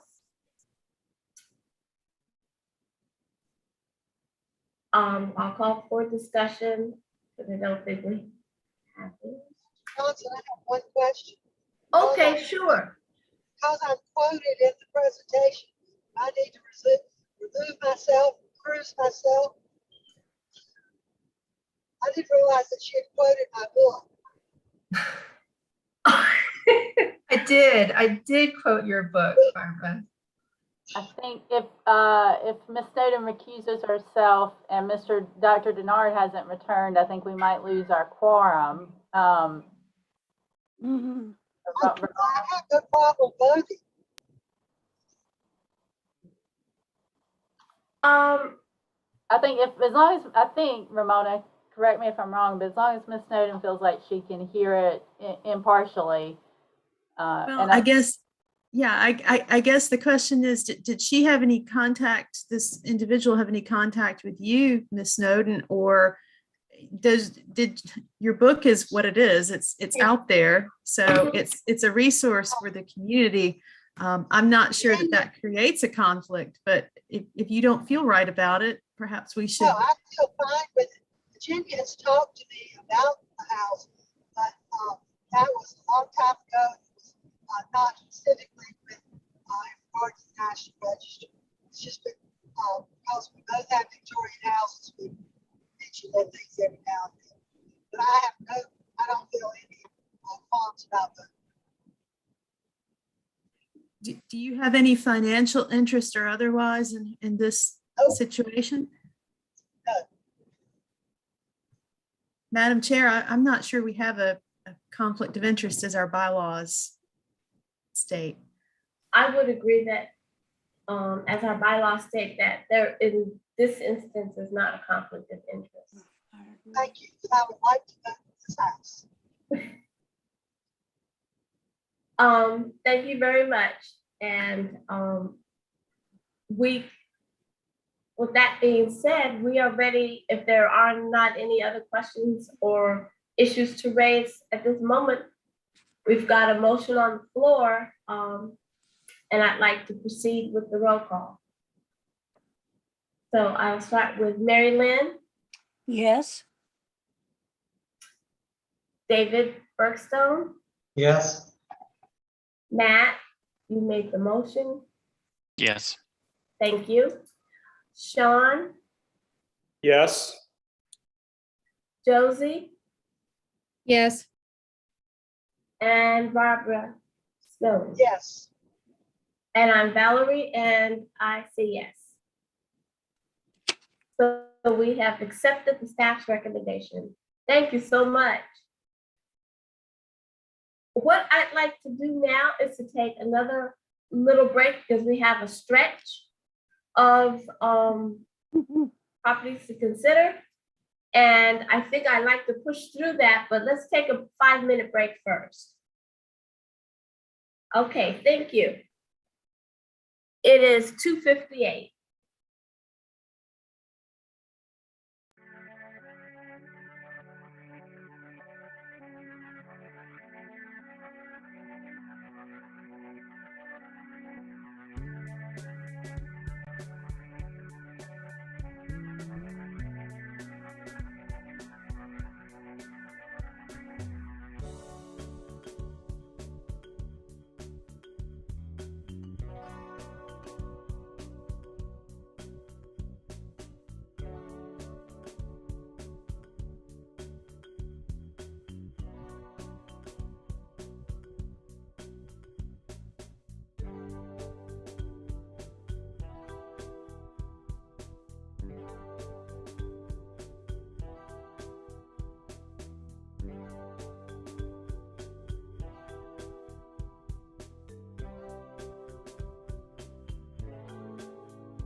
And thank you so much. And that brings us back to you, Jen. We're live. We're live. Okay, I wasn't sure what Matt said. Thank you. All right, let me share screen. Dr. Johnson, before Jen gets started, just want to confirm for the record, we still have a quorum, I believe. Is that not correct? That is correct. We still have a quorum. Thank you. All right. Thank you, everyone. Can you all see the PowerPoint slide? Yes. Yes. Thank you. All right. First study list application we have for the Central Southeast regions. Today is the Graham Historic District boundary increase and boundary decrease. The Graham Historic District was listed in the National Register in 1983 under A and C with areas of significance of industry, community planning and development, commerce, politics, government, and architecture. The district surrounds the courthouse square and emphasizes commercial fabric and a sprinkling of mid-19th century residential and key institutional buildings near the commercial core. The period of significance ends around the early 1930s, as it's an early nomination from 83. Here is the 1983 National Register boundary map. As you can see, the areas coming off of the courthouse area here. Note for our discussion that the Oneida Mill nomination does abut this district boundary right up here.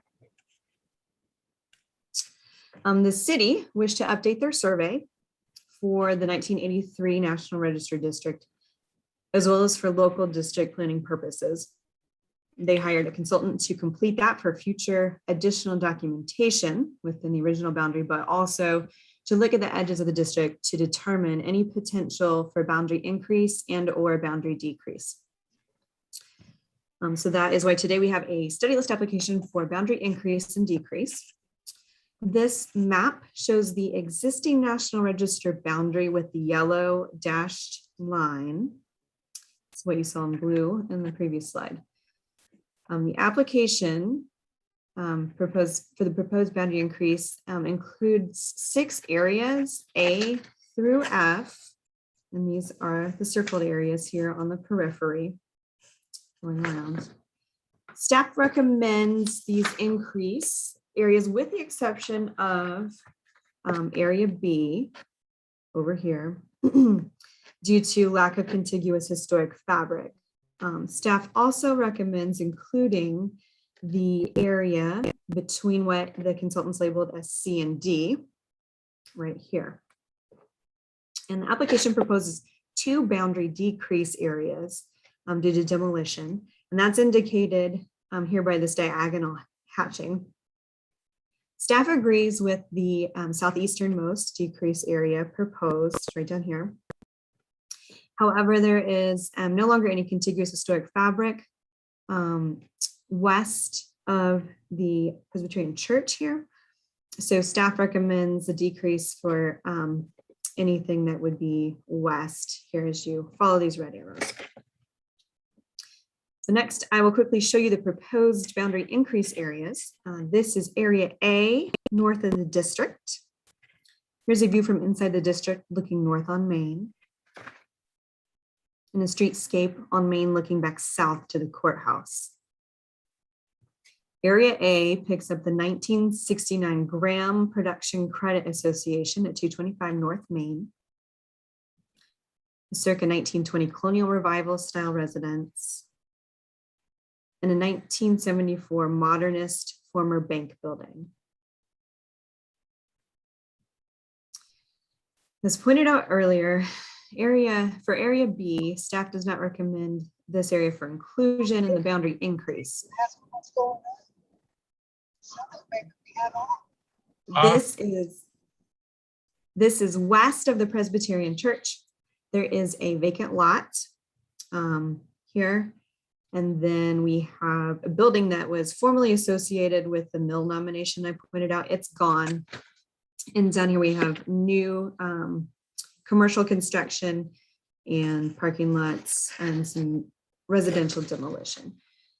So unfortunately, I don't think the staff did not recommend that we can get out that far, but we do recommend some additional further study to determine if this potentially is building right here. It's a 1964 1-hour Martinizing drive-in cleaner.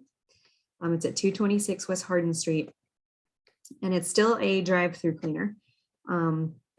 Whether it might be potentially eligible individually for National Register. So that might take some further future study, but we did just want to point this out as something of potential interest, even if we can't do the increase here. Area C is just east here of the church that I pointed out earlier. It picks up the 1962 post-war modern Alamance County Extension Office. You may notice a trend in these areas that we have a lot of ag-related or ag-adjacent facilities. Area D includes a 1966 Alamance County Government Building and 1975 Annex. And again, we would recommend picking up the area between C and D up above. Area E includes a 1966 Duke Power Company building. It has a nice cantilevered overhang and cornered plate glass. The block motif in the cornice mimics metal or porcelain enamel panels, and it has an integrated bench seat and deposit box. Area F includes a very small 1954 commercial building, which we need to know a little more about, I think, but primarily the 1948 Graham Tractor Company building. Once again, these are the decrease areas here and here. And we agree with this southeasternmost. There's been demolition of 3 buildings in this area. You can see the X's here in this map. And if you're looking at it on the ground, that would be up in this area here. There's new addition here, and then there's a couple of demos up in this area. So there's nothing there. And staff again recommends the western boundary decrease include everything west of the Presbyterian Church. There's a vacant lot, demolition.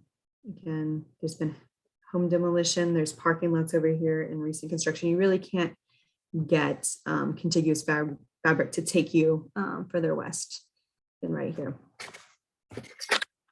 And here's just another look at that in a 3-dimensional aerial. Do know this is actually not there anymore. And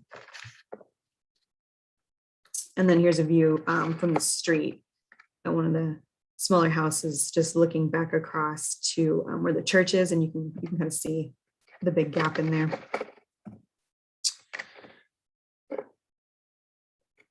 All right. So in some, staff recommends a Graham Historic District boundary increase with the exception of Area B. And with the addition of the area between C and D, staff recommends the Graham boundary decrease, but a larger extent than proposed in the application. Further research by consultants when preparing additional documentation may create small changes when it comes in as an additional documentation, a boundary increase and boundary decrease for the National Register update. So that is everything I have on that one. Do you have any questions about that? Yeah, Jim, the dry cleaner, you don't want to just adjust that boundary to include the dry cleaning building? Or is it too late? Yeah, we looked at it a lot to figure out if there's any way to get around to get that. And let's see over here. So this is the current boundary here. Right. And it's probably, this is all, there used to be housing in here. Sure. It's gone. This is new, vacant, that's gone. So it's really, this is all changed. I don't think it would be upheld by the Park Service just to come over that big gap and grab it. So we looked at it because it is interesting. I'm But- confused then. You're excluding everything north of that, where that vertical dotted line is? Right there? You're saying everything to the West. left of that is being excluded? Right, a boundary decrease. Let me see if I can hear. This might help. So here is the current. So this Everything else, would be the decrease area here. you're taking out that, okay. Yeah. Yeah, so that leaves it on an island by itself. Okay, thanks. Right. Good question. Thank you.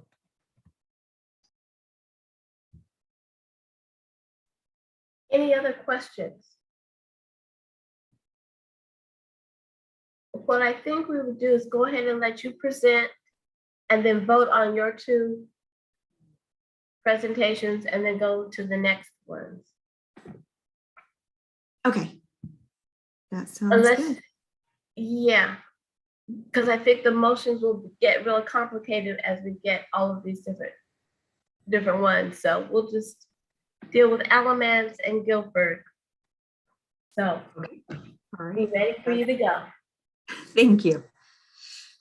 Okay, so my last one here is the Mineola Mill Manufacturing Company Mill Complex. This is in Gibsonville on the Guilford County side. The complex includes at its east end a freestanding cloth warehouse that we listed individually in the National Register in 2018. This, you may remember, this complex came to this group for study list consideration in 2016, and it was recommended not eligible for the study list. And I'll explain why, and I'll explain what's changed and why it's coming back right now. So we go through this. Let's see. The downtown district is adjacent to the mill. This is a railroad track through here. So this is a flip view. This is a historic photo. So this would be downtown, and here's a railroad track. This is the part of the warehouse that's already listed. And then looking at this historic photo, just to kind of orient you, this is the earliest part of the mill here. And then it goes over here to the early 1900s.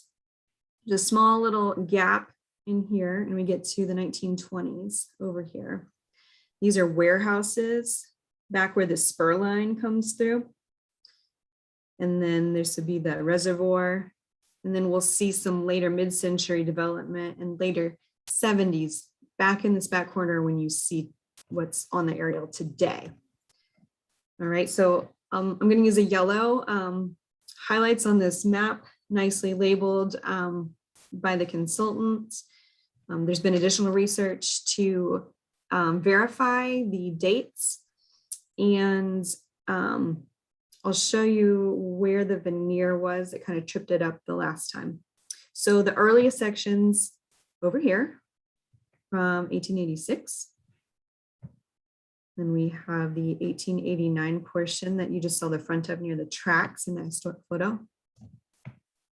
There's 1903. That was the big two-story section that you could see in that historic image. All right, so still early 1900s here, and then the first portion of the freestanding cloth warehouse, which is already listed over here. 1920s, moving this way. And then coming back and filling in between in the 30s to 50s here, some 50s, and 1930s, big addition to that cloth warehouse. 50s and 60s. And here is the mid to later 70s on this end that I previously mentioned. Okay, and then we have last time this came up, and there was the additions, and then also across here we have a 1976 brick veneer. It comes back here as well, and then this dashed stuff is some metal sheathing from 1989 on the warehouse. All right, so looking at this, at the time it was a no for study list. They didn't know anything about what was behind the veneer. And if you're looking at the complex like this visually, probably the majority of it is less than 50 years old. Okay. So just so we can walk around, I'll show you what that looked like, starting at this end by the 1889 building and just going right down the line there. You can follow the yellow highlight, shows you where we are.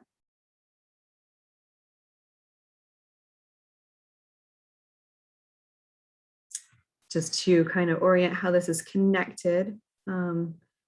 Over here's the 20s section, and I said that there was kind of a 30s area to 50s that filled in the gap. That's right here. So there's kind of a break in that earlier photo. I think there's a little connection here.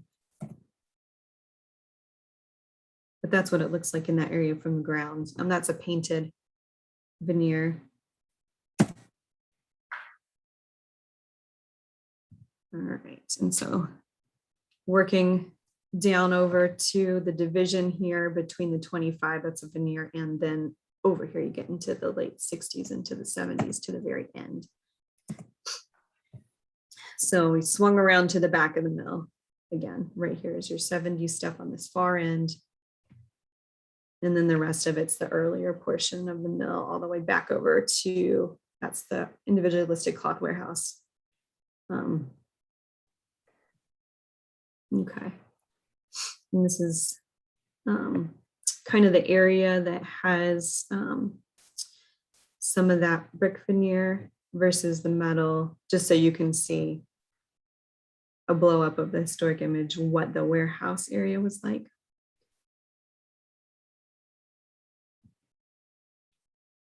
And then just a few different vantage points looking at it in modern times.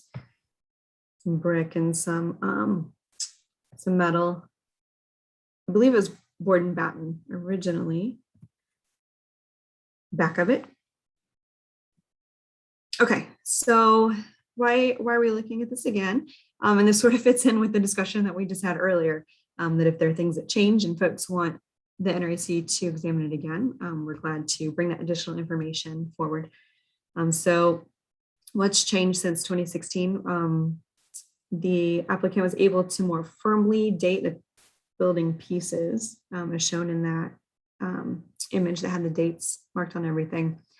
There's new physical investigation that's been conducted. It reveals that there are earlier facades intact behind the 1976 brick veneer. It's the first time they've done physical exploration. The veneer was minimally attached, it's found. So the removal of veneer is not anticipated to cause damage to the historic material that's underneath, which is always something to consider when looking at a project. And there's also better information and documentation of the interior integrity and what the interior looks like for each section, and if it looks like it did historically. So I'll just point out some of these things. Here on the front, this is a two-story 1903 section. So the exploration is here, includes 2 levels, or what would have been 2 levels. You can see here's a close-up. There's the ghosting behind there of the window with that segmental arch. Up there's another one. You can see there's still a granite sill. This is a ghost sign. At first I thought something happened to the brick, but that's just signage still back there. The bricks, there's a space, and then they were attached with clips. So it appears to be fairly easy to take off. So they removed a couple test sections. And that's just showing how much space for scale is between the earlier facade and the veneer. Same area that they're working on. Okay, and they also did some exploration on the earliest section that was closer to the railroad tracks that I pointed out. It's an active antique business, but they did some exploration here. Appears to be the same situation where there's a gap, and then you can kind of see, I don't know if this is basement level window, so segmental arch here, but what we think probably happened would be the windows are probably still up here, at least the openings, and they're probably partially bricked. And then I think they slotted in the narrower windows here. And then every other one, there's probably still the arched opening. Okay, and so there were questions about the interior. We didn't know a lot. So the current application includes photos of all the interior sections. It really looks like it did historically. The only areas with partitions, really we have in here in this 30s to 50s area that connected the 1903 and 1925 sections. There's partition walls and drop ceilings right in that segment where they have offices installed. Up here, there's some partitions, but they're lower, so they're more like cubicles that are removable, so you can still see the structural system of the ceiling and things like that. I'll just kind of give you a sense of the general character of the different dated sections as we go through here.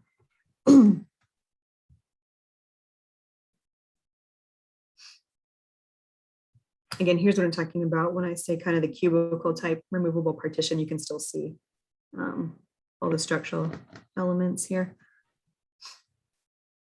1903, 1905,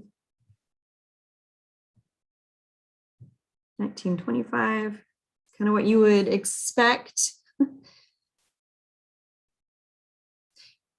Now here's the section that is partitioned.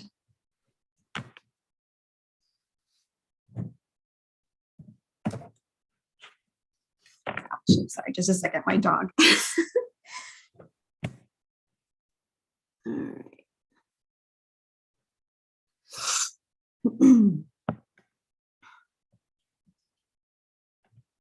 Just a second here.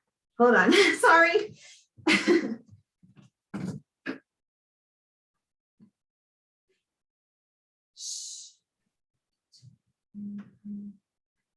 Sorry about that. Okay. Okay, so can you still see my, oh, I'm so sorry. Hold on.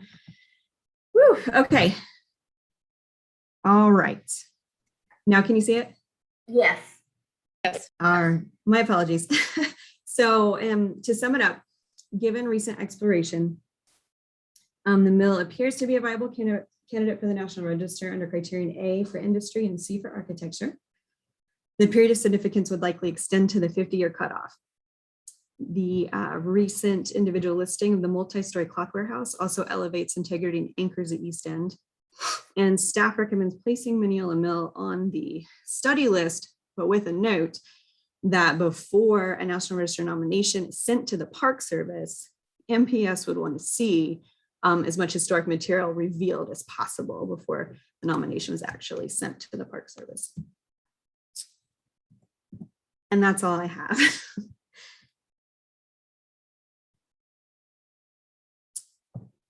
And I guess I'll take any questions. And then I think Dr. Johnson, you said we want to vote on these two together. Yes, we would, and probably it would be useful to give, just to remind us of the two recommendations that you're making. Sure.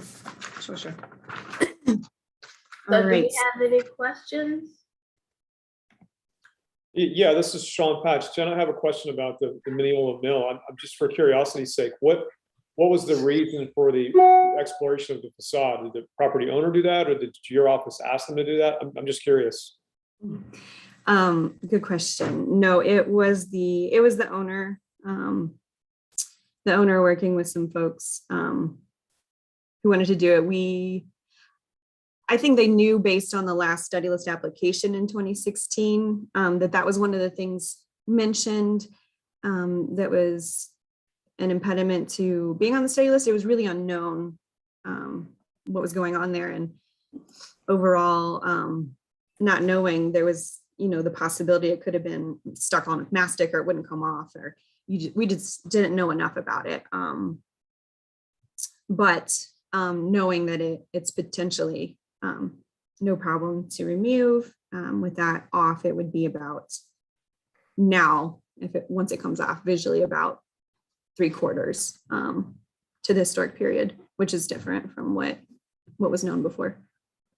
And if I can tag on to Jen's answer, and I say this because Mr. Patch this is his first NRAC meeting, but he may have run into this in other circumstances. A lot of mills in North Carolina were sheathed with some material, whether it be brick, which is really permanent unless it's done like what Jen was describing and illustrating for you, or it can be metal. The Oneida Mill had a huge metal sheathing around it prior to that, but right behind it was all the original brick and so forth. So Jen, correct me if I'm wrong, Sarah, likewise, it can be an integrity issue otherwise, because it was added much, much later, usually for introduction of air conditioning or something like that. Right, it depends. Usually it depends on the period of significance for each mill as to whether or not said veneer is part of that period of significance. And in the case of Mineola, given its length of operation, the arbitrary 50-year would probably end up being the cutoff. So, if nomination came in today, they would probably end the period of significance at 72. And we know that veneer is later, 76.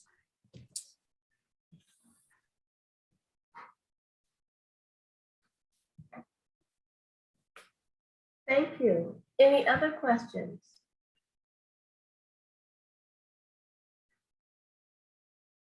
Ramona, did you have something to say? You became green. No, ma'am. I was just lending Jen a hand. Okay. Thank you, though. So, Jen, if you could just remind us of your recommendations for the two properties, yeah. Yes, absolutely. Okay, so for the Graham Historic District, boundary increase and boundary decrease, the staff recommends this be placed on the study list with the caveat that Area B would not be viable for a boundary increase as proposed, and that the area between C and D would also be included in the increase, that the boundary decrease area be expanded to include everything west of the Presbyterian Church on Elm. And we also recommend Mineola Manufacturing Company for the study list, with the caveat that anyone submitting a nomination to the Park Service, before the nomination goes to the Park Service, MPS will want to see as much historic material uncovered as possible at the time of nomination.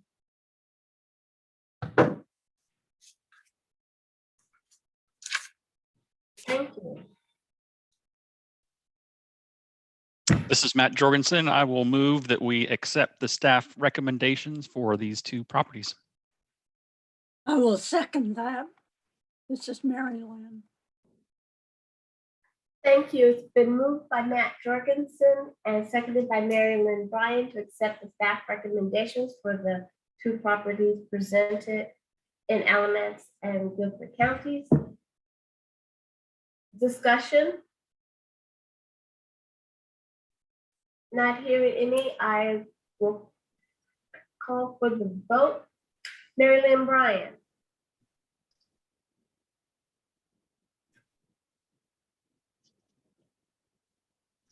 Yes. Thank you. Matt Jorgensen made the motion, but Yes. David Bergstone, Yes. Sean Patch, Yes. Josie Ward, Yes. Barbara Snowden, Yes. and Valerie Johnson, yes. Thank y'all. And now we will go to the next property.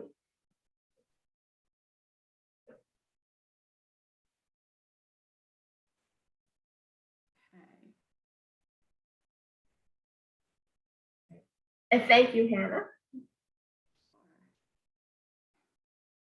Okay, so I have one study list property for you all today, and that is the West Side High School. It is located in the town of Chadbourn in western Columbus County. And the star shows its location within Chadbourn. Prior to 1920, the only school for African American children in Chadbourn was Gold's Academy, organized in the 1880s and operated by the Board of Christian Education of the Presbyterian Church. And in 1920, a 5-teacher type Rosenwald school known as Johnson School or Chadbourn School was constructed, and the high school was accredited in 1936. In 1948, a new brick building was erected, and this forms the center portion of the school today. It's not clear if it was built on the same property as the previous Rosenwald School, but if so, that building is no longer standing. By the mid-1950s, it was renamed West Side High School and educated African American children from grades 1 through 12 until circa 1970, after which it became an integrated middle school and retained that use until 2018. The building is currently vacant. So here you can see the school's phases of construction. In blue is that original 1948 brick building. In purple are 2 pre-1966 classroom wings. The yellow portions were built between 1966 and 69. This is an office, a newer office and entry addition. And this is a freestanding cafeteria. And then in red, we have a 1984 gymnasium and a circa 2000 detached classroom building. So now I'll give you a tour around the building, and you will see that it has very good overall historic integrity with original windows still intact throughout. So here's the front and the side of the pre-1966 East classroom wing. And here you can see a historic photo of that wing to the left and a portion of the 1948 building to the right here. And then here is a portion of the 1948 building as it currently stands. And this is that late 1960s entrance. And these photos show those same elevations in 1969. And then more of the 48 building is right here.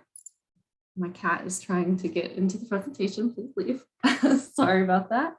And then this is a part of the pre-1966 classroom west wing. And then around to the back of the school, here are classrooms in the 1966 wing, west wing, accessed from the exterior. Here's really the best photo I have of the overall view of the school building from the rear elevation. Here's a floor plan of the school, which primarily features classrooms flanking a double loaded corridor, and the floor plan remains very intact throughout. These are some typical classrooms and hallway spaces in the pre-1966 West Wing. Here the hallway walls are brick, but throughout the rest of the school, both the halls and classrooms have painted concrete block walls. And most interior rooms have drop ceilings and carpeting, but otherwise retain very good historic integrity. This is a hallway in the 1948 portion, and as you can see, it still has the borrowed light windows and transoms. These are typical classroom spaces in the 1948 portion. This is the late 1960s office and entry addition. And these are typical rooms in the pre-1966 East Wing. Here is the exterior of the late 1960s cafeteria and interior spaces of the cafeteria with the kitchen and the dining area. And here are some historic photos of that cafeteria from the 1969 yearbook. This is the 1984 gymnasium, which would be a non-contributing resource if this if a nomination is pursued, as well as the circa 2000 classroom building. And there's a baseball field and dugout at the rear of the property that may date to the historic period. And so more research would be required to figure out whether it's a contributing resource or not. The property remains an important resource representing the history of African-American education in Chadbourne and Columbus County, and staff recommends placing Westside High School on the state study list, likely significant under criterion A in the areas of education and African-American ethnic heritage, and possibly criterion C for architecture. And that's all I have. So if you have any questions, I'd be happy to answer those.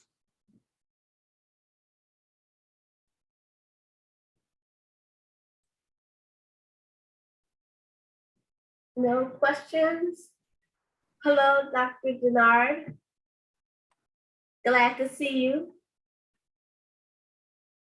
Yes, I am. I'm sorry that I did a disappearing act that way, but I was taking some medication that really made me very drowsy.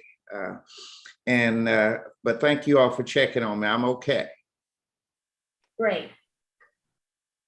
Well, I would go ahead. I think I'd like to go ahead and have us vote on this property and then do the last part of this section to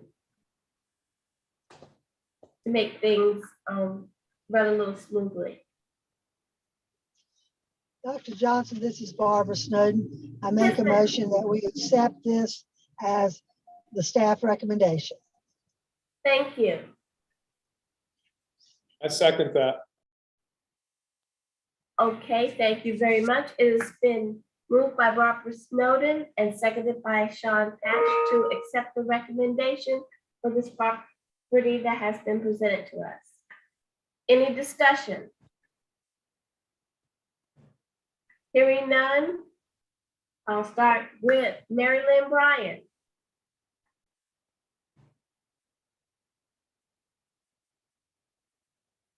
Sorry, I did it again. Yes. Thank you. David Denard. Yes. Matt Jorgensen. Yes. David Bergstone. Yes. Sean Patch. Yes. And I'm missing one. Josie Ward, yes. Yes, there you are, Josie. You moved on me. Josie Ward, yes. And Barbara Snowden, I know you made the motion, but we need to hear. Thank you. Yes, and Valerie Ann Johnson says yes. Motion carries, and we will now move ourselves to the next part of the study list nomination.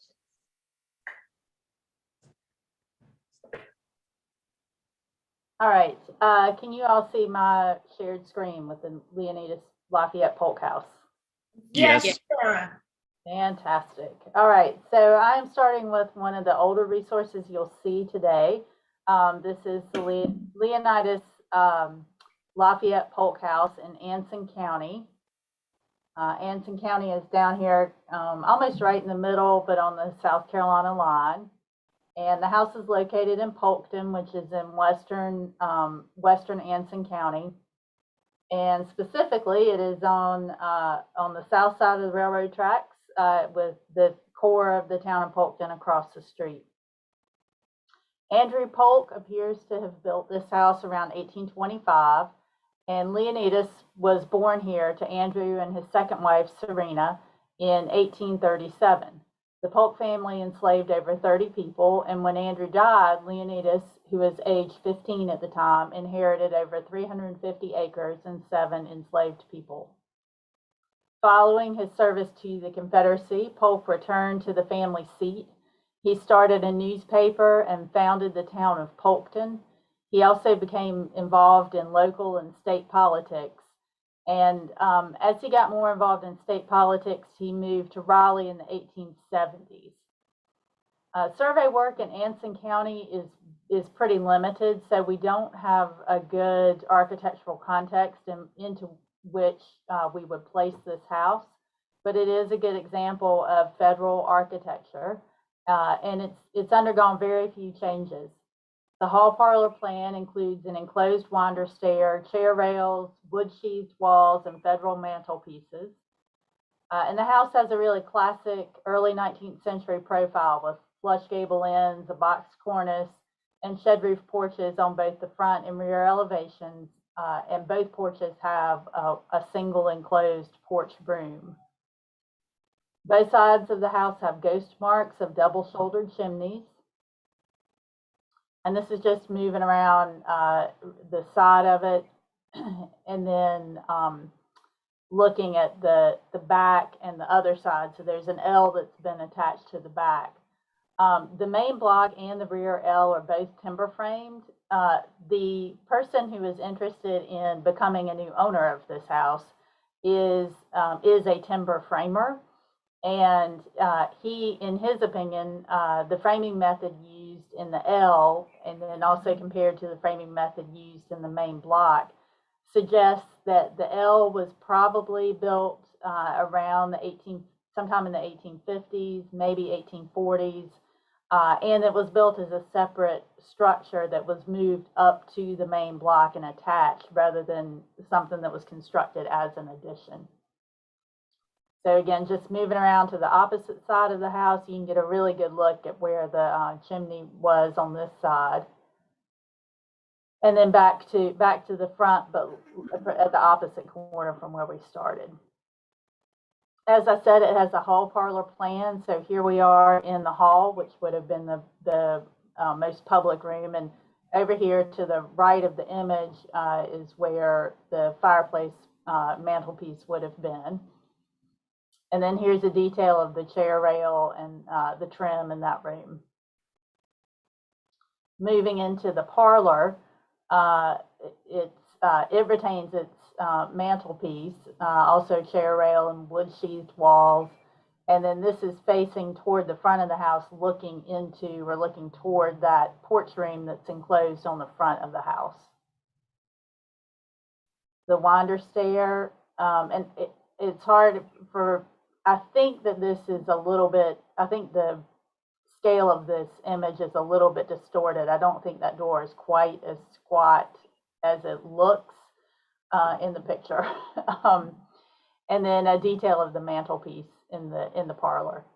Heading upstairs, the blue room is the room above the parlor, which is, I think, pretty nicely finished room for an upstairs room. I was sort of surprised at this level of finish. And then the other upstairs room, this is the one that's above the hall.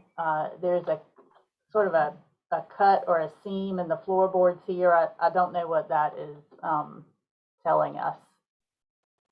Back downstairs in the L, this is the room in the rear L that's closest to the main block of the house. Here you can see the green, you're looking back into the parlor. And then this is looking into the room in the back of the L. And you can see that corner there indicating the timber framing. The house again built around 1825, and then the L a little bit later. Eligible under criterion C for architecture, and the slide says possibly B. Polk has a house listed for him here in Raleigh. He went on, when he came to Raleigh, he went on to have play a really significant role in establishing the Department of Agriculture. He was also a really a proponent of progressive farming and progressive agriculture. Worked a lot with the Grange and founded the Progressive Farmer magazine. But I don't know that, I think it would be hard to make a case that this house is associated with his most important or most productive life, but staff felt that certainly the C argument for architecture was viable. So I will roll right along to another mill, to Flint Mill number 2. Flint Mill number 2 is located in Gastonia. The first section was built in 1923, and then it had some additions in 1950, 1955, and 1960, which, as you know, is very typical of mills. Gaston County is right next door to Charlotte and Mecklenburg County. And here toward the bottom of the screen, you can see the core of downtown Gastonia. This is the Luray Mill Village over here to the west of downtown Gastonia. And then up here in the top right to the northeast is the Flint Mill. And it is called Flint Mill number 2. There was a Flint Mill number 1 located in this big open patch right across the railroad tracks. Okay, so here we have a kind of an evolution of the building. We started with this core 1923 building.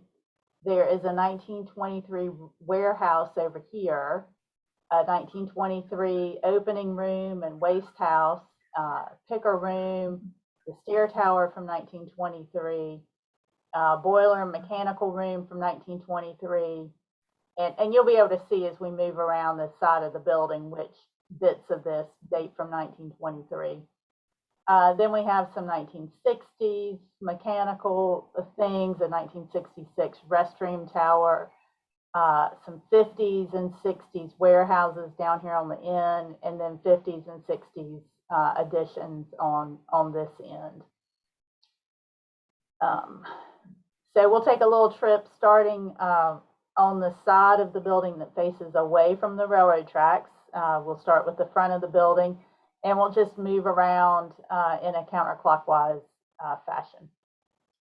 So this is the front of the building, and you will notice that originally it had metal or steel windows and a concrete sill and then some brick underneath here.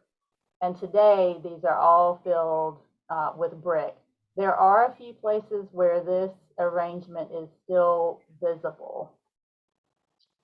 And as we have been discussing, we do sometimes we look at a lot of mills that have had windows filled in.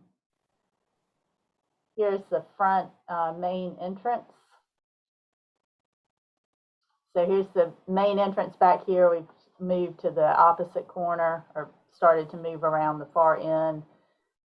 This is the end of the building that was built in the 50s and 60s, and even had some additions in the 1980s and 90s. Moving around this corner. And then this is still the northeast end of the building. Now coming along the back, and you can see here a 1923 section where you can see that exposed concrete framing, and so that'll help let you know when you're seeing original 1923 construction. So again, this is part of the original building here and back here. And just a little bit better look at that. And these again are mid-century mechanical additions and bathroom additions back here. And then you can see the 1920s portions peeping out again. And then this is the warehouse end. So this is sort of a canopy that connects the main mill building to the 1920s warehouse, which also has some 1950s and 60s additions sort of made all around it. This is still moving around the main mill building. So the warehouse sections in the photo on the left, the warehouses would be behind the photographer. Okay, and staying with the main mill, here's the first floor plan, which is wide open with columns, and we will go inside here. This is the second floor, again, wide open spaces with columns. So this is the first floor inside the 1923 main mill with these really wonderful mushroom columns, original flooring still in place.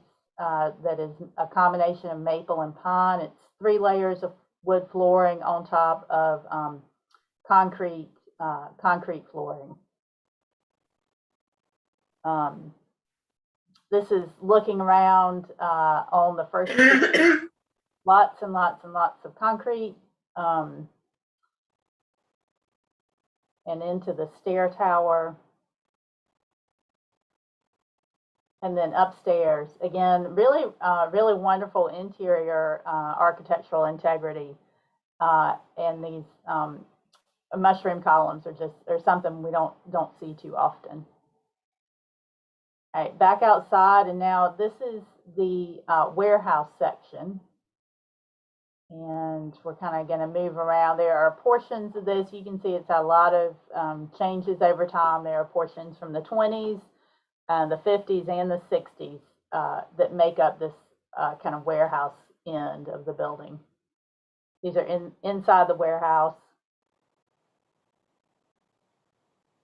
And then here we are at the end. Again, staff recommends approval, and we feel that it is eligible or a good candidate for the register under criteria A and C for industry and architecture. And we will keep on moving to Gladstone Academy, built around 1894 in the town of Meisenheimer in Stanley County. Stanley County is here in between Cabarrus and Montgomery. And the village of Meisenheimer is the home of Pfeiffer University, originally Pfeiffer Junior College, but Pfeiffer University. And you can see Gladstone Academy down here at the bottom of the screen. And looking at an aerial, you can see the school and then a shed in the schoolyard. And here's the view looking from the road. And today, so this is a Google Street View photograph, but the town of Meisenheimer owns this, and they have painted it and done a nice job of keeping it up. Again, it was built around 1894, and it housed a school from then until 1910. It's called Gladstone Academy, but the name was taken from a man named Franklin Gladstone, who was a local Methodist minister, and he founded a school here around 1880. And then he was able to, he or the community, it's a little unclear to me, they were able to build this school by 1894. When the Methodist Church moved a school called Mitchell School to the Meisenheimer community, Gladstone closed, essentially so that Mitchell could grow into today's Pfeiffer University. Then, so when the school closed here in 1910, it became a Methodist congregation, a Methodist church, and it was used as a church from 1910 to 1940. Then it sat vacant for many years, but the town, again, the town has purchased it and undertaken some restoration work. One of the things they have done, one of the changes to it, are the windows. The windows are new, are modern windows that the town installed. I think they are very good replicas, and without having been on site, I didn't realize that they weren't original until the applicant told me. Moving around the back of the building, the L shape of the building might make you think it was built in 2 phases, but it was, according to the application, built all at once. As part of the town's work on the building, their carpenter uncovered evidence that the foyer up here at the front had actually started out as an open porch with a small belfry on top.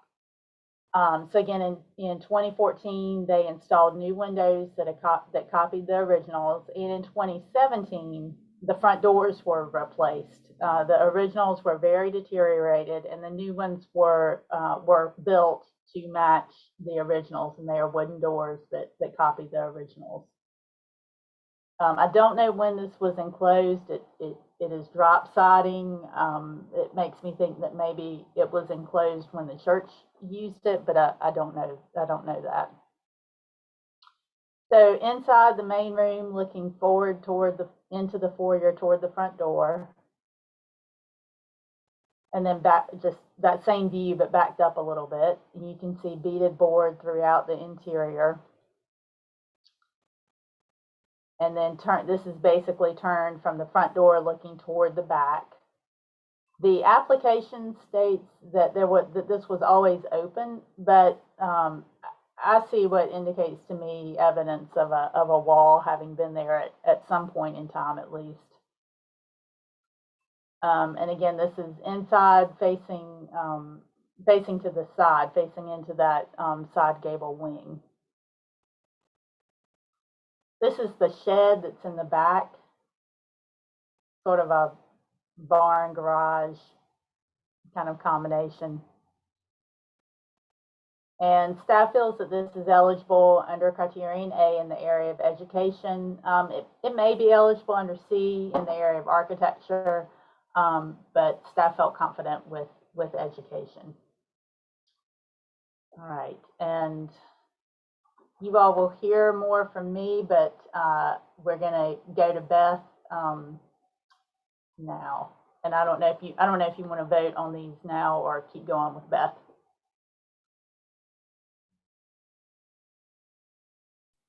Let's keep going with Beth, and we can do it all at once.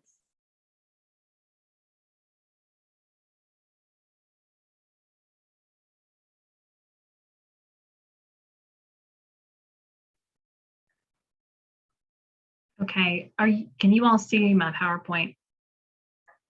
Okay. Yes. Yes. All right. I'm attempting to make it full screen.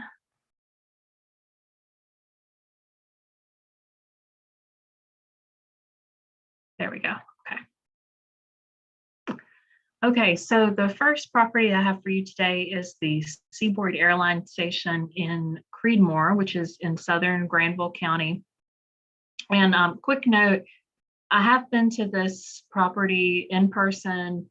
The day that I was there, we happened to have the remnants of a tropical storm overhead. And so it was just pouring rain. I couldn't take the camera out when I was outside of the building. So these Google Street View images are fairly recent, and I can attest that this is what the building looked like in June 2021. So in 1888, the Durham and Northern Railroad Company agreed to place a depot at a newly established post office in southern Granville County that had been called Creedmoor, and a small agricultural trading center emerged in this part of the county. In 1901, the Seaboard Airline Railway absorbed the Durham and Northern Railroad Company because they wanted to connect their main north-south track from the depot at Henderson to Durham. The track that existed between Durham and Henderson has been removed. It was removed sometime in the 1980s, but the Seaboard Airline Station at Creedmoor remains, although it has been altered to an extent. So here I'm showing you the 1969 newspaper article shortly after the railroad announced that they were going to stop passenger service in the next few years. And here it is with another image from Google Street View. So you can see that we are missing storage barns that were located next to the depot. And you can see where the track was running, of course, very closely to the depot and is now gone. Although there is a slight indication in the landscape of where the track used to be. You may also be able to see that we have some altered openings on this track facing side of the depot. Most notably, can you all see my arrow as it's moving? Okay. Most notably, there was a bay window here, or a bay projection containing several windows here that's very typical on railroad depots of this era. That's now this open space, and the door that was in this bay projection was moved over and is now replacing a window. This was a combination passenger and freight depot, which was really not unusual for depots that were constructed in the late 19th, turn of the 20th century in small towns.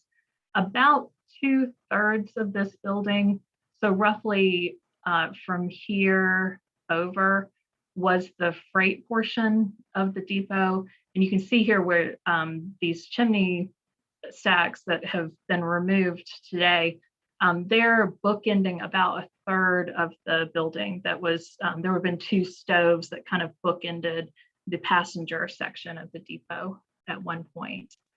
Let's see here. And then here a photo from the 1940s gives you a little closer look at the building. And of course, there it is again, modern day. So we are missing some fabric. In addition to the loss of the chimneys and the stoves on the interior, we have lost the platform. And you'll be able to see in just a minute that a large lunette window has been added here on both gable ends of the building. So these are my photos from when I was safe and dry on the inside. And looking towards the freight section of the depot, it is relatively intact on the interior. There was likely some sort of cladding on this interior wall, but the openings in the freight portion are pretty much intact to its period of use. But as I turn around and show you the passenger end of the depot, you can see that, again, we probably were not looking at a highly sophisticated level of finish, but we are missing whatever finish was once in this, in any furniture and ticket sales counters and that kind of thing. The 2 flues and stoves are gone as well. And then of course you can see here on the interior how that missing bay is affecting the interior arrangement of space too. And here's that lunette window that I was talking about that's been added to both gable ends. So as you can see, there's some integrity issues here with the depot. So we don't see this as a good candidate for the study list under criterion C, but it is a relatively rare resource type. So I do want to take a minute to talk through some comparison properties under a potential criterion A argument for study listing. So this first map I'm showing here is the the Seaboard airline in about the turn of the 20th century. And here I have outlined the portion, the spur line that was extending from Henderson to Durham. So you can see that in addition to the larger brick, dedicated passenger stations that were in Durham and Henderson at the time, there would have been 5 similar, most likely frame combination passenger freight depots along this line. And at this point, the Creedmoor Depot is the only one of these that remains. And interestingly, every one of these little communities on this line through southern southern Granville, and I believe just a little bit of Vance County. Those are all places that did not exist before 1888, before the rail line came through. And those are all places that in most senses do not exist now. They're where two roads might cross, but there's not, say, a post office or any kind of town government in any of these locations. Then lastly, I wanted to show you just from Raleigh to the Virginia line, how many of a similar type of resource exists along the seaboard airline. So where you see the yellowish squares, that's where you have a larger brick depot. So there's one remaining in Durham, Raleigh, Henderson, and then Weldon, that were these larger depots, these more major stops on the railroad that were executed in brick. So those four are remaining. And then among these smaller, often combination frame small town depots, you have 4 remaining, of which Creedmoor is one. And here are the other 3. So the depot in Franklinton, in Franklin County, and then right next to each other on the line, you have Macon and Warren Plains in Warren County. The Franklinton Depot was constructed in '86, and Warren Plains and Macon were most likely constructed in '87. Franklinton was a passenger depot. It has been listed in the National Register of Historic Places. Warren Plains and Macon both had passenger depots. These are the freight depots. The passenger depots are no longer extant. And then lastly, what is the significance of the depot in Creedmoor? Well, it was very much critical to the fact that mules were brought in large numbers to Creedmoor to be bought and sold, and the development of Creedmoor into this major mule trading center. After World War I, there was a businessman in Creedmoor who realized he could buy up mules that were being surplused by the Army. And so he brought them to Creedmoor and greatly expanded the mule trading that was already going on in the town. At a certain point, about 1,000 mules per year were brought to Creedmoor on the Seaboard Airline. And by the 1940s, about $500,000 worth of mules were traded every year in Creedmoor. As many of you know, Creedmoor is right in the middle of brightleaf tobacco country. And one of the reasons that mules were so important to the region is that they are stronger, they last longer, they have greater stamina, and they're much more nimble than horses. And so that's exactly what you need when you have a large animal walking in between delicate plants. You need those nimble mules so that your tobacco plants are not getting crushed while you're attempting to do that strenuous hand labor. The only other thing listed in the National Register in Creedmoor is the bank. And in looking over that National Register nomination for the bank on Main Street, it very much credits the mule trading industry as the reason that Creedmoor developed into the regional center that it did, and also as the only reason that Creedmoor had an established bank of its own, that it was mostly the money that was coming in and out of town through the mule trade that allowed the establishment of this bank that kept people from having to go to Oxford or Henderson or Durham for a private bank. So even though we don't see a lot of real potential for Criterion C due to integrity issues, we do potentially see a Criterion A argument for the depot as a really critical piece of bringing mules back and forth to this center for mule trading. Unlike a lot of presentations that you hear from us, staff doesn't have a real firm recommendation for you on this. We spent a lot of time talking about the depot and going back and forth. And ultimately, our decision was that we would rely on you to make the final judgment about whether or not this is a good study list candidate in the areas that I have identified. So I can either pause for discussion or I can roll right along into Warren County.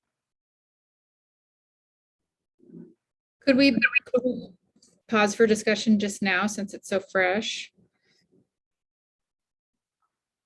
I'd just like to add that based on some research that I've been doing in the West, these depots are very hard to find still extant, certainly in any sort of good condition. So I would be inclined to vote for the possibility of an A argument being well made. This also benefit from some work being done to try and restore that interior? Is that? The applicant is the real estate agent who has the depot listed. And of course, the idea is always that potential National Register listing could, make something more attractive to a potential buyer.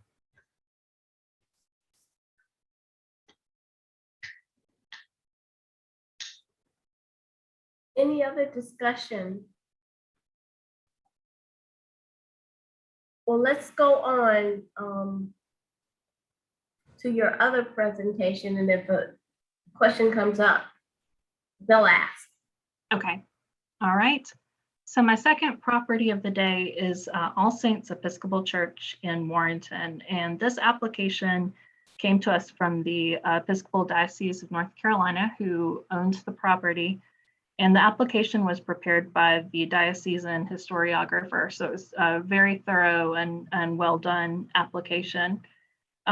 We also want to note that we've received a letter of support from the Right Reverend Samuel Rodman, who's the bishop of the Episcopal Diocese of North Carolina. So this church is a vernacular Gothic revival style church building constructed of rusticated concrete block in imitation of stone. The church is cruciform in shape, and its interior plan consists of transepts that flank an open nave and chancel. The church sits on a full basement that was the temporary site of worship during its period of construction, which took place roughly between 1913 and 1918, and it's highly intact to its period of construction. Let's walk around the building. And there you see the interior. All Saints, historically African-American congregation, has roots in the Emmanuel Parish of Warrenton, which was founded in 1821. And historically, the congregation consisted of both enslavers and the enslaved.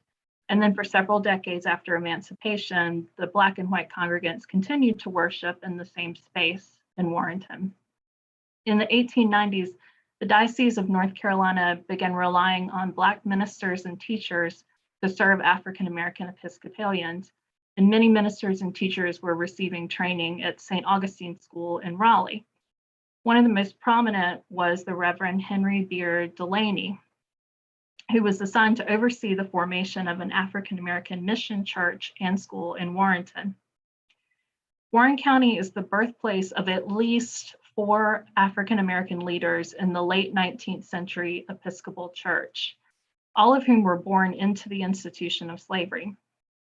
All Saints Episcopal Church memorializes one of these men, the Reverend Thomas W. Kane, who was the first Black candidate for holy orders in Virginia, and who was one of the first Black priests to represent the diocese at the General Convention of 1889. While Reverend Kane was serving the oldest Black church in the state of Texas, he perished during the Great Galveston Hurricane of 1900, which remains the deadliest natural disaster in United States history.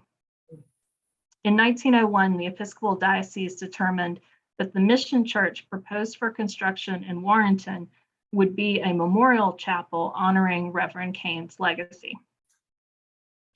Staff recommends placing All Saints Episcopal Church on the study list because it is potentially eligible under Criterion C as an excellent and intact representation of small town Gothic revival architecture from the early 20th century. Its use of rusticated concrete block at a time when most rural and small town congregations, black and white and of any denomination, were building in wood, imbues the church with a sense of permanence that befits a memorial to Reverend Kane. They were able to use a material and a method of construction that was practical and affordable for a small congregation dependent on fundraising to build their church. Additionally, All Saints is potentially eligible under Criterion A as a product of the movement at St. Augustine School to provide Black ministers and teachers to African American Episcopalians and to found Black mission churches and schools. Further study may also demonstrate the potential significance of All Saints within the African American community in Warrenton as a center of community life and a producer of leaders in Warren County throughout the 20th century. And I want to say that when I was able to make a site visit, there are a number of people in the community in Warrenton who are very interested or have a personal connection to the church and are very interested in fleshing out the 20th century portion of the church's history and significance in Warrenton and Warren County and the region. So in addition to the good work by the diocese, there are a lot of people locally who are willing and eager to contribute to the gathering of information for this potential nomination. And that's really all that I have today.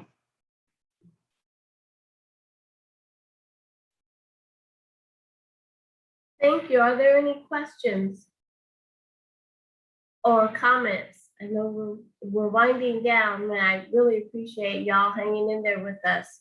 I can say that there's quite a considerable Black heritage activity in Warrenton, and this is part of the efforts there to preserve aspects of the history. And there's more that can be added to this nomination, given time to prepare. So yes, we should go.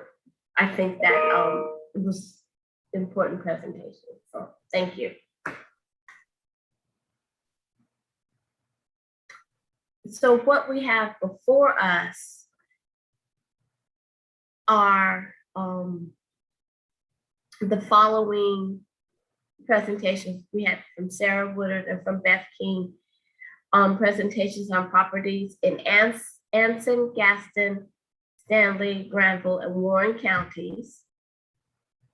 And what I would entertain a motion on is to accept the staff recommendations. But before I do that, do y'all need a? Well, there was no staff recommendation on the Seaboard Airlines, so. Except for Seaboard Airlines, you're right. So I actually think that we need to talk about. I guess my question is, were any of the other four, so we know that Seaboard does not have a recommendation from staff. The other four were all recommended for listing on the study list. Is that correct? Yes, that's correct. Yes. Yes, they were. Mhm. So why don't we vote on those four and then we can vote on the Seaboard? Well, I will make a motion and we'll see if it gets seconded and voted or not, but I will move to go ahead and accept staff recommendations to put the Lafayette Polk House, the Flint Mill No. 2, the Gladstone Academy, and the All Saints Episcopal Church on the study list. And I will further add that I move to put the Seaboard Airline Station on the study list. I second that. And I will second all of that. It's been moved by Matt Jorgensen and seconded by, double second by Mary Lynn Bryant and David Denard to put all of those properties on the study list. I'll call for any discussion. Well, hearing none, we have a motion on the floor and I'll go for the count and thank you. Mary Lynn, Yes. Yes. heard you, yes. David Denard, Yes. Josie Ward, Yes. David Burkstone, Yes. Sean Patch, Yes. Matt Jorgensen, Yes. and Valerie Ann Johnson, yes. Oh, also Barbara Snowden. Yes. Thank you, Barbara. And Sean. So it has been unanimously approved to put those properties on the study list. And thank you so much, staff, for that. We have one last property to consider. Sarah, you're back on tap. All right, Beth, I need you to stop sharing your screen. Thank you. All right. Okay, does everybody see the Horn House from 1916? Okay. We are going to wrap it up here in Polk County. Polk County is in the southwestern part of the state, and this is an application that normally you would hear from Annie McDonald on, and Annie has moved on to what I hope are greener pastures, and we certainly miss her.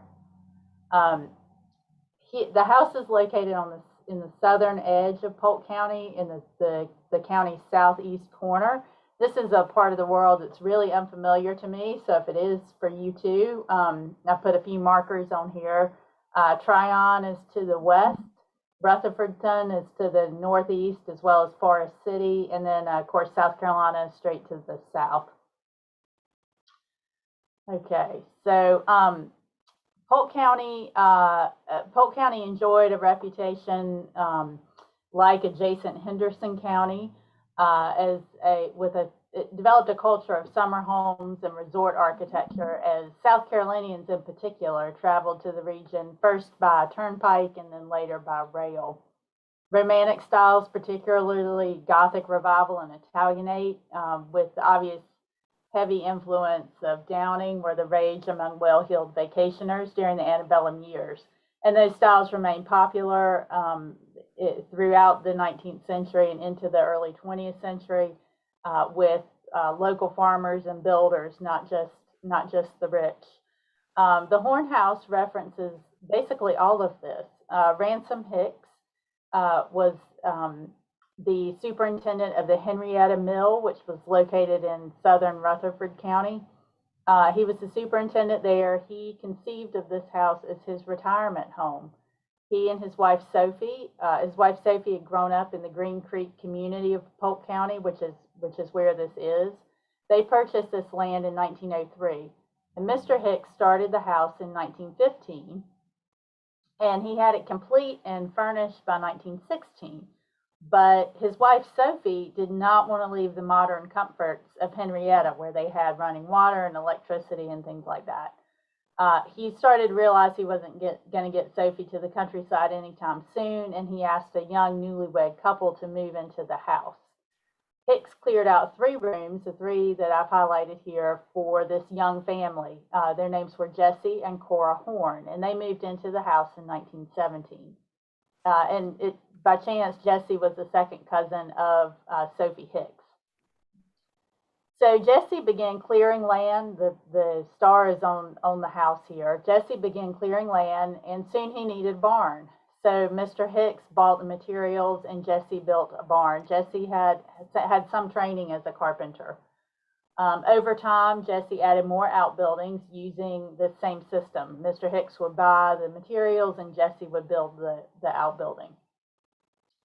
One of them was a small building that Mr. Hicks actually requested. He had Jesse build this as sort of a living space and storage space, and he finally moved all of his furniture out of the house, and he would stay in this little building when he would come to visit the property.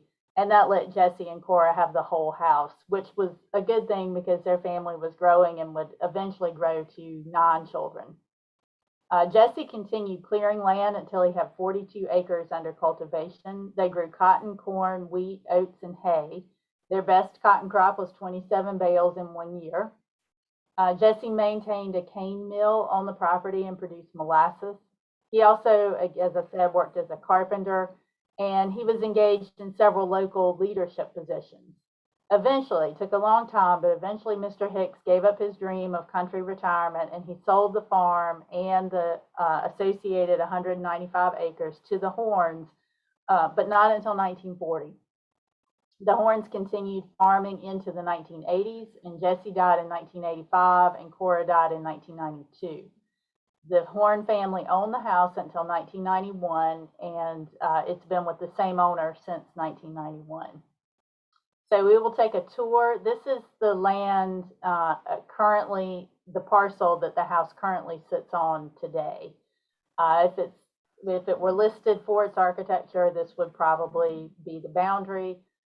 If an association wanted to include agriculture, the boundary would probably be larger.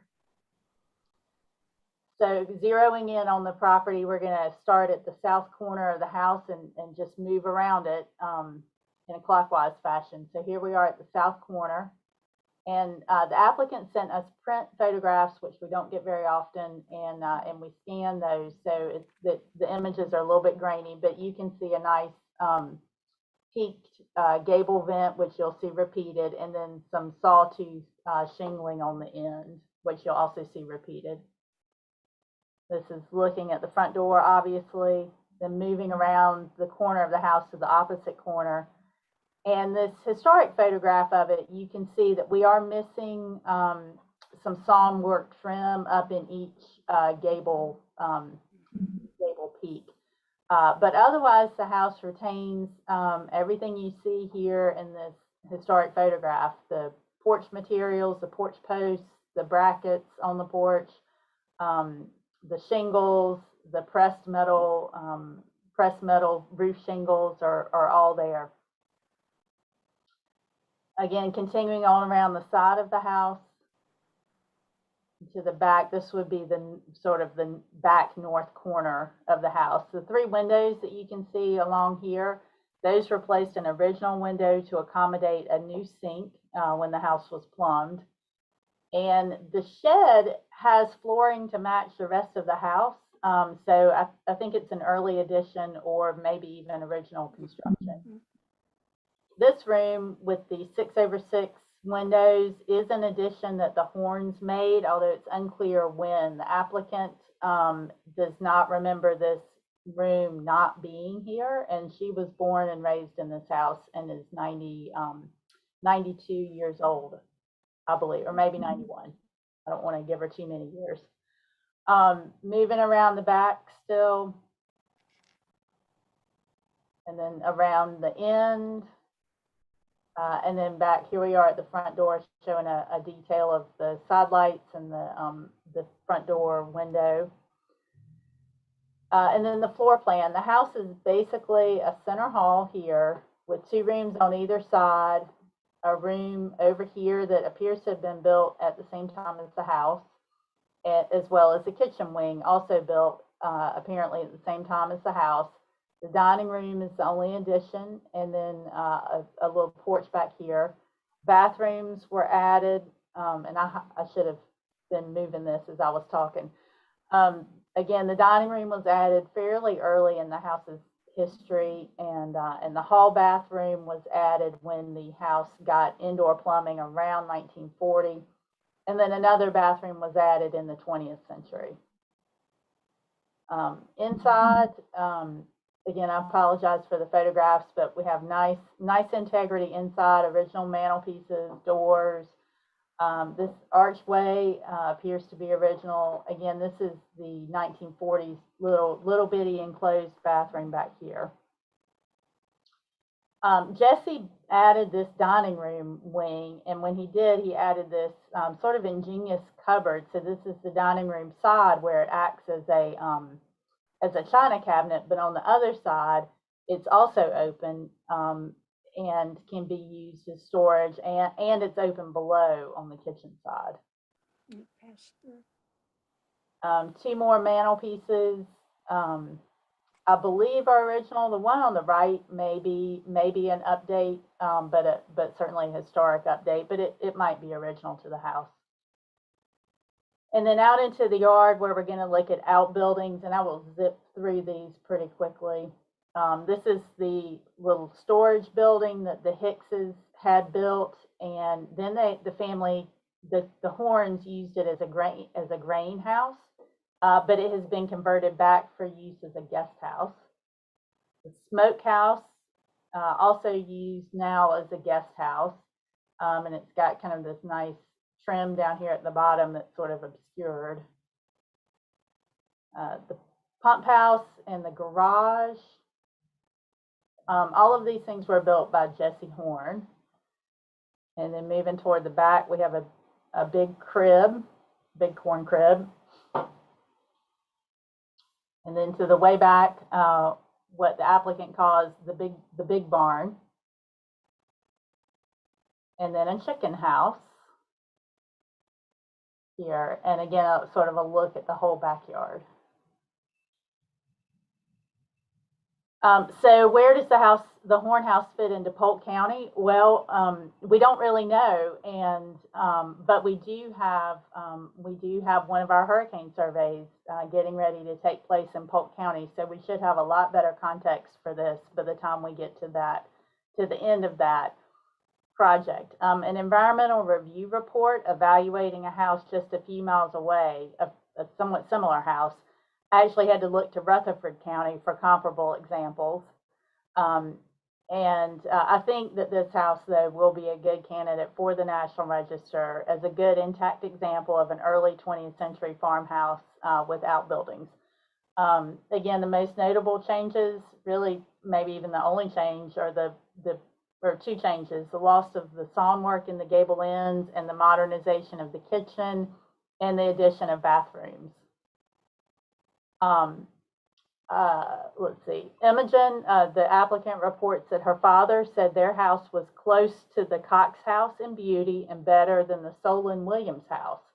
I haven't been able to locate either one of those houses, but again, I'm hopeful that the upcoming survey will. The little three gable house here is right across the road from the Horn house, and you can see it's had quite a few alterations. This is an unsurveyed house, but the Catherine Beischer, her guide to the historic architecture of Western North Carolina, identifies this as the Baynard House in Mill Spring, which is about 13 miles away from the Horn house. A listed house in Polk County is in the county seat of Columbus, the J.G. Hughes house. I apologize for the grainy photograph. It's definitely much more of a townhouse.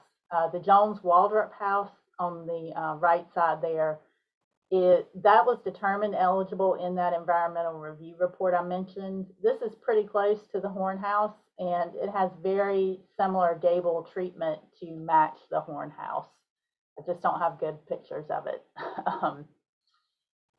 There were some other comparable examples in Rutherford County. The Flora Clark house.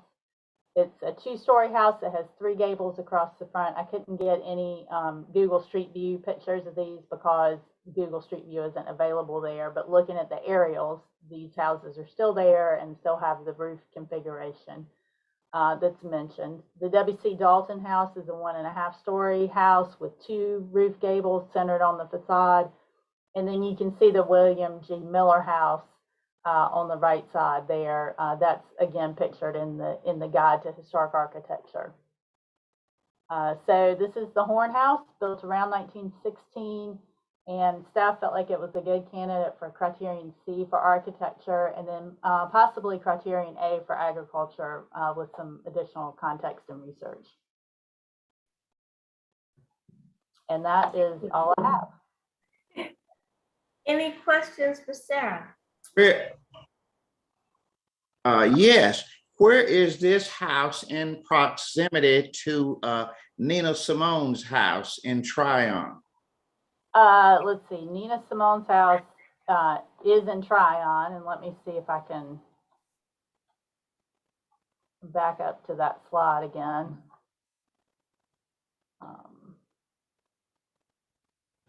Sorry, I'm gonna go all the way back here.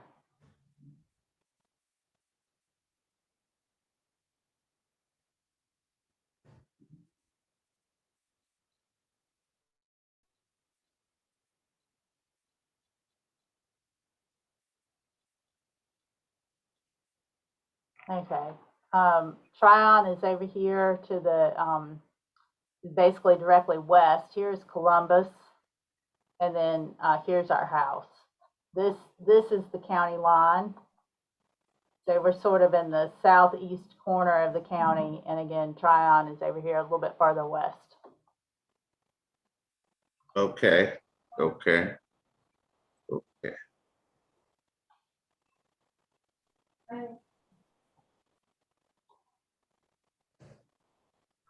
Sarah, Thank could you, you show that Sarah. historic again?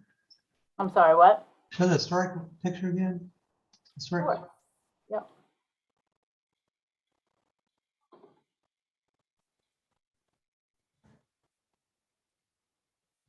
There we go. Is that a chimney on the back wing that's missing? That chimney's still there. Okay. And I couldn't tell from the other view or not. It didn't show a fireplace back there.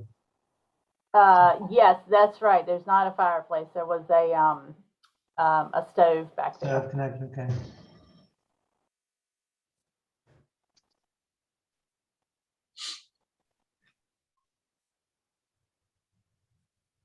Okay. Are there any other questions or comments? So I will entertain a motion. I move the staff recommendation. Thank you. I'll second that. Ward. Okay. It's been We're going moved- down a house or up to the big house. Whoops. It's been moved by Mary Lynn Bryant and seconded by Josie Ward to accept staff recommendations for the Horn House in Polk County. Any discussion?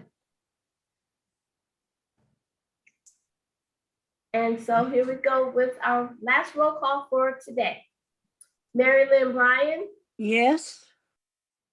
Dr. Denard, Yes, Matt Jorgensen, Yes. David Bergstone, Yes.